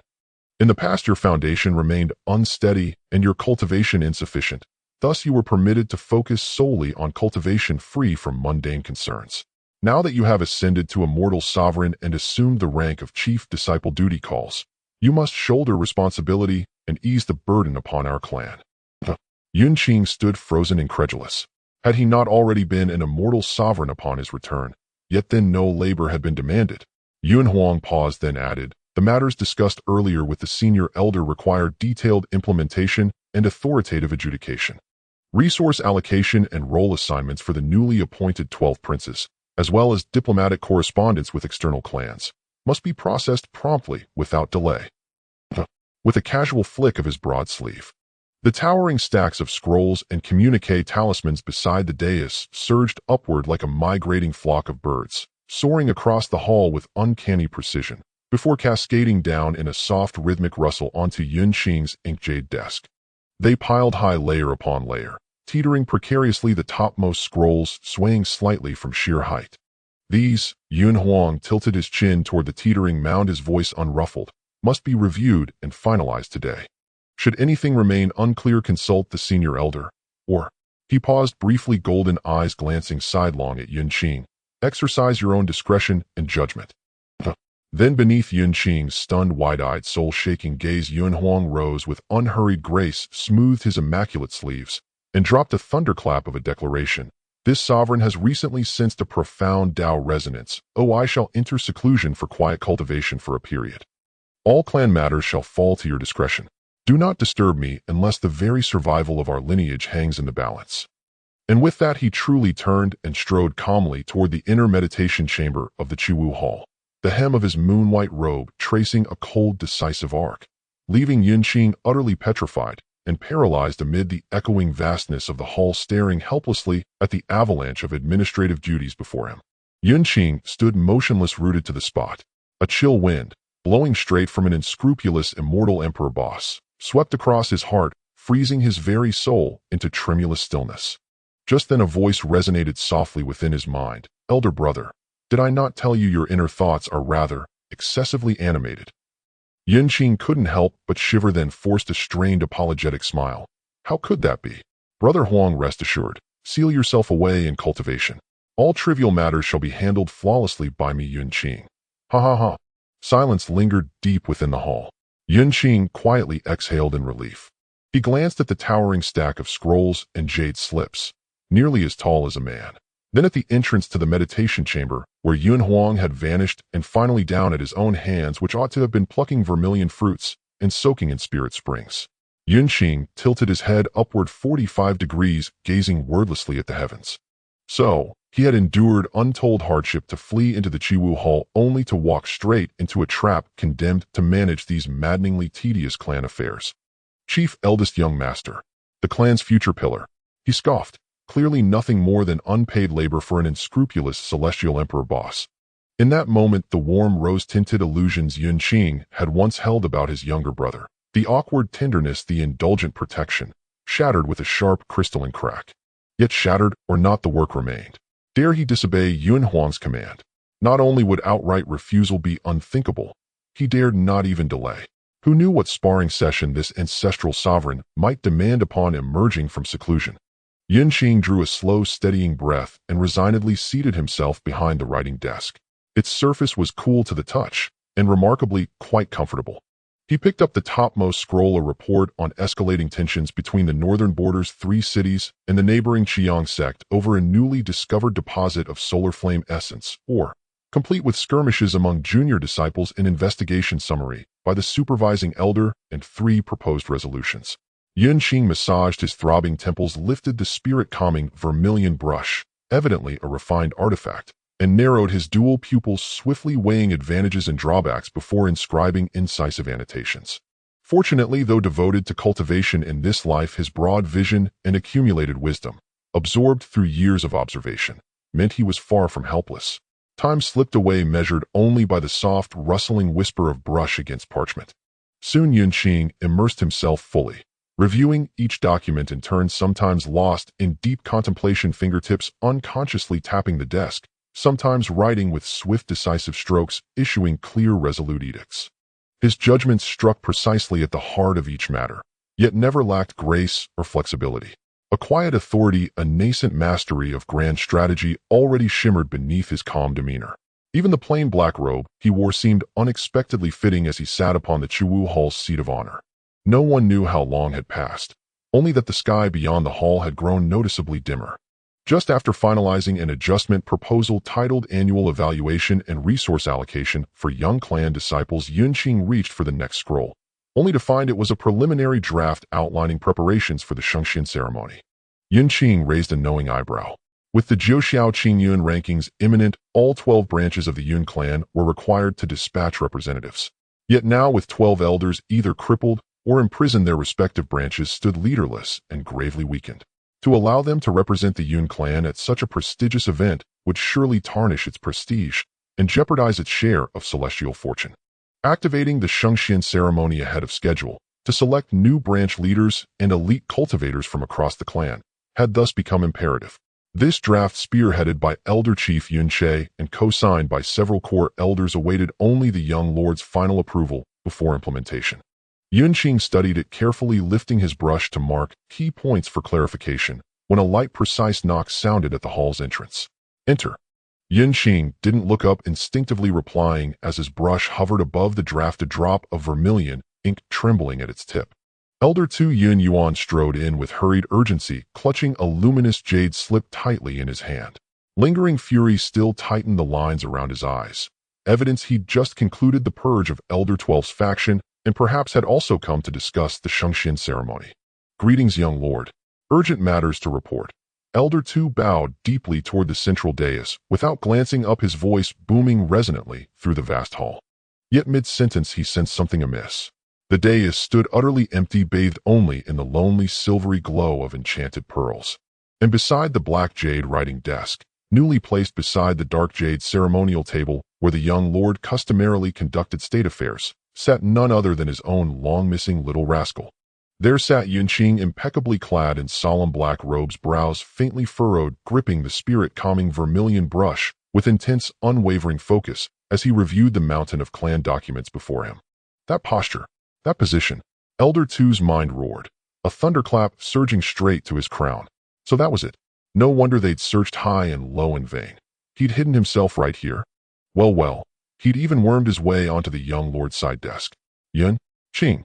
With a bellow that tore through decorum, Elder 2 lunged forward, bypassing protocol entirely, and drawing on both his celestial sovereign cultivation and decades of experience catching wayward airs, seized Yun Qing's ear in a firm, unyielding grip. "Ow. Elder 2, ease up. It hurts." Caught completely off guard, Yun Qing grimaced in pain, and the vermilion brush clattered onto the Shengxian draft, staining a swath of text crimson. "You little rascal. At last old master has you cornered." Elder 2 snarled, his mustache bristling with rage. He shouted while yanking Yun Qing bodily away from the desk. The two careened wildly across the hall in chaotic pursuit. Yun Qing winced, ears burning, inwardly cursing his ill fortune. Of all places to run into Elder 2 here in the Chuwu Hall. And to make matters worse, Brother Huang remained sealed in seclusion. Wincing, he shielded his aching ear with one hand while frantically searching for a new diversion. Elder 12 was already exhausted as a scapegoat, What next? The Shengxian ceremony. Yes, urgent legitimate business. Elder 2, my ears coming off. I'm handling clan affairs, on the young lord's direct order. Precisely, just reviewing the Shengxian draft you and the elders jointly submitted. It's critical. I was about to seek your counsel.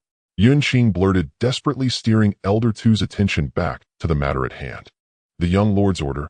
Elder 2 paused mid-pool, skepticism flickering in his gaze. His grip loosened, but did not release, as he fixed Yun Qing with a piercing stare. Why would the young lord entrust you with clan affairs? His furious roar died abruptly, choked off as if by an invisible hand.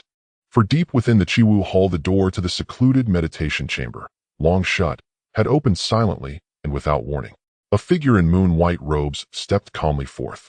Yun Huang's outer robe hung loosely, his long hair cascading freely over his shoulders, a few stray strands falling across his brow. His pale golden eyes, catching the soft radiance of the hall's enchanted pearls, held a languid, detached aloofness, tinged with the unmistakable irritation of a slumbering predator rudely disturbed. His meditation chamber lay close to the main hall, not isolated, for he had chosen not to sever all external awareness, wary of Yun Qing's first attempt at managing clan affairs. Thus, every clamor, every shout had echoed clearly to his ears. Yun Huang advanced at a measured pace, his gaze sweeping the front hall with serene composure. There stood Elder 2, still gripping Yun Qing's ear. There crouched Yun Qing, wincing, and half-bent, the vermilion brush rolled onto the floor, scrolls, stained red jade slips scattered haphazardly, a scene of utter disarray. A barely perceptible lift graced the perfect arch of Yun Huang's brow. Yun Huang raised an eyebrow slightly, yet the entire Kaiwood Hall seemed to freeze in an instant. The formless, vast imperial might silently enveloped every corner of the hall. The second elder, as if struck by a thunderbolt, abruptly released his grip on Yun Qing's ear, the speed so swift that it even stirred a small gust of wind. The anger on his face receded like the tide, quickly transforming into a complex expression of mixed respect and fear. He straightened his old back, which had leaned forward from tugging at someone, adjusted his slightly disheveled robe sleeves and goat beard, attempting to restore the elder's image of being ethereal and dignified. Almost simultaneously, Yun Qing stood upright, as if electrified, quickly, discreetly rubbing his flushed ears, and also tidied up his disheveled clothing at the fastest speed. He then lowered his brows and eyes, holding his breath and concentrating, instantly switching to the perfect subordinate mode of "I am well-behaved, I understand, I was just diligently working, nothing happened," only for the slightly reddened tips of his ears to betray his recent experience. Both of them respectfully bowed to Yun Huang and said, "I pay my respects to the young lord. I pay my respects to Huang. Young lord." Their voices were synchronized, their postures standard, starkly contrasting the chaotic scene from 3 seconds ago. Yun Huang did not respond immediately, but slowly walked to the main seat and sat down gracefully. He rested his chin on one hand, his golden eyes lingering between the two, especially pausing for a moment on Yun Qing's slightly red ear before speaking lightly. "What is the commotion?" The 4 words coldly echoed in the silent hall. In response to the young lord, the second elder swallowed hard and stepped forward. "I am here to report the results of the investigation by the 12 elders and to discuss the matter of the Ascension Canon with the eldest young master." Speaking of the previous 12th elder, Yun Xiao, it is inevitable. Emotions ran high, disturbing the young lord's tranquility. "We are deeply fearful." Yun Qing immediately seized the opportunity to interject, starting to argue. "Huang, indeed, as the second elder said. The draft of the Ascension Canon is here. I was just discussing the selection scope and subsequent resource allocation details with the elder. Just now, our opinions slightly differed, and the discussion became a bit heated." As he spoke, he carefully organized the draft document, stained with vermilion, offering it with both hands. Although it had a blemish, the content was still legible. Yun Huang's gaze fell on the draft, but did not reach out to take it. The hall remained silent for a moment, only the luminous pearls flowing with light. "Since there are disputes, we need to weigh them." He finally spoke, his tone devoid of emotion. "The Ascension Canon concerns the clan's foundation and must not be taken lightly. The assessment should emphasize practical combat character and potential, while also considering the balance of each branch. Resource allocation will depend on the strength and contributions of the newly appointed elders' branches, determined by rank. The details should be discussed among you and reported." His few words set the tone for the critical juncture of the unresolved argument. The second elder's spirit tightened, and he bowed in response. "The young lord is wise. I will diligently discuss this with the eldest brother and third sister to perfect the details." Yun Huang nodded almost imperceptibly. "You may leave now." The draft stays here. Yes. The second elder let out a quiet sigh of relief, and as he turned couldn't help but glare at Yun Qing. His lips moved, but ultimately, he didn't dare to educate the child in front of the young lord, and could only exit the Kaiwood Hall in an orderly manner, his steps much more cautious and measured than when he entered. Yun Qing watched the second elder flee, his eyes eager. Honestly, he really wished the second elder could take him away, just like he did with the doll earlier. Huang was now like a ferocious beast disturbed from a deep slumber, very frightening. The slight sound of the hall doors closing was like the final verdict settling, leaving only the two brothers inside the hall once more. Yun Qing felt the hairs on his back stand on end. He maintained a respectful bowed posture, focusing his eyes on his nose and his nose on his heart, while internally listing 108 safe evacuation plans, fervently praying that Yun Huang's waking mood would not be too great. Unfortunately, things did not go as hoped. At the main seat, Yun Huang maintained his posture of resting his chin on one hand, his golden eyes half closed, seemingly gazing into a void, as if he were looking at nothing at all. His side profile under the luster of pearls appeared increasingly cold and sharp, further enhancing the tranquility to a point of danger. Seconds ticked by just as Yun Qing was about to involuntarily open his mouth to apologize and plead for a swift resolution from the little golden crow. "Come here." Yun Huang's voice finally rang out. Two light words that couldn't even be classified as a command made Yun Qing's heart tighten, not daring to hesitate in the slightest. He immediately stepped forward a few paces, stopping about 3 feet from the main seat's jade steps, bowing again. What does Huang wish to command? Yun Huang still did not look at him, merely lazily beckoning with his index finger in Yun Qing's direction. The gesture was subtly reminiscent of Yun Qing's previous secretive tugging at his sleeve. However, now it was Yun Huang executing it, carrying an entirely different superior connotation. "Your ear." Yun Huang's words were concise. "Yun Qing." He instantly understood Yun Huang's meaning, his scalp prickling. Is this a supplementary blow? Or something else? He dared not be negligent, so he could only grit his teeth and take another half step forward. Then, tilting his head slightly, he carefully presented the ear that had been pulled red by the second elder within Yun Huang's line of sight. Feeling the calm gaze resting on his ear, Yun Qing's earlobes uncontrollably reddened further, and even his neck felt somewhat stiff. After a long moment, Yun Huang finally spoke again. The second elder's grip has not diminished over the years. "Yun Qing." He couldn't respond to that, only awkwardly replying, "The second elder is indeed still vigorous, ha." "Is that so?" Yun Huang replied noncommittally. Then, under the tension of Yun Qing's nerves, he slowly extended his hand. That hand was long and jade-like, with distinctly defined joints, clearly imbued with the supreme yang power of the Huangyang divine force, yet it exuded a chilling aura. Yun Qing's body involuntarily stiffened slightly, instinctively wanting to dodge, but he forcibly restrained himself, only able to watch as that hand drew nearer to his ear. Fortunately, the anticipated supplementary blow did not occur. Yun Huang's finger did not strike down, it merely hovered about an inch above. In the next moment, a pure and gentle celestial energy slowly enveloped Yun Qing's flushed ear. Yun Qing felt a refreshing and comfortable coolness at his ear, the fiery swelling sensation quickly dissipating, as if being gently smoothed by a pair of tender hands. Yun Huang withdrew his hand, the golden light at his fingertips dimming. "All right." A malicious arc unexpectedly appeared at the corner of his mouth, as if suppressing a laugh. He said, "Brother, continue to handle the remaining documents. Do not delay the important matters. If you can't finish today, then there's no need to return." Yun Huang's tone was calm, but Yun Qing could sense the full playfulness and malice hidden within. This little ancestor was intentionally scaring him just now. Yun Qing, though furious, dared not voice it, and could only silently feel his ears heat up again.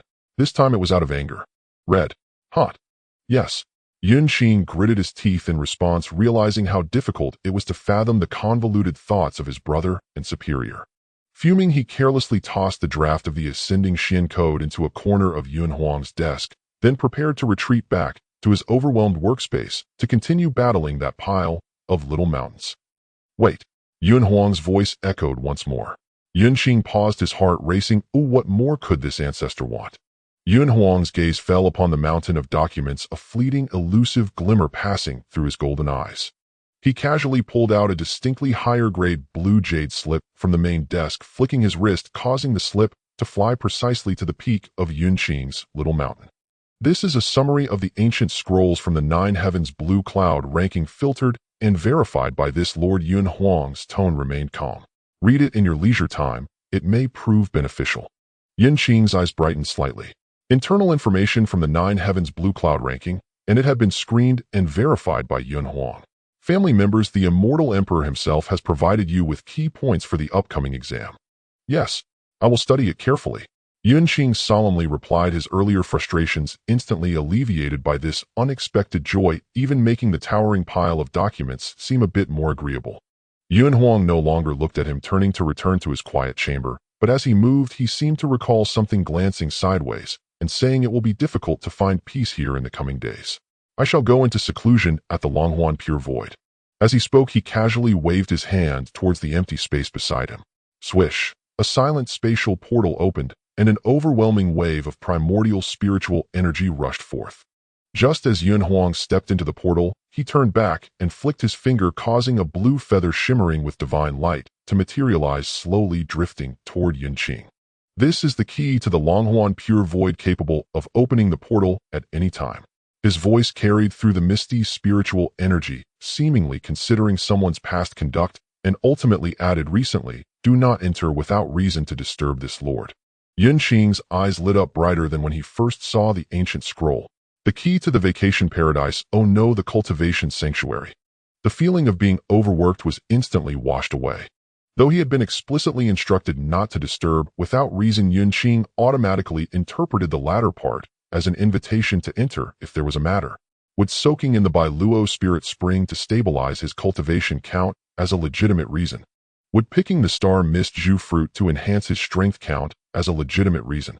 This was initiative. This was an elevation of family status. He no longer had to pitifully beg for someone to throw him in. Yun Qing immediately cherished it, tucking it into his sleeve, suppressing the corners of his mouth that were rising uncontrollably, and striving to maintain composure. "Rest assured, I know the importance and will never disturb Brother Huang's purification without reason." Yun Huang gave a barely noticeable hum. In response, whether he believed it or not was unclear.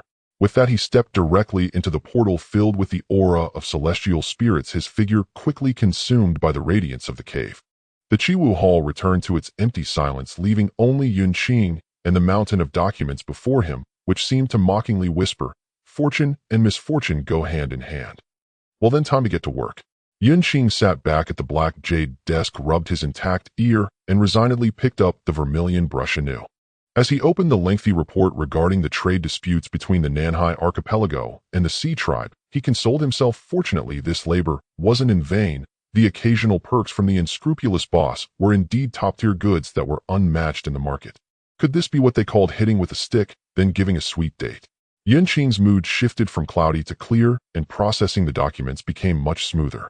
Time passed quietly amidst the rustling sounds of the brush gliding across the paper, the hall's pearls continuously emanating a soft glow.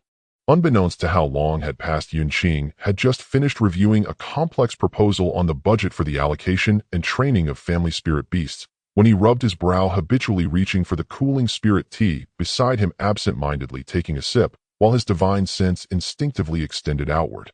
He sought to wander through the vast void, feeling the popularity of the outside world.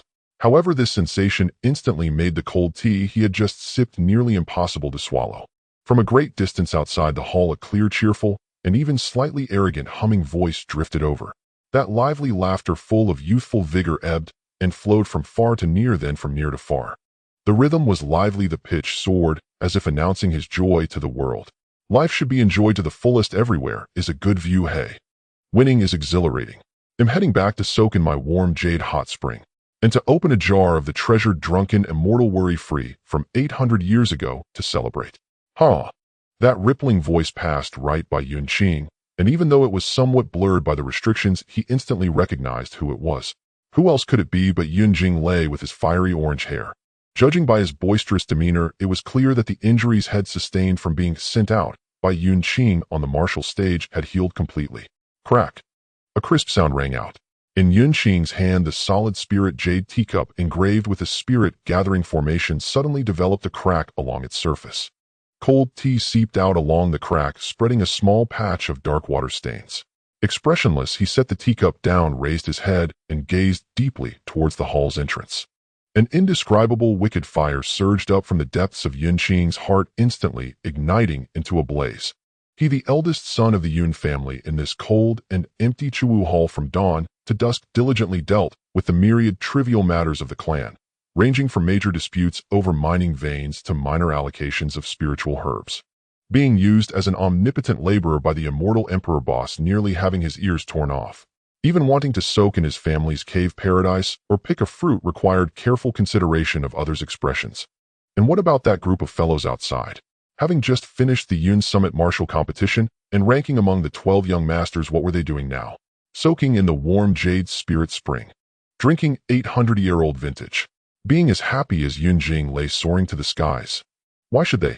Yun Qing's anger surged from his heart, and his courage began to swell. He felt it was absolutely necessary to find some serious work for these future pillars of the family to do under the guise of familiarizing them with clan affairs, cultivating a sense of responsibility, and contributing to the harmony, stability, and future development of the family.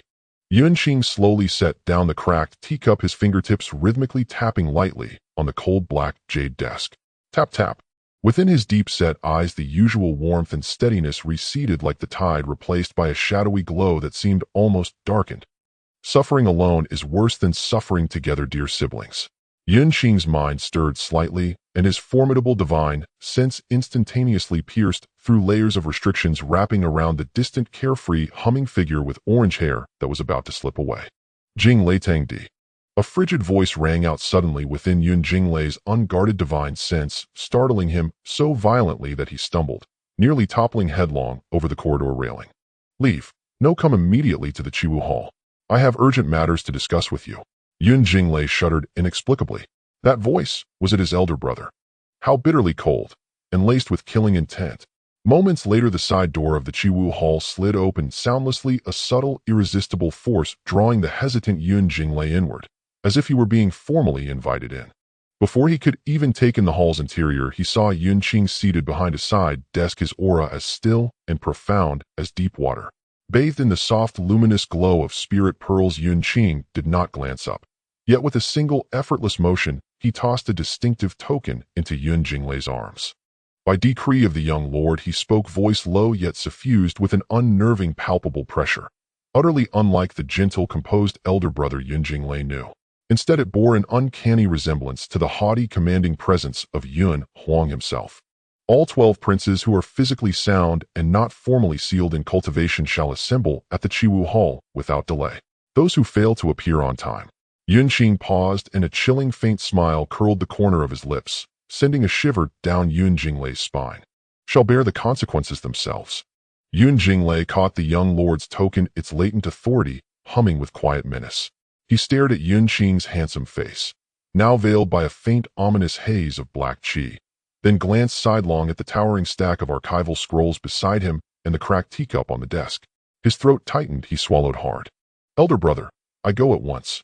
Too afraid to ask further, Yun Jinglei clutched the token tightly and whirled away, vanishing in a panicked streak of light. Thus, for the next half hour, the elite young cultivators of the Yun clan endured an unprecedented summons. A storm of authority bearing both the weight of the young lord's token and the unsettling transformation of their elder brother. The elder brother's care would soon arrive, promptly and precisely. Outside Yun Zue's cave residence, Yun Jinglei dared not intrude directly upon this wine-loving lady's sanctuary. Instead, he sent a transmission from beyond the threshold. Yun Zue, reclining lazily beside a hot spring, savoring a newly acquired vintage of millennial blazing spirit liquor from her jade wine vessel, arched a delicate eyebrow upon receiving the message, the young lord's token. At this hour, and dispatched from the Chiwu Hall. Humph, why do I sense something ominous? Reluctantly setting aside her wine vessel, she casually draped a robe over her shoulders and dissolved into the shadows of her abode. Meanwhile, Yun Tianluo sat in silent meditation within his chamber, reviewing the gains and losses of his recent clash with Yun Qing and refining the next evolution of his Linglong Thunder Chi. Suddenly, he received Yun Jinglei's urgent transmission bearing the young lord's token. Summoned by elder brother, and under the young lord's token. A flicker of surprise crossed Yun Tianluo's face as he observed Yun Jinglei's visibly wilted demeanor, his gaze deepening thoughtfully. Yet he smiled warmly and asked Jinglei, what has transpired? Shall I assist you in unraveling this matter? Within moments, he coaxed the full truth from the flustered youth. A deeper, more enigmatic smile bloomed across Yun Tianluo's serene countenance. He smoothed his immaculate moon-white scholar's robe and rose with unhurried grace, setting off toward the Chiwu Hall. Watching his retreating figure, Yun Qing felt an inexplicable chill crawl up his spine, shivered involuntarily, and hurried off to find the next unfortunate soul. Yun Li, whose body was being tempered by fierce, murderous qi, his entire form wreathed in surging blood energy, was abruptly interrupted by Yun Qing's sharp, insistent knocking. A flash of impatience flickered in his crimson eyes, but upon hearing young lord's token, an elder brother, he furrowed his brow, suppressed his aura, and strode wordlessly toward the Chiwu Hall.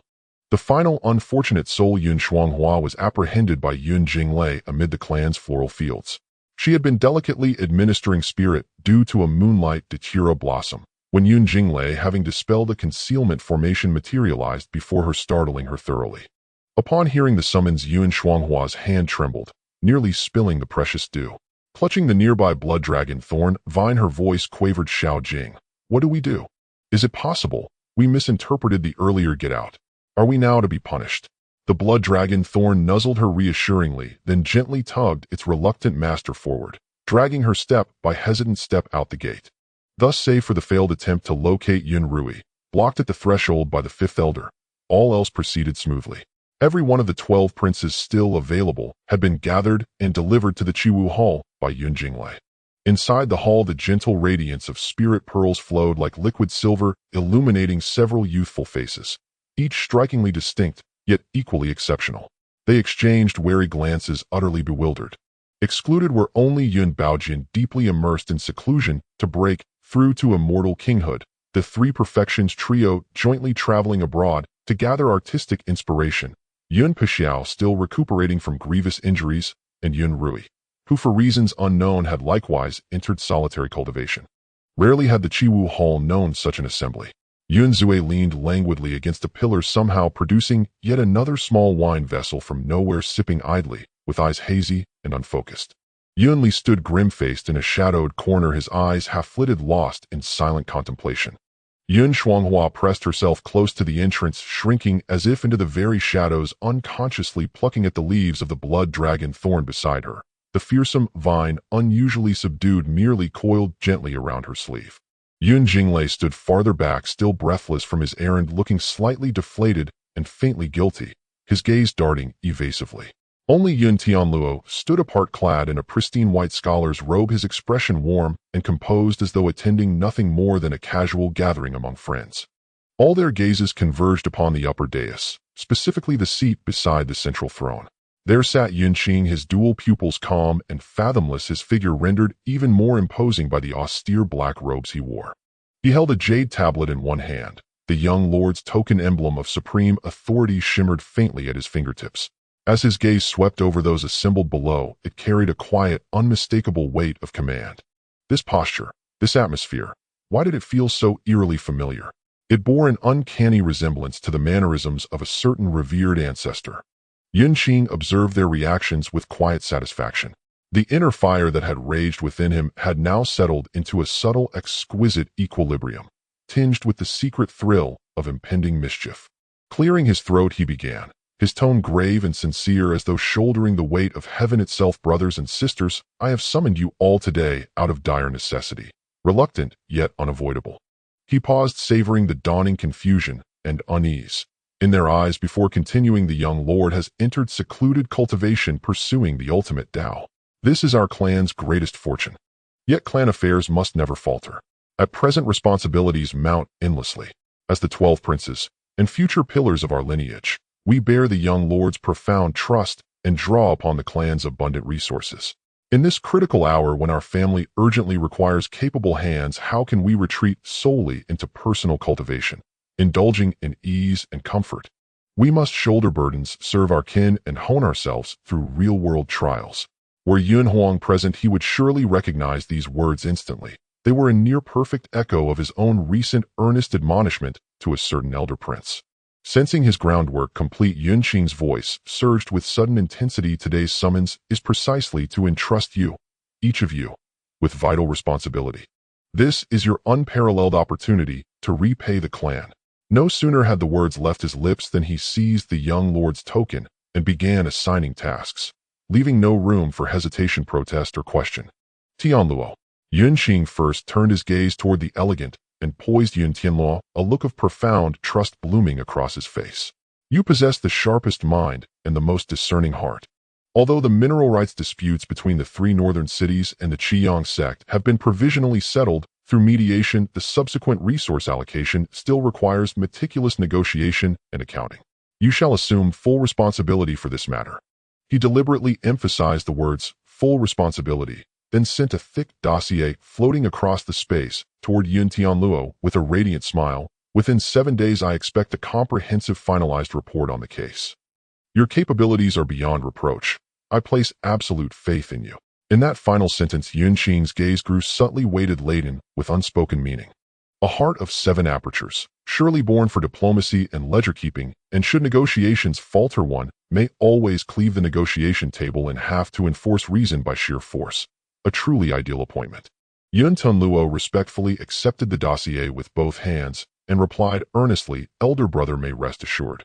The matter shall be handled with unwavering diligence, thoroughness, and precision, relieving both young master and elder brother of all concern." Those words sounded strangely familiar. Yun Qing suddenly recalled who had just uttered them, and realized with a jolt that he himself had used them moments earlier to placate Yun Huang. Yun Qing fixed his eyes upon Yun Tianluo, whose expression remained unchanged, still the very portrait of a cultivated gentleman. Yet deep within his eyes a flicker of concealed light briefly surged forth. The Qiyang sect.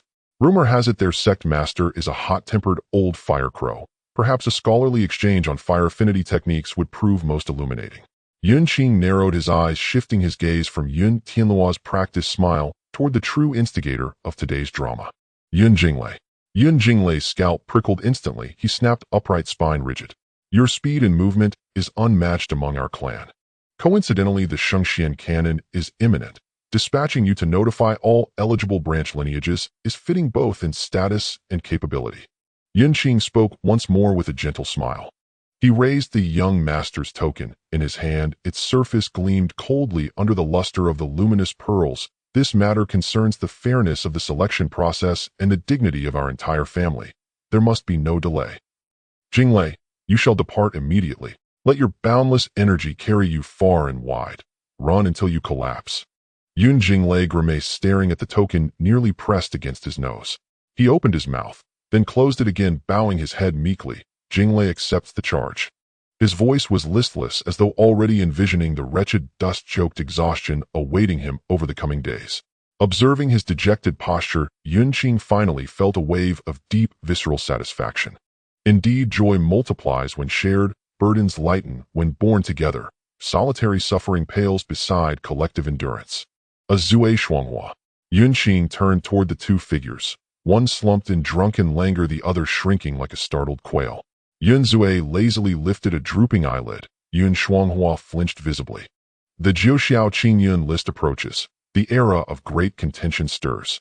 All logistical provisions, spirit herbs, immortal elixirs, and rare botanicals must now be prepared without delay. Yun Qing spoke with solemn gravity. This task falls to you both to be jointly overseen and executed. Procurement of all immortal wines and spirit nectars shall fall under Yun Zue's purview. Cultivation of spirit herbs and coordination with the 100-grass pill pavilion shall be entrusted to Shuanghua. The inventory lists are before you. Completion is required within 10 days. With that, 2 scrolls flew gracefully toward them, each bearing dozens of exquisitely rare immortal wines and spirit nectars alongside densely packed inventories of spirit herbs and celestial flora, many of which were exceedingly scarce. It was high time Yun Shuanghua engaged more broadly with others, to build courage to step out from his perpetual hedgehog-like retreat. As for Yun Zue, her previously hazy eyes sharpened instantly upon spotting several peerless immortal wines she had long coveted but never secured. She sat bolt upright, snatched the scroll, and declared with startling vigor, "Elder brother, leave it to me. I guarantee it." Her sudden radiant vitality stood in stark contrast to her earlier slumped, lifeless demeanor. Yun Shuanghua hastily accepted his scroll. At the mention of interfacing with pill masters, his heart tightened.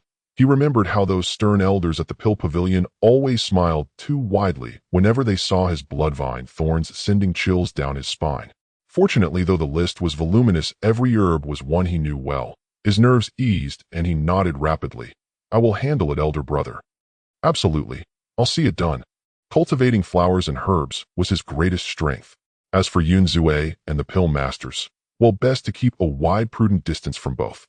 Seeing their reactions, Yun Qing appeared unsurprised. Yet he added one final quiet stipulation. You two shall supervise each other closely. Should I discover even a trace of embezzlement or betrayal of the family's trust, his gaze swept pointedly over the now stiffly upright Yun Zue, whose wine-dazzled eyes instinctively shivered. Yun Huang's face fell further. He truly did not wish to be paired with this drunkard, but supervision. Suddenly Yun Huang and his bloodvine thorns ignited with fierce resolve. Elder brother, rest assured, they will watch Yun Zue with unblinking vigilance. Satisfied, Yun Qing turned his attention last to Yun Li, whose gloom had deepened so profoundly in recent days he seemed on the verge of sprouting mushrooms. Yun Qing paused, the vermilion brush hovering midair. The third elder oversaw logistics for the Qingyun list. Yun Yao served under his command. It was rumored the two young ones had grown distant after their duel atop Cloud Peak Terrace, so much so that they had not met since. He had originally intended to assign Yun Li there as well, to engineer a chance romantic encounter and gently nudge the stubborn youth forward. Oh, you wonder how Yun Qing, perpetually either sealed in seclusion or immersed in clan affairs within the Chiwu Hall, knows such intimate details about young lovers. Apologies. Yun Huang's shadow networks and certain allied factions have temporarily been delegated to Yun Qing along with the broader administrative portfolio. Yet as Yun Qing's gaze drifted to a newly delivered dossier, his eyes narrowed, and he altered his plan. The dossier documented anomalous resource allocation flows and faint circumstantial evidence linking several administrators. The location cited: the administrative hall, the very place where after Yun Li's dantian was shattered he had pleaded in vain only to meet cold indifference and bureaucratic evasion. Yun Qing's mind flashed back to the duel platform, where Yun Li's blood-red eyes had burned with raw defiance and seething hatred. This matter demanded resolution without delay, for prolonged neglect risked becoming an insurmountable barrier upon his Dao path. Yun Qing said, his voice steady yet imbued with an aura of unshakable reassurance. Yun Li lifted his gaze, focused intently upon him. You are hereby appointed acting deputy director of the administrative hall, assisting the hall master in governance. Your primary duties: merit evaluation, resource distribution, and internal discipline of the hall itself. Each word struck Yun Li like a resonant bell. The administrative hall. That very hall he had once begged to enter, only to be denied, humiliated, cast aside, after his dantian was destroyed. That hall which governed the clan's vital resource flows, and had taught him in brutal clarity the cruelty of worldly sentiment and the frost of human indifference. To govern it himself.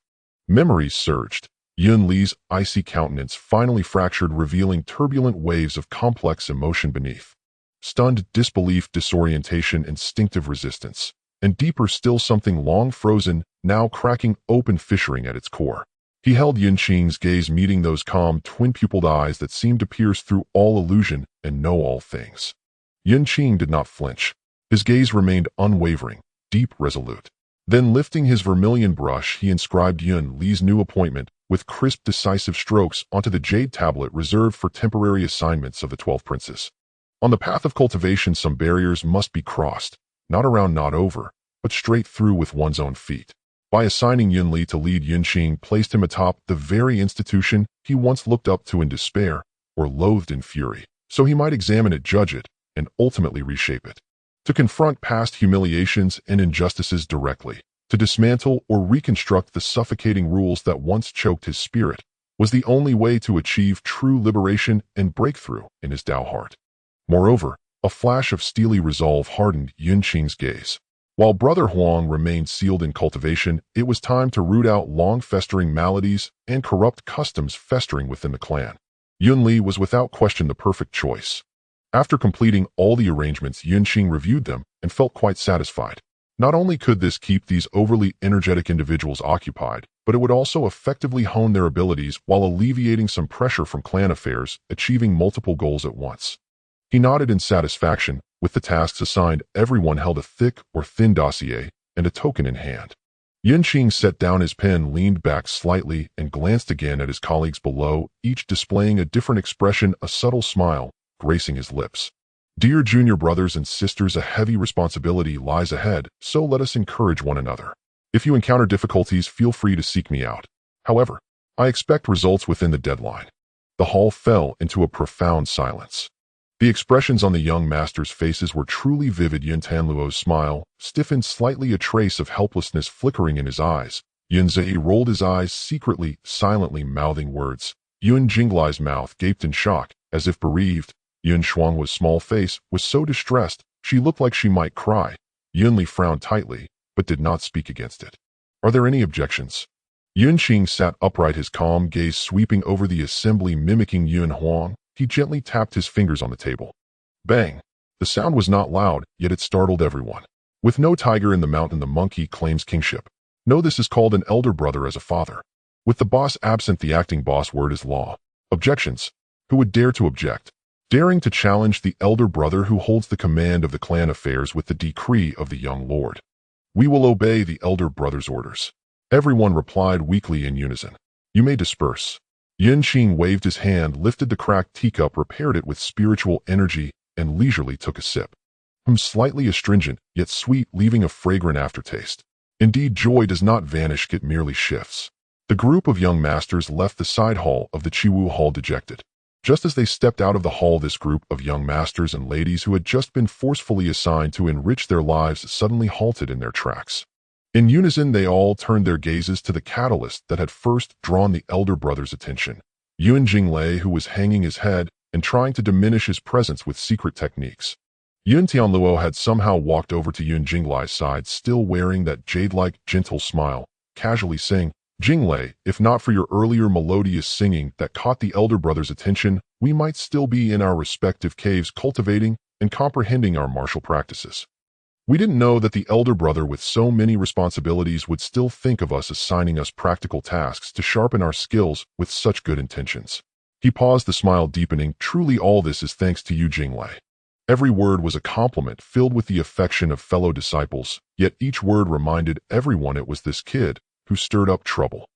Yun Zue let out a hiccup from the wine, unconsciously clenched her fist, the knuckles cracking.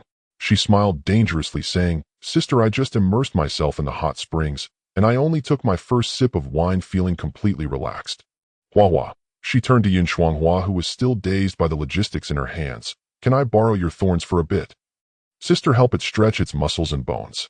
Yun Huang snapped out of her sadness, glancing timidly at the almustache-like Yun Jinglai, and quietly added, I was just singing to the moonlight epiphyllum. It's about to bloom for the second time this year. Her tone was filled with grievance, nearly spilling over. Yun Li said nothing, merely squeezing his wrist silently, a flicker of bloodthirsty light glinting in his eyes, locking onto Yun Jinglai's lower half. Simple and direct, filled with threat. Wait. Brothers, dear sister, let me explain for the sake of heaven, I truly did not mean to. Yun Jinglai jumped in fright, his orange-haired hair nearly standing on end, the bright smile on his face already turned into a forced grin as he waved his hands while retreating. Misunderstanding. It was purely a misunderstanding. I was just passing by, I swear. Seeing everyone's grim expressions as they cautiously approached, he quickly thought of a solution. Ill treat. Drunken immortal brew. 800 years old. All you can drink. Ouch. Before he could finish his words, someone made a move, or perhaps several people acted at once. In any case, the next moment the young master's brawl incident centered around Yun Jinglai unfolded quietly and harmoniously in the small white jade square not far from the Chiwu Hall. The fluctuations of spiritual energy were deliberately suppressed to a minimal range, but punches, kicks, the flurry of sleeves, and the occasional shadow of thorns darting by created a chaotic wind. In an instant, the sight of Yun Jinglai flying about, muffled groans, cries for mercy, and complaints from those accidentally caught in the sparring aftermath blended into a somewhat discordant yet vibrant melody. Yun Tianluo stood outside the battle group with a warm expression, attempting to mediate. Everyone, as fellow clansmen, let us spar gently and avoid hurting our harmony. At the same time, a cleverly directed gust of wind happened to brush by, returning the fleeing Yun Jinglai and accidentally disrupting someone's secret technique. After finishing all this, Yun Tianluo gracefully withdrew his sleeve, smoothed out the wrinkle-free cuff, and smiled as if he hadn't lifted a finger. Indeed, a gentleman not only speaks, but also acts, yet one must not lose their grace. Inside the Chiwu Hall, Yun Qing's divine sense naturally perceived the lively scene outside. He raised his teacup, finishing the last bit of cool tea, a faint, almost joyful smile curving his lips. Very well, the world has become lively. Also, it's fair. He spread out a document regarding the quarterly maintenance of the spiritual vein nodes and picked up a red brush. Just as the brush tip touched the paper, a faint cry from Yun Qing came from outside the window. "You promised to spar. Don't hit the face. I still need this face to eat." A certain grand young master seated inside the hall abruptly paused his pen, nearly leaving an unintended red mark on the solemn document. He struggled to suppress his lips, his shoulders barely twitching, and managed to force down the rising laughter, returning to a serious demeanor.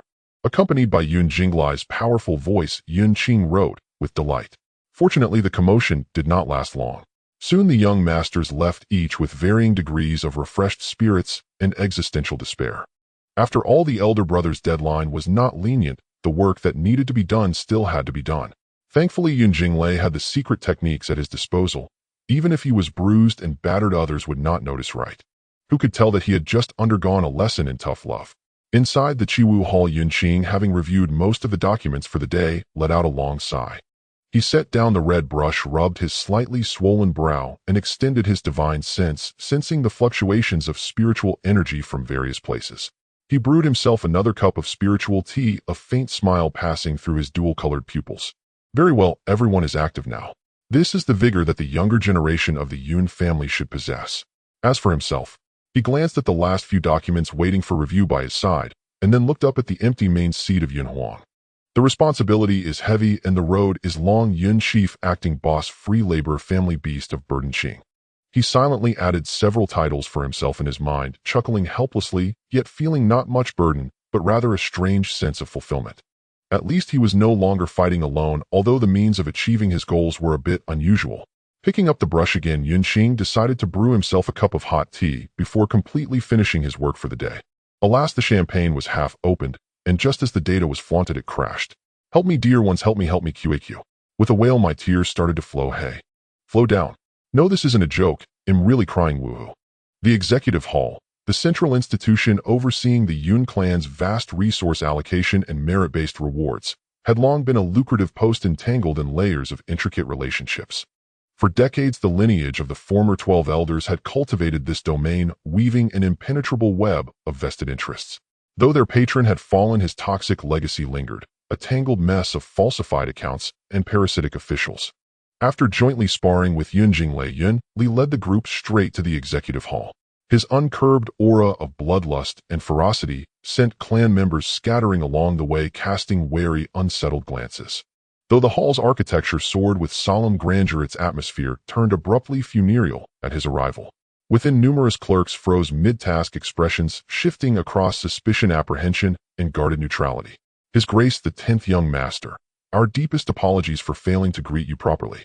A smooth-faced, middle-aged clerk stepped forward from the crowd, lips curled in practiced deference, yet his eyes held no genuine reverence. "I am Yun Gong, humbly serving as Left Deputy Director. Might His Grace require contribution point exchanges, or perhaps something else?" A sharp crack echoed as Yun Li slammed the appointment jade slip onto the heavy black-ironwood desk, its muffled thud reverberating deep within every onlooker's chest. His voice, hoarse and frigid, cut through the silence like a blade. "From this day forth, I assume temporary command of the Executive Hall." Astonishment, scrutiny, and a flicker of barely concealed disdain rippled through the air. Only recently this scion of a collateral branch had knelt pleading before the hall's threshold, now elevated by brute force and fortune. What could he possibly understand of clan administration? Within one incense stick's time, all incumbent staff shall assemble here, with every ledger from the past decade. Delay, concealment, or forgery will be treated as direct violation of clan law. The order was brutal, laced with lethal intent. Yun Gong's smile stiffened, alarm and fury flashed across his gaze. 10th Young Master, this defies protocol. Ledgers are voluminous and highly sensitive. They cannot be summoned so recklessly. A sudden shhhrrk. A crimson blade flared into view, slicing past Yun Gong's ear and shearing clean through the black iron pillar behind him. The severed surface gleamed mirror-smooth. Silence descended thick and suffocating. Yun Li slowly sheathed his sword, not even glancing at Yun Gong, now drenched in cold sweat. "One incense stick. Now begin timing." No one dared object further. The Executive Hall erupted, not with chaos, but with frantic ice-cold efficiency driven by sheer terror. When Yun Qing arrived after concluding his own duties, he found the main hall overflowing, tense, hushed, and heavy with dread. At its center, jade ledgers piled high like a mountain. Yun stood motionless behind the desk, leaning on his blood-stained blade, his aura radiating raw, oppressive ferocity. Yun Gong, brow glistening, directed a handful of loyalists in hauling the final batch of ledgers. Yet his gaze kept darting toward the hall's entrance, clinging to faint, desperate hope. Yun Qing's presence stirred subtle ripples. All bowed in unison, minds churning with divergent calculations. He offered Yun a slight nod, took his seat at the head of the hall, and surveyed the towering stack of ledgers, then spoke calm and measured. Begin. The audit proceeded with tedious precision, yet beneath its surface surged undercurrents of power and revelation. Yun had once shielded many vulnerable juniors. Since ascending to the title of 10th young master, capable cadets from collateral branches had flocked to his banner.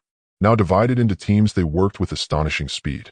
At first, only minor oversights surfaced, easily dismissed by Yun Gong as mere clerical negligence.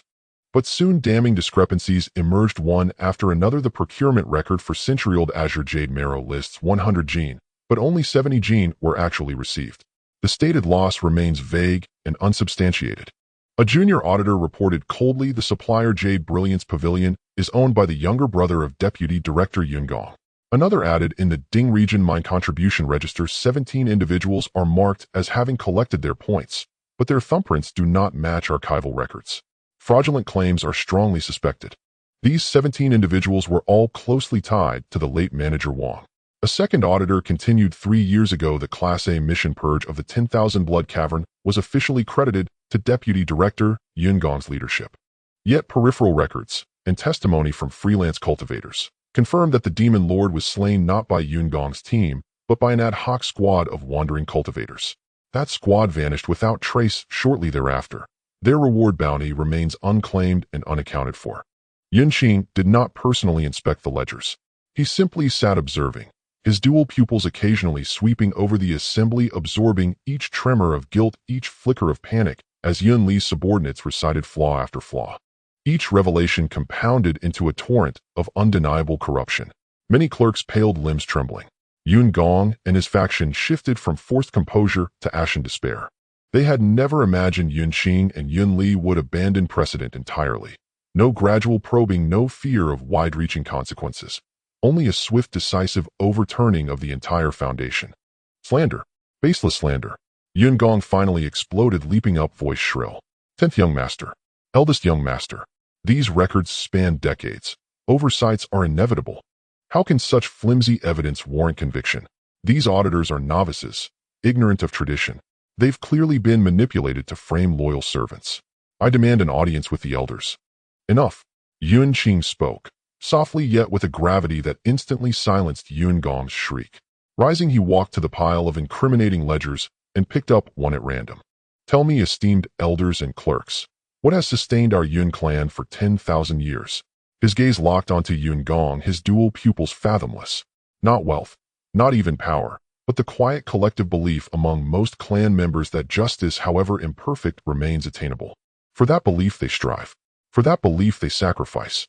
And you siphon resources, usurp honors, and even murder those who serve the clan with valor. You are not merely corrupting offices. You are devouring the very roots of our lineage. His eyes swept the hall. The rot within this executive hall did not bloom overnight. Those implicated may have acted under coercion, but error remains error. According to clan law, what penalty awaits those who embezzle clan assets, deceive superiors, or harm fellow clansmen? Yun Li stepped forward, his blood-red pupils locking onto Yun Gong, and his cohort voice glacial light. Offenses warrant exile and cultivation severance. Grave ones, soul extraction and spirit refining as warning to all. The hall's occupants staggered, knees buckling. Yet Yun Qing shifted tone still. Law must accommodate mercy. Our clan stands at a pivotal juncture. The Azure Cloud roster looms ahead, and internal turbulence must be tempered. He turned to the pale-faced clerks. All implicated shall be classified into 3 tiers based on severity. Full confession and meritorious reporting shall earn leniency. Those who resist or whose guilt is irrefutable shall face uncompromising punishment.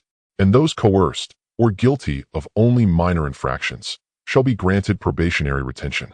Now, Yun Qing dropped the ledger he held. Its echo rang clear across the hall. Those willing to confess, proceed to the right side annex chamber for registration and verification by the 10th young master. His gaze cold and penetrating swept the assembly. Dual pupils radiating sovereign authority, one incense stick, hence any found guilty who failed to step forward shall find Yun Qing, utterly unmoved by familial ties. Yunli stood quietly aside, observing Yun Qing's masterful orchestration, watching the monolithic executive hall fracture under pressure and promise, watching Yun Gong and his allies isolated and exposed, his expression thoughtful, contemplative. He had always relied on direct force, breaking resistance with overwhelming might. Now he saw in Yun Qing a deeper artistry. Raw ferocity commands obedience, but never earns loyalty nor ensures enduring stability. True governance demands balance, strength and compassion, principle and pragmatism, law and empathy. Yun Qing stood at the hall's heart, hands clasped behind his back, a faint knowing smile playing upon his lips. Strike hard, then offer grace. He wielded thunderous authority, yet left a sliver of salvation open. He split factions, preventing total polarization. This stratagem was not the sole province of his illustrious younger brother. The restructuring of the Steward Hall was in full swing. Yunli personally led the team, checking accounts, inventory, and verifying task records in groups. His demeanor was cold and fierce, executing tasks with decisive efficiency, causing the stewards who had originally intended to be evasive or merely observe to retract their cautious thoughts in the presence of this mad dog. On this day, Yunli personally checked the records of inventory transfers from the external warehouse. When he came across the receipt for a batch of Ningyuan celestial grass from 3 years ago, his fingers suddenly halted. The verifier's signature at the end of the receipt bore a name he was intimately familiar with, Zhao Kong. A hint of crimson flickered in Yun Li's eyes, and a wave of murderous aura surged uncontrollably around him. Zhao Kong was the one who, when his Dantian was damaged and he was looked down upon by his clan, repeatedly made things difficult for him under the pretext of the rarity of materials needed to refine the Ningyuan solidifying vein pill, taking numerous resources from him and Yun Yao, while always claiming it was not enough. At that time, they gritted their teeth and endured their nails digging into their palms until blood seeped out, lacking even the strength to argue. If only they could have exchanged smoothly back, then Yun Yao's fate would not have turned out like this. A flash of crimson crossed Yun Li's vision, momentarily blurring the lines between past and future. Now this name appeared before him once more. Investigate this person. His voice was icy and stern as he handed the receipt to a checking disciple. Beside him, recheck all accounts and resources that have passed through his hands. Yes. Seeing that the leader was in an unusual state, the disciple hurriedly went down to investigate. Soon there was a result. Zhao Kong was still serving as an external warehouse steward with no change in rank. To his surprise, the accounts handled by this person were clear. Beside from a few slightly vague records of material losses, there were no other errors. Compared to other stewards, he was merely guilty of occasional small greed as a disciple. The once malicious steward who deliberately delayed matters now appeared law-abiding on paper. Yunli stared at the audit results, his blood-red pupils swirling with rage. Given his current status, as long as he wished, he could easily fabricate a charge against Zhao Kong based on those small acts of greed and have him imprisoned. He could even find a pretext to punish him, which would be as easy as pie. He could vividly imagine Zhao Kong kneeling and begging for mercy, panic-stricken. Perhaps it would be better this way. Even if his elder brother learned of it, in order to ensure his path was smooth, he would not likely be harsh. His elder brother. Yunli inexplicably recalled the hand his elder brother had once placed on his shoulder. He raised his head, gazing at the iron scroll of clan rules hanging in the center of the main hall, knowing what his elder brother desired: rules and fairness. Zhao Kong had withheld resources from him back, then having taken advantage of his vulnerability, exploiting the ambiguity of rules and the lack of oversight. If now the one responsible for oversight were to take personal likes and dislikes into account, seeking revenge through power, where would their integrity be? Yunli suddenly realized that what he wanted was not merely to vent his anger. He wanted to know if the resources they had offered back then were sufficient to truly exchange for a Ningyuan solidifying vein pill. What he truly wished for was for that boy who had once been powerless to resist to be able to retrieve the pill rightfully under the sun, to ensure that future generations would not suffer the same humiliation, to firmly establish the principle of rules. Was this the thought of his elder brother? Yunli closed his eyes and took a deep breath. When he opened them again, the rage in his blood-red pupils had gradually settled. Proceed according to the rules. His voice was calm, yet carried an undeniable authority. Zhao Kong is guilty of embezzlement and extortion of disciples. He shall be dealt with according to Article 72 of the new regulations of the Steward Hall. Also investigate the disciples who were extorted. If there are any other oversights, they shall be punished as well." The order was given, and Zhao Kong was soon brought in. He was a slightly plump man, with a somewhat slick appearance, currently drenched in sweat, especially trembling at the sight of Yun Li. "Master, I know I was wrong. I will definitely change." Zhao Kong stammered, repeatedly banging his head against the ground. Yun Li looked at him as if through the passage of time, seeing the version of himself who had once pleaded desperately. Yet he simply said calmly, "Zhao Kong is suspended. The embezzled funds shall be returned, and his salary shall be fined for 10 years. You may leave now." Zhao Kong was stunned. He had prepared for the worst, even sending messages to his family to leave Yun's clan quickly. But he never expected that Yun Li would not mention the old grievances at all. Zhao Kong suddenly looked up at Yun Li, his face filled with disbelief and shame. The person before him seemed to have changed greatly, no longer the gloomy young man from before. "Thank you. Thank you for your mercy, master." Zhao Kong bowed deeply, his voice choking, and stepped back in retreat. Yun Li watched the hurried, retreating figure, suddenly feeling as if the heavy stone in his heart had turned to dust, scattering with the wind. He had not forgiven Zhao Kong. He had simply learned another meaning of strength, as his elder brother had said, the restraint of the strong. The rules granted him the authority of fair judgment, and he chose to decide with the rules themselves rather than personal grudges. In the following days, the Steward Hall underwent a tumultuous cleansing. Under Yun Qing's supervision and Yun Li's execution, a large number of pests were flushed out. Those who should be punished were punished, and those who should be expelled were expelled.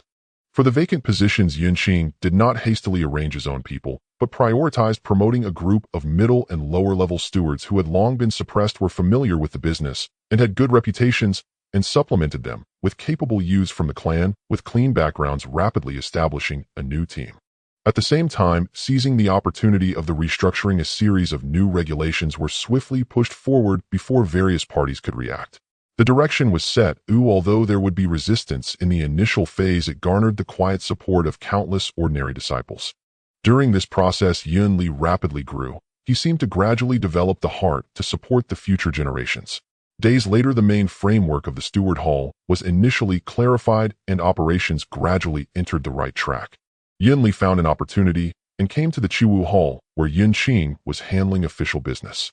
The hall was quiet, and Yun Qing was reviewing the last few jade slips concerning the implementation of the new regulations. "Elder brother." Yun Li bowed respectfully. "Sit." Yun Qing put down the jade slips, rubbed his brow, and said gently, "You've worked hard at the Steward Hall. You've done well." Yun Li did not sit. Seeing that Yun Qing, though tired, still radiated vitality, he suddenly spoke. "Elder brother, during these days, I have understood many things that were previously obscured by a single leaf." Yun Qing looked at him gently without asking what it was, but instead stood up and said, "Holding the family's authority is not for the sake of satisfying personal desires. A family is like a tree. We are among its branches and can be the blade that prunes the sick branches or the veins that nourish it. How to choose depends on one's heart." He, clad in a dark robe, slowly walked to the window, gazing at the gradually brightening lights outside. The Steward Hall is just the beginning. The family's lingering ailments are not just in one place. The ascending profound ritual will be the next key. "Young man, we have a heavy burden ahead of us." Yun Qing finished with a somewhat playful joke from his past life, but regrettably no one appreciated it. Yun Li watched the towering figure silent for a moment, his eyes unusually flashing with a hint of hesitation and struggle. "Elder brother," he said in a low voice, "there is something I have never spoken of to anyone." Yun Qing turned back to look at him, his deep eyes calm, signaling him to continue. Yun Li took a deep breath, finally making up his mind. On the day the divine rankings appeared, the celestial array of the Zhou Tian stars reflected across the heavens. "I saw some fragments of the future." Inside the Chiwu Hall, Yun Li finished recounting to Yun Qing all he had witnessed within the Fate Array disk. His words came slowly, each syllable drawn from an icebound abyss, biting, frigid, and unyielding. The visions were hazy, fragmented, yet I sensed they were one possible future among many. Yun Li lifted his gaze toward Yun Qing, confusion flickering in his eyes, and beneath it a subtle, almost imperceptible plea. "Elder brother, what meaning lies in these shards of celestial fate? Is this destiny fixed, or can it be altered?" Yun Qing listened in silence, his expression subtly tightening. He did not reply at once, but rose and paced toward the window. Outside, clouds roiled like boundless seas, immortal mountains rose like islands amid the mist.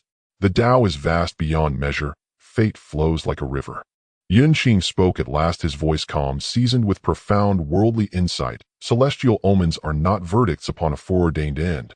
They are warnings. Projections of the deepest abyss toward which causality woven from countless threads most readily slips. They tell you, should you continue along your present path, following the old tracks, a precipice of 10,000 zhong may lie just ahead.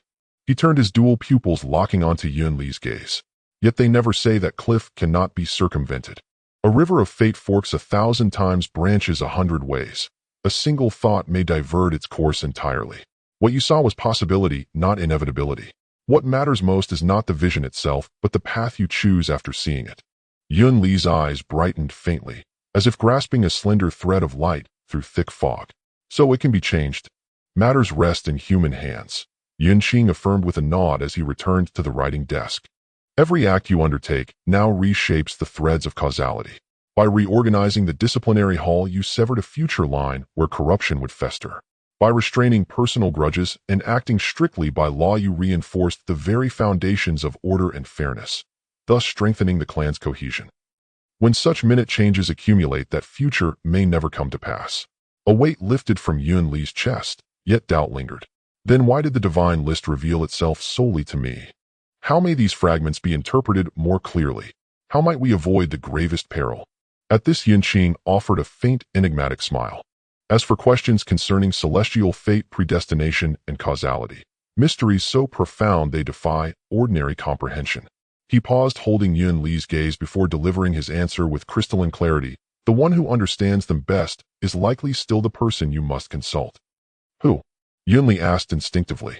Yun Qing uttered 2 words, casual in tone, yet sending a jolt down Yun Li's spine. Young Lord. Yun Huang. Yun Li's face paled instantly. A flash of instinctive resistance, and something deeper, more buried dread, flickered across his blood-red pupils. Toward that exalted figure seated high in the 9th heaven, golden-eyed and impassive, he held no favorable impression whatsoever. That harrowing future glimpsed within the fate array disk traced nearly all its origins back to Yun Huang's decree of punishment, a judgment that had nearly severed Yun Li's cultivation path. It was the genesis of all his suffering and the root of his current subjugation. To seek Yun Huang out willingly, an aversion ran bone deep.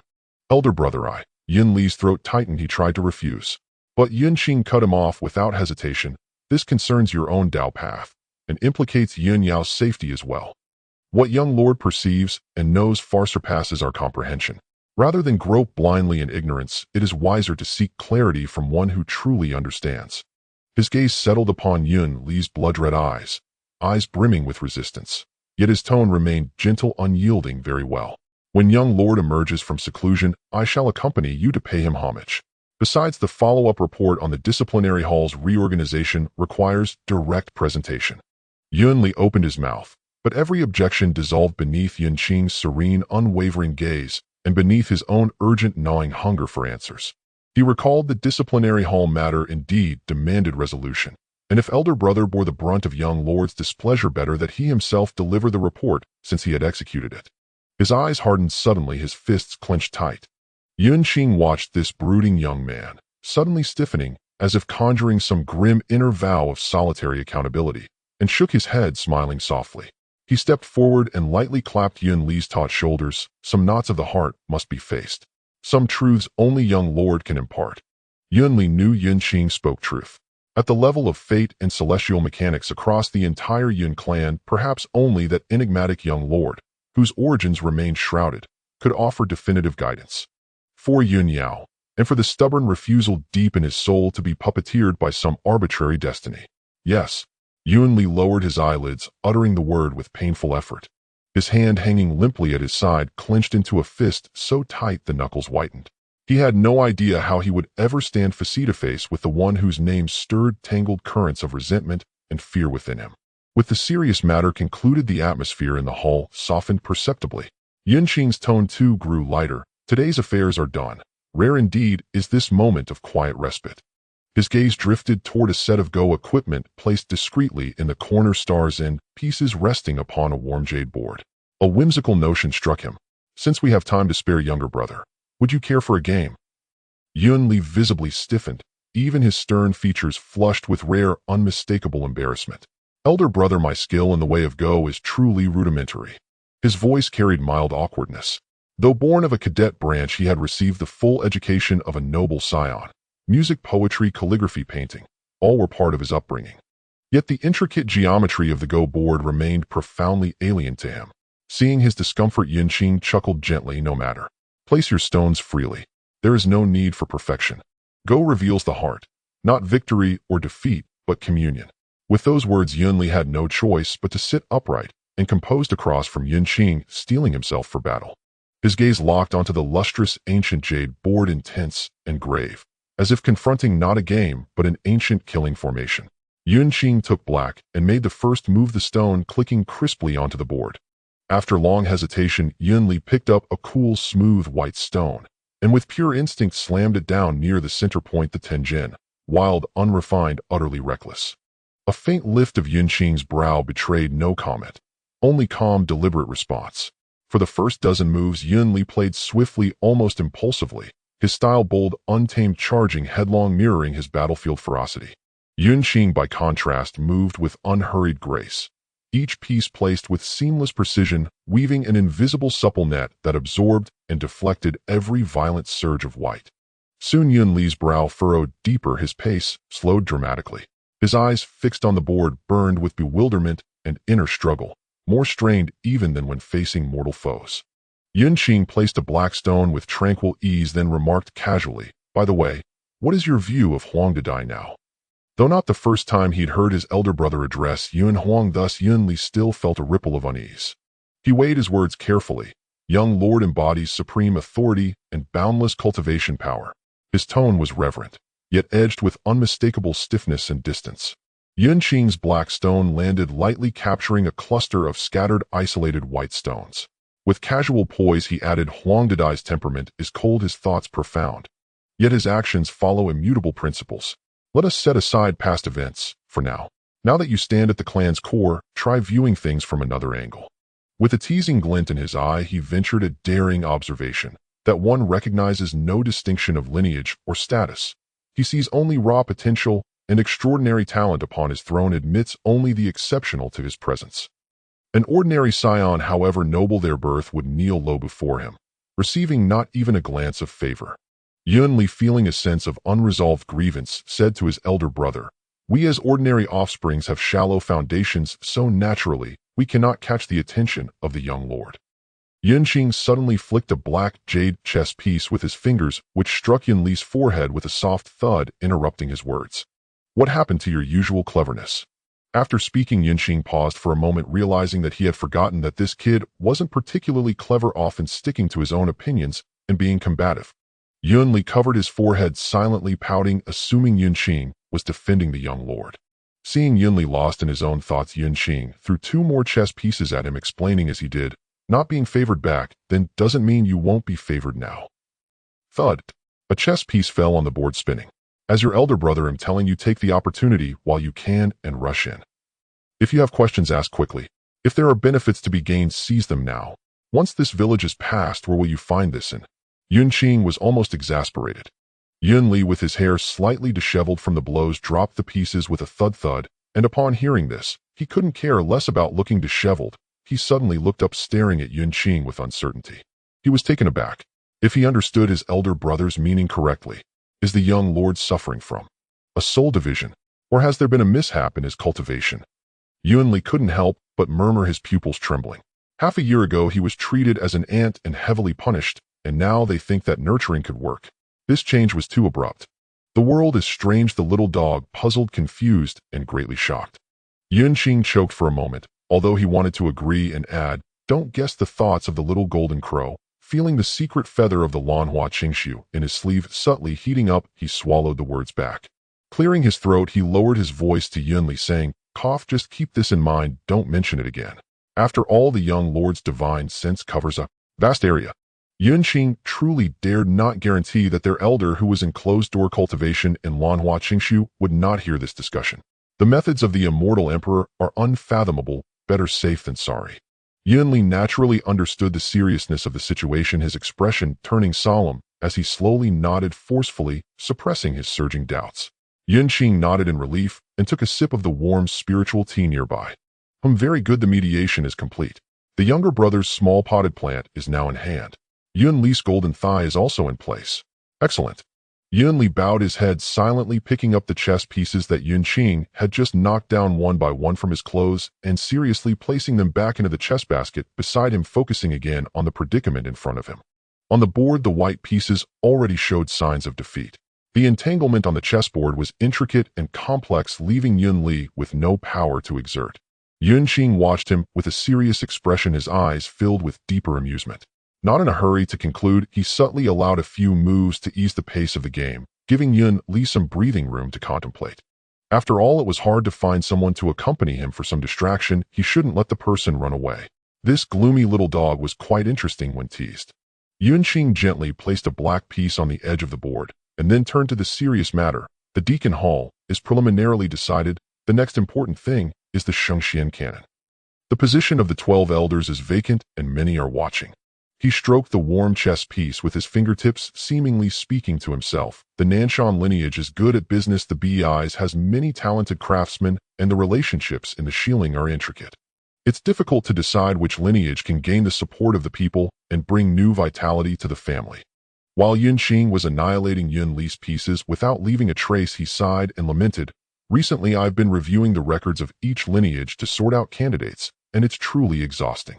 Yun Li, staring at his precarious white pieces in deep thought, suddenly looked up, his eyes shining with seriousness. "Elder brother, if we are discussing recommendations, I suggest the Wild City, the lineage of Elder Yun Li." "Oh." Yun Qing's hand, which was placing a piece, paused slightly. "Wild City is located in a remote area lacking resources and has never been prominent in the clan. Why recommend them?" Yun Li straightened up as he placed down a piece, memories surfacing in his eyes. "That day when I merged with the essence of the Taowu, it was incredibly perilous. That fierce beast almost backfired on my mind." He took a deep breath. "In the critical moment, it was Elder Yun Li stationed in Wild City who noticed my struggle, disregarding his own safety, and used a secret method to draw nearly half of the Taoist malevolence into his own body." Yun Qing's pupils slightly constricted. He knew the infamous reputation of the Taowu and understood the risks of forcibly absorbing half of its essence. It was akin to inviting disaster. At that time, Elder Yun Li was trapped in the late stage of the immortal monarch realm for many years. He openly stated that this act might also be his opportunity. Yun Li spoke with gratitude. "Later we each refined half of it. Though we endured pain, we ultimately stabilized. Without his selfless assistance that day, I fear I would have long since gone mad and ended up like that in the future fragments." He looked at Yun Qing, his gaze intense. "The environment in Wild City is harsh, and its people are bold and courageous, valuing loyalty above all. Elder Yun Li has benefited from this incident, and is said to have touched upon the opportunity to break through to the immortal sovereign level. If he succeeds, the Wild City lineage will have a top powerhouse to oversee it. Moreover, they have long guarded the borders, engaging in battles with demonic beasts, and even foreign tribes, accumulating rich combat experience that cannot be compared to some inner-land lineages." Yun Qing, pondering, lightly tapped the edge of the jade board with a white piece. "Wild City, Elder Yun Li." He recalled that it was an old man as steadfast as a rock with eyes sharp as a hawk. The descendants of that lineage indeed all had a wild and untrained courage. They were straightforward, just like. He suddenly recalled the brash young man who shouted about wanting a page of the genealogy opened during the martial arts competition, the one whom Yun Li had helped during the competition. Yun Qing, recalling something, suddenly smiled at the corner of his mouth. No wonder he got along with Yun Li. This gloomy little dog, unhappy, needs to match with dull-witted.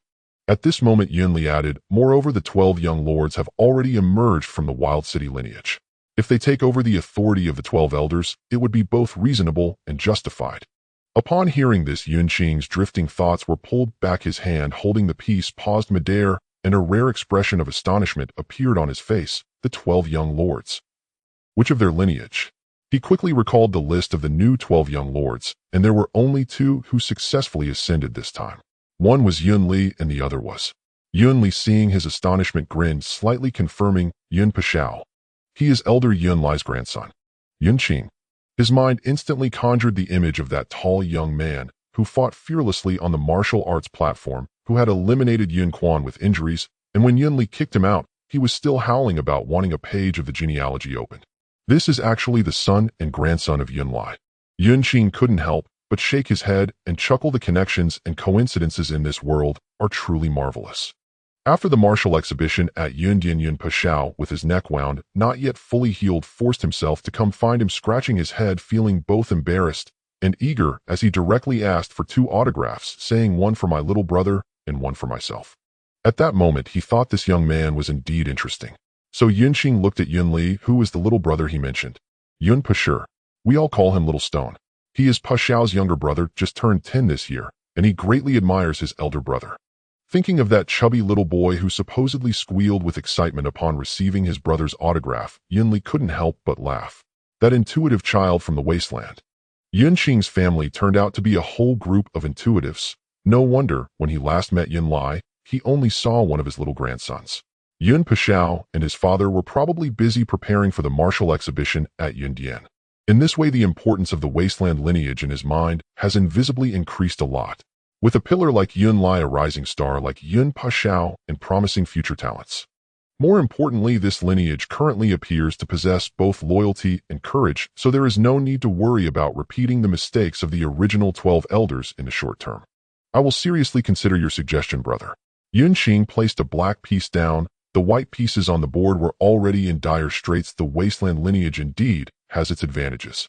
However, the Ascension Classics cannot be determined by a single person's word. It requires comprehensive consideration and must look at the actual performance of the talents from various lineages on the Classics. The Nanshan and Beizhe lineages also have their strengths. At that time, let them rely on their own abilities on the Ascension Classics. His tone was calm, but carried a confidence that seemed to stabilize the world. In the end, the one who sits in that position must have true talent and skills to benefit the family. Those who fantasize about secretly manipulating and pushing up puppet-like figures can stop. During the conversation, the chess game was nearing its end. Yun Li looked down at his pieces, which had been completely annihilated, and honestly admitted, elder brother, I lost. I really am not cut out for this. Yun Qing looked at the chaotic white pieces on the board and couldn't help but laugh heartily. It's all right, a chess was never your forte.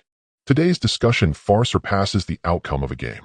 Yun Li took the opportunity to rise, cupping his hands. Then I will take my leave first. The service hall still has some mundane affairs that need handling. Best to slip away. He truly couldn't handle such elegant matters, and it would be much more comfortable to go deal with the pests in the service hall. Yun Qing nodded with a smile, watching his somewhat hurried figure depart. Suddenly recalling something, he couldn't help but raise an eyebrow in curiosity. By the way, how did things develop between you and Yun Yao? Before he could finish, that figure suddenly stiffened, and in the next moment, like a startled bird, it whooshed away, vanishing beyond the hall doors faster than when he had fled the chess game.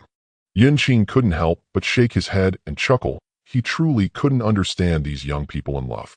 The hall returned to silence, with only the scattered pieces on the chessboard remaining. Yun Qing was tidying up the chessboard alone, considering Yun Li is a terrible chess player. Winning against him truly lacks a sense of achievement. Huang Di should be skilled at chess. Once he emerges from seclusion, I can invite him for a few games. It would surely be quite interesting. Once everything was in order, he casually walked to the large water mirror by the window. With a gentle tap of his fingertip, the mirror rippled, revealing several different scenes. It was precisely the locations he had assigned to several young masters for their training. In one corner of the mirror, Yun Tianluo was engaged in a friendly debate with the old fire crow of the Qi Yin sect, discussing insights on fire-based spells. He wore a pristine moon-white scholar's robe, his words refined, yet there was a faint blue glow swirling in his sleeves, an indication that the gigantic trident axe of the 8 trigrams was gathering strength. Yun Qing nodded in satisfaction. Truly, he was worthy of being the diplomatic talent he valued. Persuading others with reason was quite fitting, and wielding the giant axe elegantly. In another scene, Yun Shuanghua was surrounded by a group of old alchemists from the Bai Chao Dan Fu. They pointed at the nearby dragon blood thorn, their eyes gleaming with excitement as they drooled. This mutated dragon blood thorn is truly a Ancient Millennium find. If paired with San Wei Di Xin Yin and 5 Liang Xing Chen Yi, it could surely refine a holy medicine that strengthens the dragon clan's bloodline. The dragon blood thorn was thrashing around fiercely, striking at those old men who tried to approach, and Yun Shuanghua was in the middle, tearful and helpless. Gentleman, little thorn is shy. He truly couldn't withstand it, and instinctively glanced at Yun Zue, who was leaning against a nearby pillar, occasionally tilting his head to drink. Yun Zue was wearing a sharp red outfit today, her ponytail tied high. Receiving Yun Huang's plea for help, she raised her delicate eyebrows, surprisingly not continuing to tease him. Instead, with a flick of her wrist, a fiery flame whooshed out from the wine jug, accurately singeing the beautiful beard of the old alchemists. "Ouch, my beard." "I say, gentlemen." Yun Zue approached holding the wine jug, and with a somewhat big sister-like demeanor stood protectively in front of Yun Huang. "Aren't we here to discuss this year's spirit herb supply? Why are you surrounding us?" The old men stomped their feet in distress. The young people had no idea of the difficulties elders faced in nurturing their beards. This was something they had painstakingly maintained. Yun Zue quickly brought the topic back to business. "What about 30%? The old alchemist glared at her with puffed cheeks. 30%? You little girl have quite the audacity." "Hey, let's talk nicely," Yun Zue said with a smile, putting her arms around the shoulders of two leading alchemists. "Just forget about it. Let's have a drink and discuss this in detail." Over there, Yun Huang hugged the dragon blood. Thorn moved to tears. He never expected that Yun Zue could be so reliable one day. However, in the next moment, Yun Zue turned around, making a hand gesture through the crowd, her lips silently moving. "Qing Dan, Li Na Ping Song, Wu Qiong Jiang, give me no report." Yun Shuanghua. Yun Qing observed this scene through the water mirror, his eyebrows slightly raised. Just as he was about to take a closer look, he saw Yun Shuanghua's small face tense up, indignantly shaking his head at Yun Zue, mouthing a rebuttal. "How can you do this? Elder brother said not to." Yun Qing nodded with satisfaction. Indeed, having Shuanghua supervise Yun Zue was truly reliable. Yet this satisfaction hadn't lasted a moment, when in the mirror Yun Shuanghua suddenly squatted down, wrapping himself in the dragon blood thorn, turning into an impenetrable thorn ball, as if claiming he could see nothing and would know nothing of what happened next. Yun Qing. Oh no, he had a bad premonition. Sure enough, in the next second, he saw Yun Zue taking advantage of the moment. She turned to pour wine, subtly flick her sleeve, and a nearly imperceptible strand of spiritual energy hooked the bottle of flowing celestial nectar from the shelf, stealthily slipping into her sleeve. Yun Qing rubbed his brow. The twin flowers were good kids. When Yun Zue returned, he would definitely have a serious talk with her. In the mirror, a certain female cultivator who was exchanging cups with the alchemist suddenly shivered and looked around suspiciously. Yun Qing withdrew his gaze from these lively treasures and began to search for other scenes. Although the water mirror was a family treasure after Yun Jing activated the secret method, his figure was indeed difficult to capture. However, judging from the replies from various branches, he should have already traversed east, west, and south, and was now heading north. Considering the time, he should be nearing the desolate city right. Setting aside a certain someone's little episode of stealing wine, watching the scenes in the water mirror, where everyone was gradually getting the hang of things, Yun Qing, the blackheart capitalist of Tianyuan Continent, revealed a satisfied expression. These distinct siblings were all integrating well into the family affairs. Very good. After resting, Yun Qing continued to work.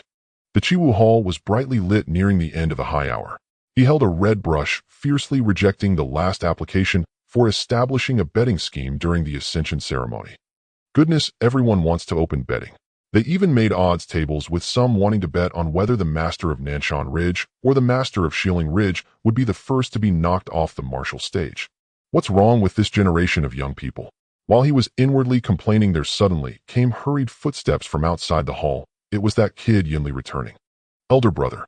He stepped into the hall holding a jade slip that glowed with faint golden spiritual patterns, looking grave. The four ancient families, Ji family, have sent envoys to visit. The envoy is Ji Wen, the Minister of Rights, who is holding the imperial decree of the Great Zhou Celestial Dynasty to knock on the Celestial Gate, and is currently seated in the Yunhai Hall. The Grand Elder is hosting. Yun Qing paused the tip of his brush. The Great Zhou Celestial Dynasty, Ji family. To think they have managed to wait until now to come knocking. He set down his brush and gazed out at the deep night sky. It has been several months since the divine rankings were revealed. The Grand Elder has revised the draft 18 times, yet I thought they wouldn't come. Yunli looked puzzled. Elder brother. Yun Qing did not explain, merely muttering to himself. When sleep comes, a pillow is needed. Such serious matters cannot be left unattended, and I must make a trip to Longhuan Qingshu. This night the moonlight is still decent, and the red fruits planted in the cave should have ripened a few. At this moment in the Yunhai Hall, which is the farthest from Chiwu Hall, the fragrance of spiritual mist tea wafted in the air, and the scent of pine wood lingered around. The Grand Elder Yun Che sat in the main seat. His old face, usually calm, was forced into a spring-like smile reminiscent of his grandson, Yin Tian Luo's demeanor. At the guest seat, the elegantly dressed old man Jiwen smiled as he raised his cup, his long eyebrows slightly curved, presenting a look of joy at reuniting with an old friend. Elder Yun Qing, after 300 years apart, your demeanor is even more impressive than before. I still remember that year at the Celestial Dynasty's Jade Capital banquet. The elder represented the Yun family at the banquet, sitting in the first seat on the right. At that time, the Yaoqi lotus bloomed in 9 colors, and the clouds were filled with light, truly a grand scene. Yun Qing stroked his beard and smiled, but his eyes remained calm. Minister Ji has a good memory. I recall that you were still serving as a junior official at the Honglu Temple, personally overseeing the rainbow dress, feathered clothes array at the banquet which intoxicated all the celestial officials present. You have now been promoted to the Minister of Rites. Congratulations. The two exchanged smiles, lightly clinking their teacups, each inwardly labeling the other as a timeless old fox. This person is too skilled at playing Tai Chi.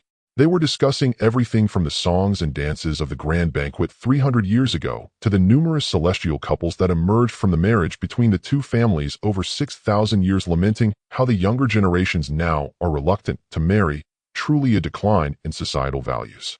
After chatting for quite a while, they haven't touched upon the main topic. After 3 rounds of tea, Jiwen finally set down his cup and cut to the point.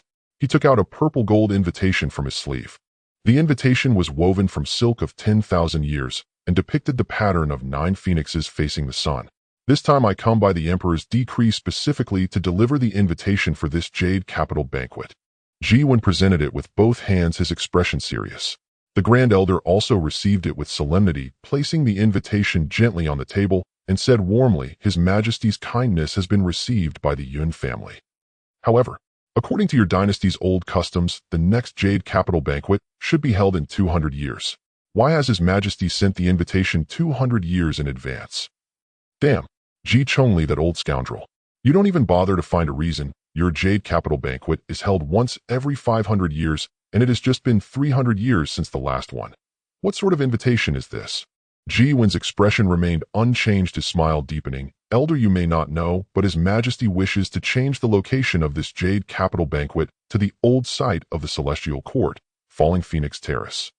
This banquet holds exceptional significance, specially commanding me to deliver the invitation personally, sincerely inviting your Majesty to attend to continue the old ties of the Celestial Court. Old ties of the Celestial Court. The Grand Elder sneered inwardly. There is no longer any old ties. Wanting to invite your Majesty is the truth. But he still maintained a warm expression. So that's how it is. Jiwen, seeing him accept the invitation, subtly shifted the topic. By the way, before I left the capital, His Majesty repeatedly instructed me. If I could see your Majesty, I must ask after his well-being.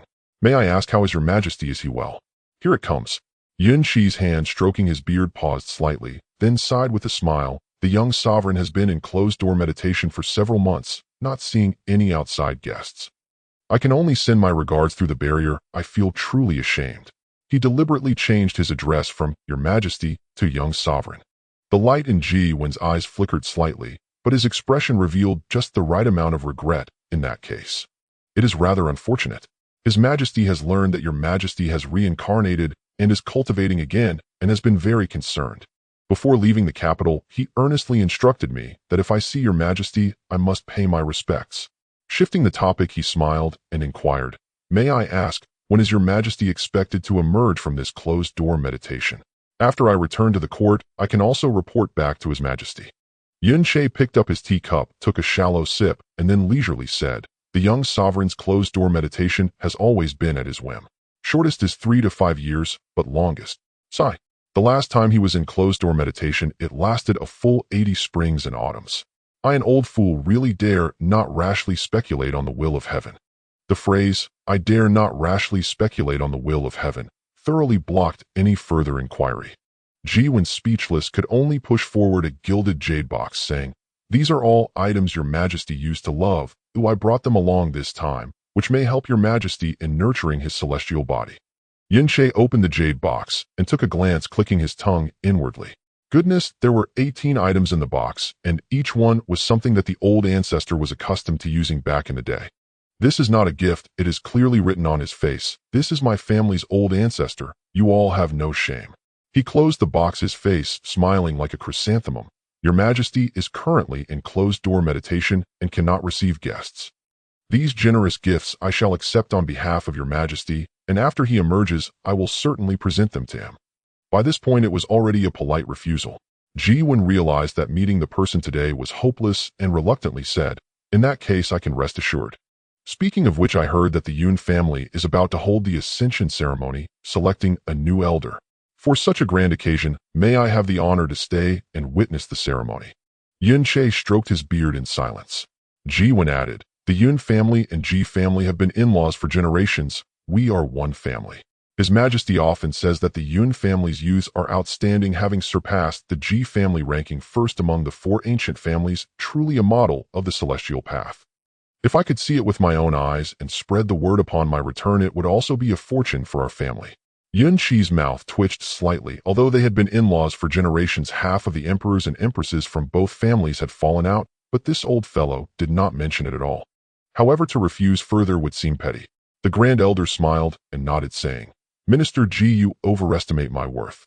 Since His Majesty has shown favor, how could the Yun clan dare to harbor secrets? Once the ascension ceremony commences, please take your seats to witness the event." "Thank you, Grand Elder." Yun stood up and bowed solemnly. After seeing Yun and his party off, Yun Qing turned around, the smile on his face gradually fading. A bunch of old foxes. The second elder, Yun Huang, emerged from behind the screen, his beard nearly curling with indignation. "After going around in circles all night, I'm left dizzy just to secure a spot to witness the ceremony. Do they think we are unaware? Once the divine list is announced with our ancestor reincarnated into another family, the Ji clan's court will surely be in uproar, right?" The Grand Elder Yun Qing rubbed his forehead, saying they merely wish to gauge the Emperor's stance to see how much he recognizes this former master identity. They wouldn't even get a warm welcome. Back then they didn't dare show up, now they're anxious. Ugh.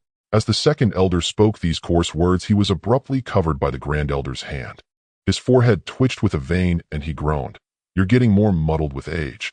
At your age, can't you learn a thing or two from your young Master Qing? Can you really say such things, eh?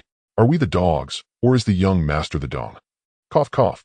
Realizing he had spoken too freely, the Grand Elder quickly coughed to cover up and stopped arguing with the old rogue. The second elder also felt he had misspoken and hurriedly covered his mouth, his spiritual sense instinctively glancing around. Luckily, we deliberately chose this Yun High Hall, the farthest from the young master, to host the Ji clan. It should not be overheard, right, elder? The Grand Elder was too lazy to argue further and directly instructed, "Go relay the message to your young Master Qing and inform the fourth elder to keep a close watch on the Ji clan, especially that Yun. He worked at the Honglu Temple in his youth, excelling in accidentally entering forbidden areas and conveniently overhearing secret matters. Rest assured, the fourth elder and I will personally keep an eye on them." The second elder stroked his beard and guaranteed, then couldn't help but chuckle. That old fellow is quite the actor, humbly calling himself a mere official. He must have already broken through to the immortal sovereign realm, and those 2 guards beside him, General Ling Wang of the first rank, what are they pretending to be? Immortal lords, oi. Immortal lords and immortal sovereigns, a single word apart, yet a chasm in status. 4 terrifying giants like the 9 heavens divine throne. Even at the peak of immortal lord, they are not taken seriously. However, an immortal sovereign, wherever they go, they are always esteemed guests. That is a towering watershed on the path of cultivation. After all, the immortal sovereign is the highest realm attainable through normal cultivation in the Tianyuan Continent. In the guest courtyard Songtao residence. Once the barrier was set, Yun's mask of a cultured and elegant official fell to the ground with a thud. Old Ji, that Yun Qing. The 2 generals disguised as guards began to speak, only to be halted by Yun raising his hand. As expected, Yun walked to the window, speaking calmly. "If His Majesty wishes to see us, why must he enter seclusion? Since he has reincarnated into the Yun clan and holds the title of young master, his stance is clear." The older general spoke in a low voice, "But His Majesty is after all of the Ji bloodline." Bloodline? Yun tugged at the corner of his mouth. The celestial court has crumbled for many years now. The current emperor sitting on the throne of the great Zhou would have to twist and turn 7 times to call His Majesty ancestor. If we were to talk about kinship, they are not even as close as the queens from the Yun clan who married in. The 3 elder experts whose stomps could shake the continent looked at each other, exchanging silent glances. Then the 3 sat down on the ground, forming a circle with great tacit understanding, lowering their voices. The younger general scratched his head. What will His Majesty do? If he were to cry and rush to hug the emperor's leg, would His Majesty recognize him as this great-great-great-great-grandson. The older general shot him a glare, but couldn't help but lower his voice. I heard that person back then had no direct descendants left behind. Both generals were of different surnames, and at this moment their gazes turned in unison toward G, when their eyes sparkling with curiosity. Hey, old G, spill the beans. Is your family really in this situation? Brothers accompanying you on this assignment, tell us about it. G1. G, when the old man cheerfully began to share gossip about his nephew, the Emperor Zhou. Oh, it's all common knowledge among the collateral branches. Didn't I tell you? Our emperor is as distant as can be. He pulled out a copy of the banquet invitation from his sleeve, lightly tapping the words Yun Qing banquet. If this banquet takes place, it will mark the beginning of the celestial court's reunion. If His Majesty attends, it would mean he acknowledges he is still Immortal Emperor Yun Huang. At that time, what would the Yun clan count for? If he does not attend, then while our great Zhou celestial dynasty claims the celestial court's legitimacy, His Majesty would only recognize the Yun clan, and that would be a slap in the face. The young general quickly interjected. Ji-Wen raised two fingers, saying, so His Majesty sent out invitations 200 years in advance, leaving himself an escape route. The older general couldn't help but feel the future was grim. Wait, old G, why do I feel His Majesty is so uncertain? Do you think that His Majesty will come? No. The old man in the Immortal Crane official robes responded decisively. The young general was stunned. What about the task assigned by His Majesty? I'm still young. Ooh, I'm genuinely afraid of him. Oh, what's there to panic about? Ji-Wen adjusted the cuffs of his Immortal Crane robes, standing up calmly once again, donning the dignified appearance of the Minister of Rights. You just haven't been in the officialdom long enough. Rest assured, I have already thought of how to handle it. I'll respond to His Majesty. He used his immortal power to draw in the air, first writing the character Yun, then sketching a rippling heart, and finally, under the astonished gazes of the two, slowly completing the character Ri. This. The two men's pupils shook, gasping for breath. In the realm of Longhuan Qingshu, it was midnight.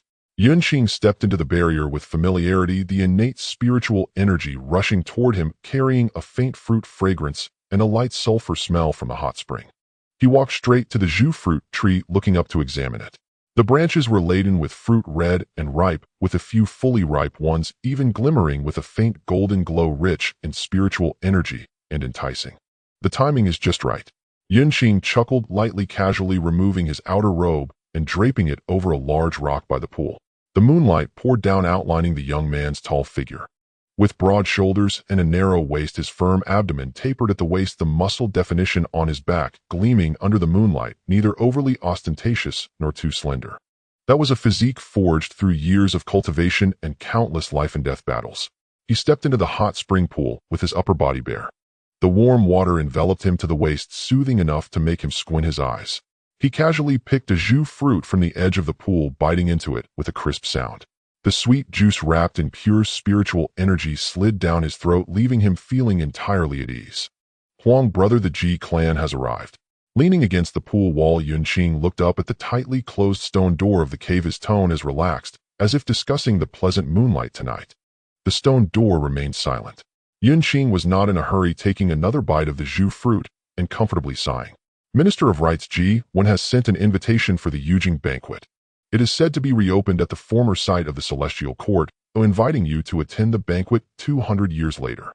After a pause, he added, they also wish to witness the ascension ceremony to which the Grand Elder has agreed. The night was tranquil, with only the spring water bubbling and mist swirling.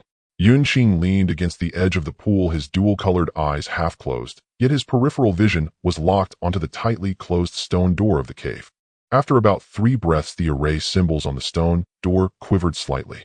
Yun Qing's eyes brightened as he continued to add, I suspect they will not behave and simply observe. Ji-Wen in the past at the Honglu Temple was renowned for being sharp-eyed and keen-eared. No secret could escape his notice when he was present. As soon as the words fell, Yun Qing felt a branch from the fruit tree above him sway, without wind, and a crimson fruit, as large as a fist, struck him squarely on the forehead. The impact was not heavy, but it caused him to freeze momentarily. Yun Qing raised his hand to touch the spot where he had been struck, then glanced at the fruit that had rolled to the edge of the pool, suddenly chuckling. Understood.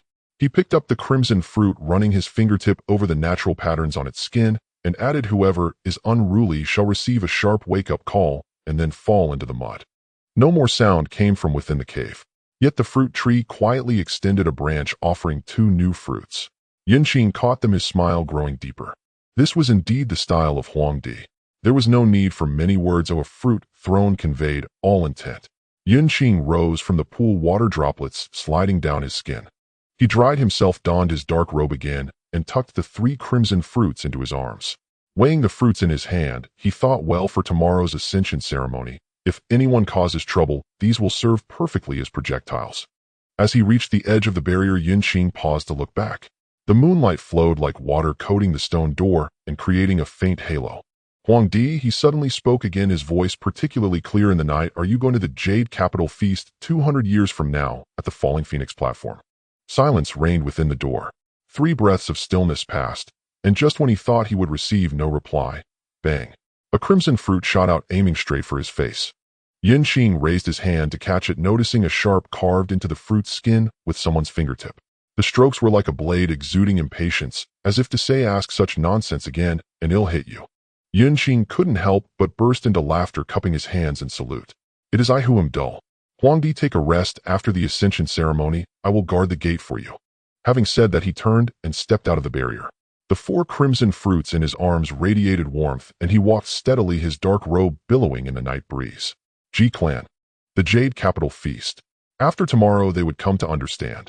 Today's Yun clan was no longer that late chrysanthemum in the Ji clan's garden, easily plucked. The monarch of this Tianyuan had the surname Yun, not Ji. Ding, ding, ding. 9 chimes resounded from the peak of Yunsu, shaking the clouds and resonating throughout the 3,000 branches. At the star combat stage, the 36 towering star iron pillars simultaneously lit up, and the illuminating pearl of the world burst forth, its divine light soaring into the sky, dispelling the morning mist and illuminating the entire floating island as if it were daylight. Atop this mountain, which had just concluded the cloud summit, combat voices erupted once more. The heads of various branches stood proudly before each with different expressions. Yun Qing, dressed in a dark patterned robe, ascended the high platform. He stood with his hands behind his back, his dual-colored eyes scanning the entire scene. The heads of the North, Zay, South Mountain, West Ridge, and Wild City branches either stroked their beards with smiles, or crossed their arms and watched coldly, or stood with their heads bowed in solemnity. Yun lay still, and his unremoved yellow sand battle armor stood straight as a spear, his unique rough demeanor particularly striking in the crowd.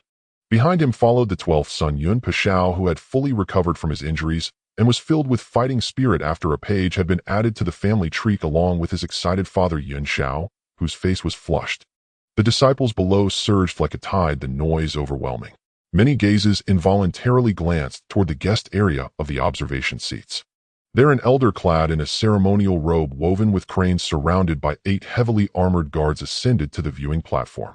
It was none other than Ji Wen, the Minister of Rights of the great Zhou Immortal Dynasty. It's actually the Ji clan. When did their delegation arrive? Yun Jing lay with panda eyes from lack of sleep, suddenly appeared. The territory of the Yun clan was vast. He had been running around for days, exhausting himself. Is it so surprising? My Yun clan has long been a descendant of the Ji clan. Indeed, but there have been few marriages in recent centuries, Yun Huang replied casually, without looking up, propping her drawing board. She had just returned from collecting inspiration with Yun Gu and Yun Pingxing. Their arrival is quite intriguing. Yun Tianluo, dressed in a scholar's white robe, lightly fanned himself with a folding fan, appearing elegant as he took over the conversation. He seemed quite pleased, perhaps having found common ground with the lord of the Qi Yin sect regarding fire-related divine abilities. Yun Tianluo leaned down to observe the character Yun Hua was gradually sketching, nodding in praise. Sister Yun Hua's skills are truly remarkable, leaving one in awe. I wonder when you will create a piece for your brother. Yun Hua continued sketching, smiling as she responded, of course, once I finish this piece titled Skyward at the Summit. How many have you drawn for your elder brother already? Yun Tianluo shook his head, chuckling. In the guest seats, Ji Wen wore a faint smile, sitting still like a bell, yet his gaze sharp as a hawk, quietly swept from the elder seats to the back of the high platform, calculating in his heart. Having not seen the figure he most wished to meet, a trace of unmistakable disappointment swept through the eyes of the great Zhou Immortal Dynasty's entourage. Alas, the monarch indeed did not show up, not even granting them the chance to approach. Ji Wen raised his spiritual teacup, taking a shallow sip to cover his face, squinting as he scrutinized Yun Qing in the front. This young master Yun Qing indeed possesses a dignified demeanor. In his youth, standing on the platform, he already exudes the authority of a leader whose commands are followed. This youth with dual-colored eyes sparkling like stars though not yet at the level of an immortal lord had a foundation that was shockingly solid, and the aura around him was as rich as the sea.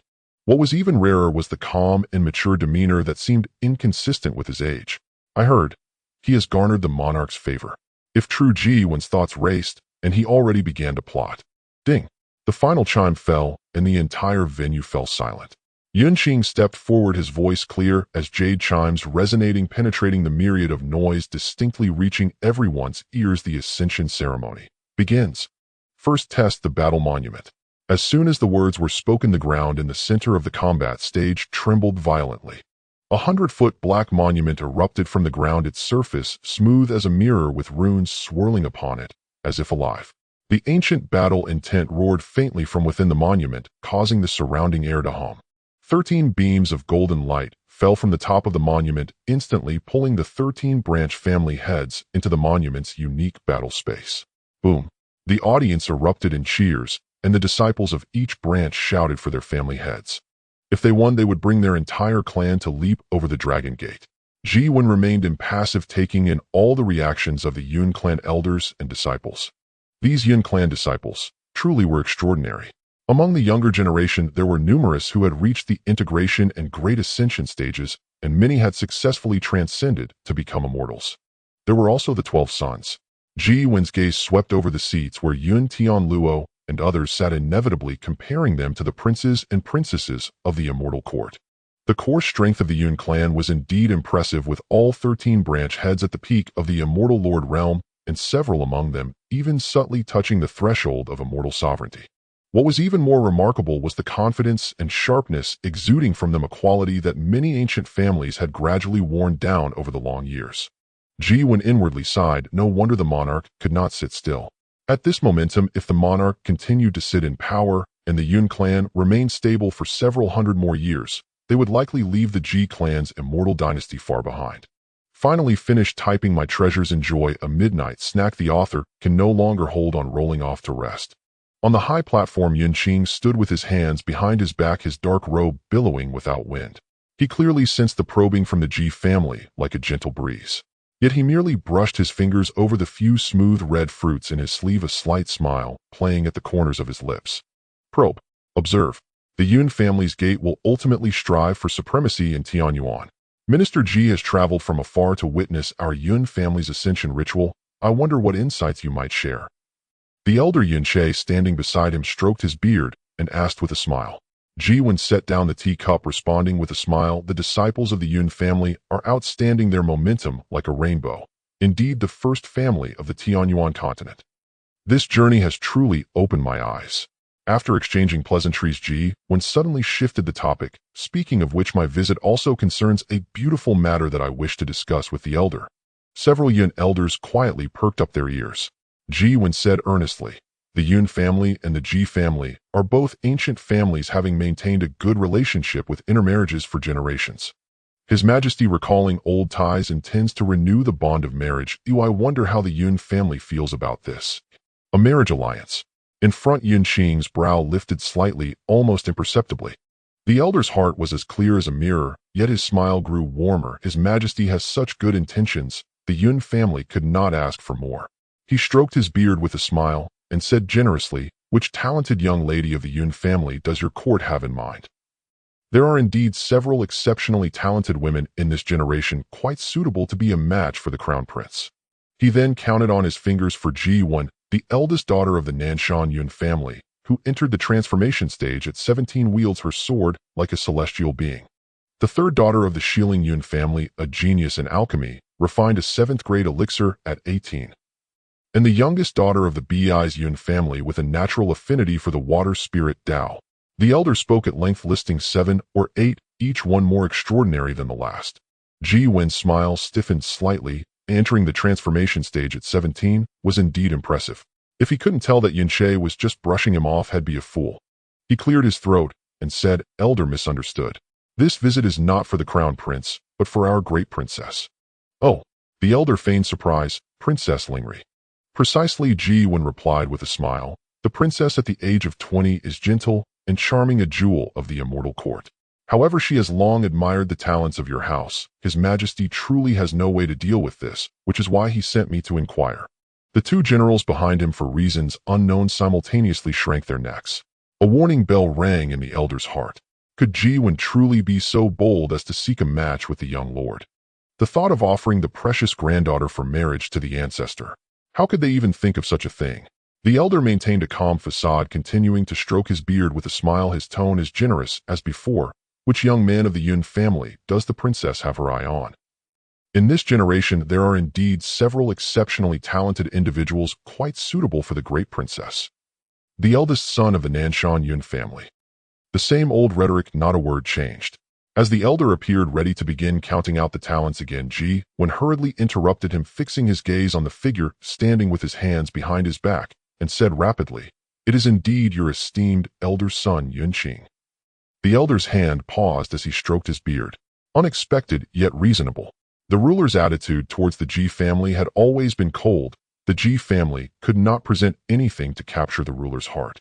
If a marriage alliance could be established, the Ji and Yun families would rekindle their bond. You could say the ruler is in the Yun family. Aren't the Ji and Yun families one and the same? How unoriginal. The elder thought disdainfully, "This is merely an old tactic discarded by my Yun family back in the day, and do they truly think they can use it again?" He smiled. "So it's Qing. That boy is indeed remarkable. However, he is currently in charge of family affairs, and his status is quite special. As the saying goes, wealth and partners are second to law, and in such major matters, one must consult the elder before making a decision." Yun understood and proclaimed, "That is only natural. May I invite the young master for a discussion?"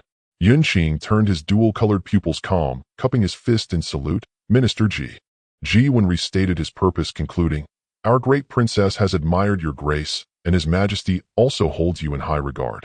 If you agree, it would be a beautiful tale for both clans." Yun Qing's heart showed slight surprise. He had not expected the Ji family to ultimately still aim for a marriage alliance. However, times have changed, and the Yun family no longer needs to rely on marriage to solidify their power. He raised his gaze, his eyes calm, yet his tone left no room for argument. "His Majesty and the Princess' goodwill, Yun Qing appreciates it. However, marriage is a significant matter and must be decided by the elders."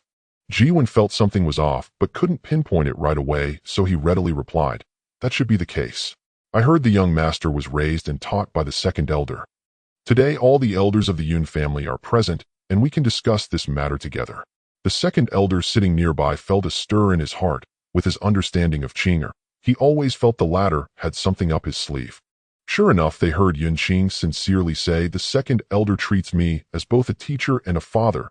However, the elders I speak of are from the Hui clan, who have looked after and guided me." Lord Xiaojun himself. "Yun, what are you saying? That is the ancestor of my Ji family. When did he become an elder of your Yun family?"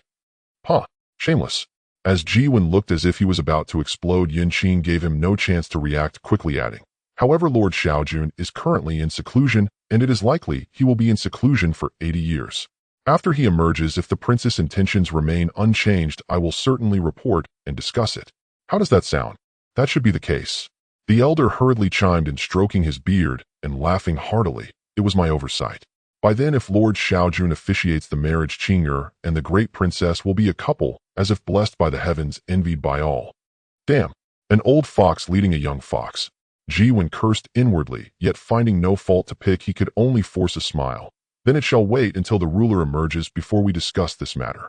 He did not refute the claim of family elder, as in Yun's memory the former ruler was indeed a wise and dignified elder. If not for the subsequent destruction of the immortal court and the shattering of the world, the topic of marriage alliance was temporarily set aside, and the three began to chat idly.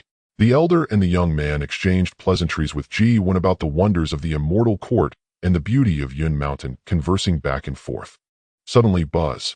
In the center of the martial arts stage, 13 beams of golden light shot up into the sky.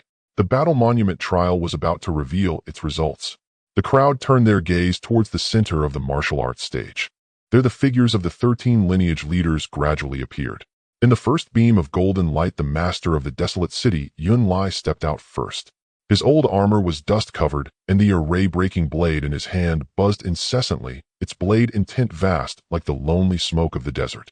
Wherever the blade passed in the residual, illusory battlefield, countless vengeful souls seemed to wail and dissipate. This was proof of his path through 17 layers of battle soul illusions reaching the core. Yuan's pupils constricted slightly. This man's blade had already broken through illusions and touched upon reality not far from the realm of the immortal sovereign. Yun Qing also couldn't help but nod, feeling quite hopeful about the desolate city lineage. A little later, dear ones, thank you all for the birthday wishes to my mother. Immediately afterward, 3 blinding golden lights erupted almost simultaneously upon the martial arena stage. Yun Huang, master of the South Mountain Range, stood encircled by 9 illusory water dragons, whose resonant crystalline dragon roars echoed through the air. Within the illusory steel realm moments earlier, he had subdued 36 successive surges of gung metal sword chi with supple, yielding mastery, ultimately swallowing the formation's vital node in the awe-inspiring posture of 9 dragons returning to the abyss. Yun He, the West Ridge pharmacist sage, cradled a bronze cauldron suffused with verdant light. Within its depths, pill clouds drifted like celestial mist. His method of breaking through the barrier was utterly unique. He wielded alchemical flame as his brush and channeled his own pure wood-element spiritual energy as ink, inscribing pills directly into the void of the formation itself. He literally refined the entire 9 nether soul-devouring formation into a single pill, the Claridioff Mind Enlightenment Pill. The moment the pill coalesced, the formation shattered. Its sheer ingenuity left onlookers breathless. Yun Qing, master of the North Marsh, embodied raw, unbridled might. His bare upper body rippled with iron-hard musculature, his bronze-hued skin gleaming with a metallic luster, while crackling lightning and searing fire coiled unceasingly around his knuckles.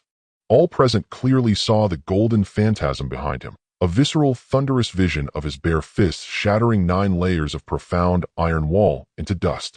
That overwhelming sense of primal power, even filtered through illusion, sent adrenaline surging through every observer's veins.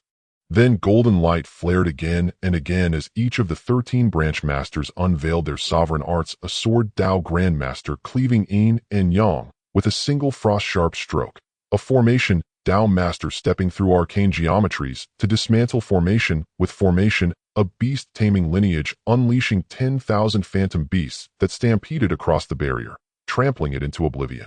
13 branch masters. 13 distinct paths to transcendence. 13 peerless sovereigns of the Yun clan. Upon the observation pavilion, Yuan watched in silence, his heart tightening with icy dread. The Yun clan was steadily assuming the celestial form of the candle dragon, head-raised, wings poised for flight. Yet the great Zhou immortal dynasty had suffered waning fortune in recent years. Factional strife festered within the court border, skirmishes flared with increasing frequency, and ominous signs suggested encroachment, and even subjugation, by the ancient Xia imperial court, which cultivated the human sovereign's mandate. Yuan's thoughts darkened further were it not for the Ji clan's dual sovereignty, ruling the Zhou imperial house, while ranking among the 4 ancient clans. Our profound ancestral foundation and twin streams of auspicious destiny would long since have nourished our dragon vein, staving off decline. His Majesty has entered seclusion with ever greater frequency of late, surely tied to the nation's waning fortune. He recalled the midnight audience before his departure, a conversation so chilling it had raised the hairs on his neck. And that cryptic utterance across the Tianyuan Continent, the mandate of heaven is finite. 2 sovereign dragons cannot coexist for long. At that moment, Yuan sensed calamity looming.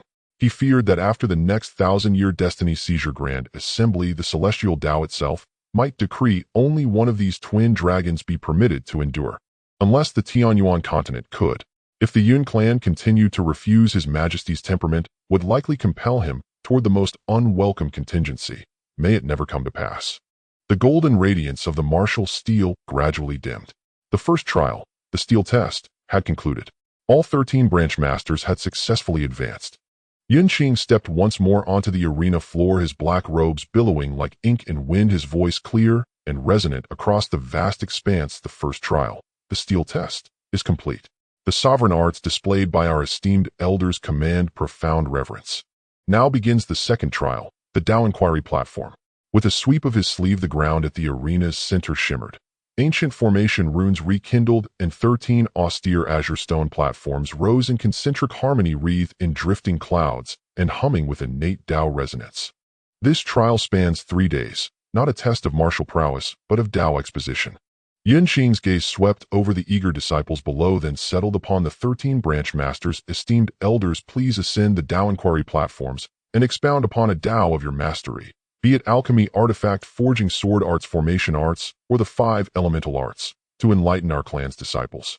Final rankings will be determined by joint evaluation from all attending elders ranked above Immortal Lord, assessing both the profundity of the Tao conveyed and its inspirational impact upon our kin. Combined scores across all 3 trials shall crown the 12th elder seat of the Yun clan. No sooner had these words fallen than the young disciples' eyes blazed with anticipation. This was the rarest of transmissions, their long-awaited Tao banquet. To hear the sovereign truths distilled by each branch master, even pose questions and engage in scholarly exchange, such an opportunity bore immeasurable benefit to cultivation. The branch masters exchanged knowing smiles. This trial held no surprise. Yun Huang, master of the South Mountain Range, laughed aloud first, then let this humble elder cast the first stone, offering a discourse on the supple, all-encompassing Tao of water, which benefits myriad things without contention. With that, he soared gracefully onto the leftmost platform, his aura dissolving into mist, his Tao resonance unfurling like ripples upon still water. The other branch masters stirred, preparing to ascend their respective stages. Yun Qing withdrew to his seat beside the senior elder, resuming his delicate diplomatic dance with the Zhou imperial delegation. The Yun clan's disciples possess extraordinary grace and talent. Ji Wen spoke slowly, weighing how best to probe further. The senior elder responded casually, deflecting the topic, merely youthful exuberance. Nothing compared to the Ji clan's deep-rooted, far-flowing heritage. Indeed, he added smoothly, pray tell, what rare luminous talent does your highness's eldest princess possess? Her praise from the Minister of Rites suggests she must surely be a phoenix whose cry shakes the 9 heavens. This question sounded effortless, yet Ji Wen's hand holding the teacup trembled almost imperceptibly. The 2 generals standing behind him lowered their heads a fraction deeper, suddenly feigning intense fascination with the intricate patterns of the floor tiles. Her Highness possesses truly transcendent talent, ranked among the foremost on the 9 heavens' eternal list, renowned throughout the ages. Ji Wen steadied himself, choosing each word with care. Yun Qing, hearing this, instantly grew intrigued. What manner of primordial constitution does the princess bear? Should fate grant us occasion, I would cherish the chance to sit with Her Highness and discuss the Tao, exchange insights, verify understandings. Such communion would surely become a cherished milestone along the path. His tone was sincere, imbued with genuine curiosity towards such a formidable constitution. Constitutions ranked upon the 9 heavens' eternal list across millennia were invariably extraordinary. His own chaos, Tao embryo, ranked 4th. The great Zhou immortal dynasty's depth of reserve was indeed staggering. No whisper of this had reached them before. Ji Wen's gaze flickered evasively. After a long, hesitant pause, he murmured vaguely, she bears the Bashan body. The 3 words Bashan body struck the quiet tea pavilion like a thunderclap. The senior elder's fingers froze mid-twine of his beard. Beside him, the second elder Yun Huang spat out a mouthful of tea, spluttering wide-eyed and glaring at Ji Wen as if he'd just declared war. Yun Qing tilted his head, puzzled, observing the elder's extreme reaction. Bashan body. He recalled encountering the term in ancient clan texts, but only faintly. What made this constitution so alarming? Bashan body. Senior elder Yun Che repeated slowly, enunciating each syllable with unnerving precision. He fixed Ji Wen with a gaze of unprecedented delicacy. Minister Ji, do you refer to the legendary Bashan body chronicled in the treatise on anomalous constitutions, Primordial Chaos chapter? A constitution of unparalleled rarity, born with the innate law of overwhelming domination, characterized by a temperament as fiercely volatile as wildfire, prone to instantaneous combustion and perpetually infused with the sovereign, will the world owe me everything. Venerated by later cultivators as the eternal first rolling blade flesh and the human-shaped cataclysm. Yun Qing's pupils contracted violently. The second elder surged to his feet, jabbing a finger at Ji Wen. Ji Wen, you dare propose marriage with this? And you had the audacity to call her gentle and demure? Who in heaven's name calls a Bashan body gentle and demure? His mind reeled. This old scoundrel. He'd actually tried to foist this upon his son Yun Qing. Unforgivable. Utterly unforgivable. Throughout history, those few recorded Bashan body bearers were legendary. Immortals and demons alike fled their presence. Gods and Buddhas retreated in dread. They were peerless raging dragons and plague spirits. Cultivation partners. Their partners fled in terror. Taoist abodes. Reduced to rubble. Yun Yuan's stare at Ji Wen now carried unmistakable menace, the glint of a midnight sack and rope. Sweat beaded Ji Wen's temples. His two generals' shoulders trembled faintly, as though suppressing uncontrollable laughter. We told you she'd get punched. Gentle and demure. Yes, Her Highness is remarkably gentle and demure, gently shattering the dragon throne with a single palm strike, and demurely chasing the crown prince across 8 celestial palaces with a flying kick. Though the eldest princess possesses a unique constitution, her temperament, well, is in truth remarkably pure-hearted and sincere, merely somewhat spirited. Yes, spirited. Ji Wen gritted his teeth, attempting to gently gloss over the eldest princess's legendary earth-shaking spirit. After all, their eldest princess had merely at age 3 deemed her given name Ling Ri too soft and lacking in majesty, so she boldly struck it from the ancestral register and inscribed Ji Lingri in its place. To soar above sun and moon, that ambition alone earned an emphatic thumbs-up from her uncle-grandfather. Later at 10, she took offense at Crown Prince Ji Shuiwei and soundly thrashed him, leaving him too shaken to attend court for 3 days. At 15, she openly berated His Majesty in the Imperial Hall, hands on hips, so fiercely that her father, Emperor Ji Chongli, nearly abdicated on the spot.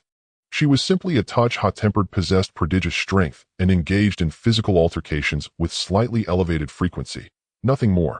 And then again, Ji Wen mused, his gaze drifted toward the peerless Yun Qing standing nearby, then swept across the assembly below.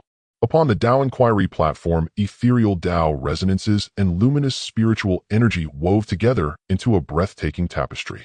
The sect masters expounded upon Sword Tao's lethal artistry, alchemical mysteries of the pill cauldron, or the cosmic principles underlying formation arrays, distilling the quintessence of immortal cultivation arts into lucid, eloquent discourses that sparked sudden enlightenment among the thousands of disciples below, or ignited fervent, impassioned debate.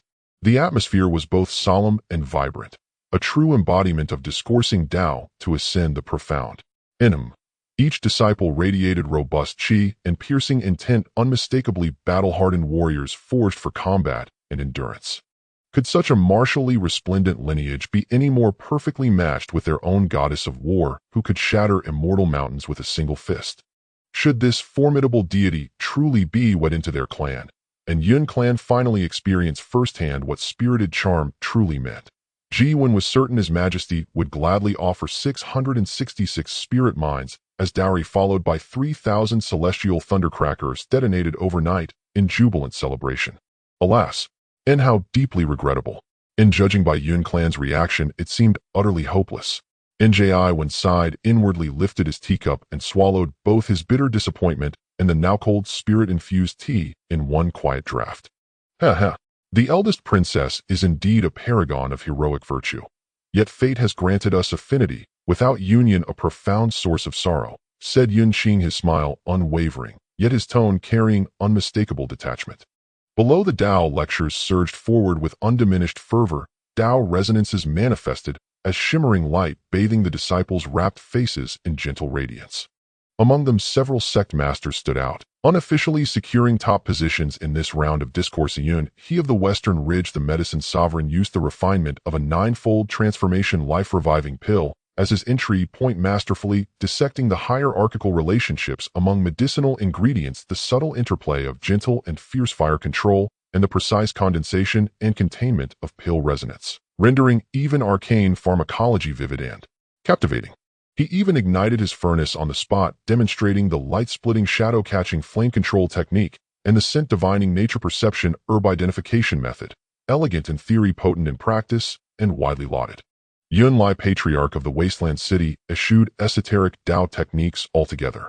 Instead, he anchored his lecture in over a century of frontline command, defending the wasteland city against demonic beasts and heretical cultivators, deconstructing martial forms with visceral authenticity. Each movement bore the raw, iron-rich scent of desert blood, striking unerringly at the vital points of life and death combat. Especially during his demonstration of the self-forged Braith constellation / whose blade intent had been refined to absolute austerity, stripping away all flourish to deliver a single fatal blow. The sheer brutal intensity resonated with phantom battlefield echoes, sending waves of exhilaration through countless battle-thirsty disciples. It lacked elegance, but possessed unmatched substance, winning universal, unquestioned admiration. Most unexpectedly, Yun Huang, sect master of the Southern Mountain, did not expound upon the supple water Tao for which he was famed. Instead, he spoke of the Southern Mountain branch's greatest expertise, strategic resource management.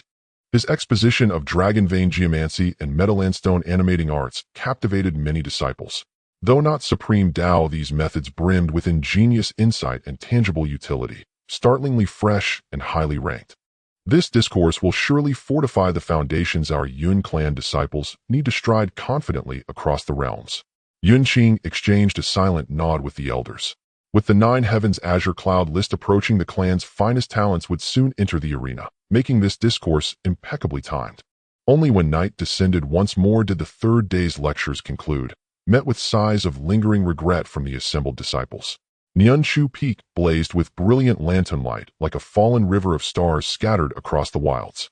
Beneath the silver moonlight, a furious figure strode forth gripping a black iron staff. Commencing his nocturnal training, in he advanced with belligerent purpose toward the guest quarters, his goatee bristling indignantly in the night breeze. None other than Elder Tu Yun Huang. Old Fox Jiwan, how dare you humiliate us so? Let me strike you a few well-placed blows, and you'll learn why the flowers of Yun Chu Peak bloom so crimson. Yun Huang ground his teeth, quietly channeling immortal energy into the staff, its black iron surface shimmering with ominous light. Yet before his words fully faded, a hand, steady, utterly unruffled, settled lightly upon his shoulder. Shall Yuan out for moon viewing with your staff this late? Elder One Yun Che emerged from the shadows encircling the guest quarters, his perpetually expressionless face rendered especially stark in the moonlight. Yun Qing also stepped calmly into view from behind, offering Elder Tu a bright, toothy grin. He truly hadn't intended it. He'd merely happened to pass by, glimpsed Elder Tu's silhouette, and noticed Elder One's grave demeanor, suggesting urgent business. Thus he'd followed. Yun Yuan stiffened, forcing a dry chuckle. Ahem, Elder Brother Yu and young Master Qing are still awake. Practicing nocturnal cultivation, refining my understanding of artifact Tao, and refining it all the way to the guest quarters. Elder One cast a cool glance at the weapon in his hand, then declared firmly, no more nonsense. Come with me. Matters of urgency await. Without further ado, he seized the reluctant Elder Tu and vanished in a blur of motion. Yun Qing glanced back toward Song Tao courtyard, gravity flickering deep in his eyes, then turned and followed swiftly. Moments later, deep within the Elder's Hall, in a sealed chamber layered with dense, isolating formations, lamplight blazed, illuminating 5 faces etched with solemn gravity. Yun Qing, Elder 1 Yun Che, Elder 2 Yun Yuan, Elder 3 Yun Shi, and a middle-aged man who dwelled perpetually in the shadows, his presence as still and deep as a fathomless abyss. Elder 4 Yun Jinya. Elder Ji Wen's visit bears far greater weight than mere marriage proposal or probing His Majesty's stance, Elder 1 stated bluntly, his fingertip tapping the table unconsciously. The alliance proposal itself is almost absurd, clearly a smokescreen.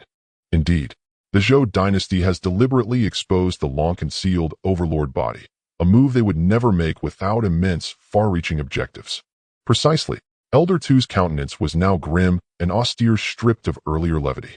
Before young Master Qing matured, even his chaotic Tao embryo and twin pupils remained under strict multi-layered seclusion within the clan, lest covetous eyes descend upon him. Yet the Zhou dynasty, they willingly parade the overlord body forth for marriage, this supreme physique capable of igniting a tempest upon the 9 heavens azure cloud list. Preposterous. If the Ji clan truly sacrifices so readily, I'll tear their heads off myself. And suddenly aggrieved, Elder 2 glared at Elder 1, say, Elder Brother, why did you stop me just now? They've left themselves wide open. We could have probed their true intentions on the spot. Yun Qing shifted faintly, then smoothly interjected. Elder 1 acted to avoid alarming them prematurely. Elder 3, your thoughts.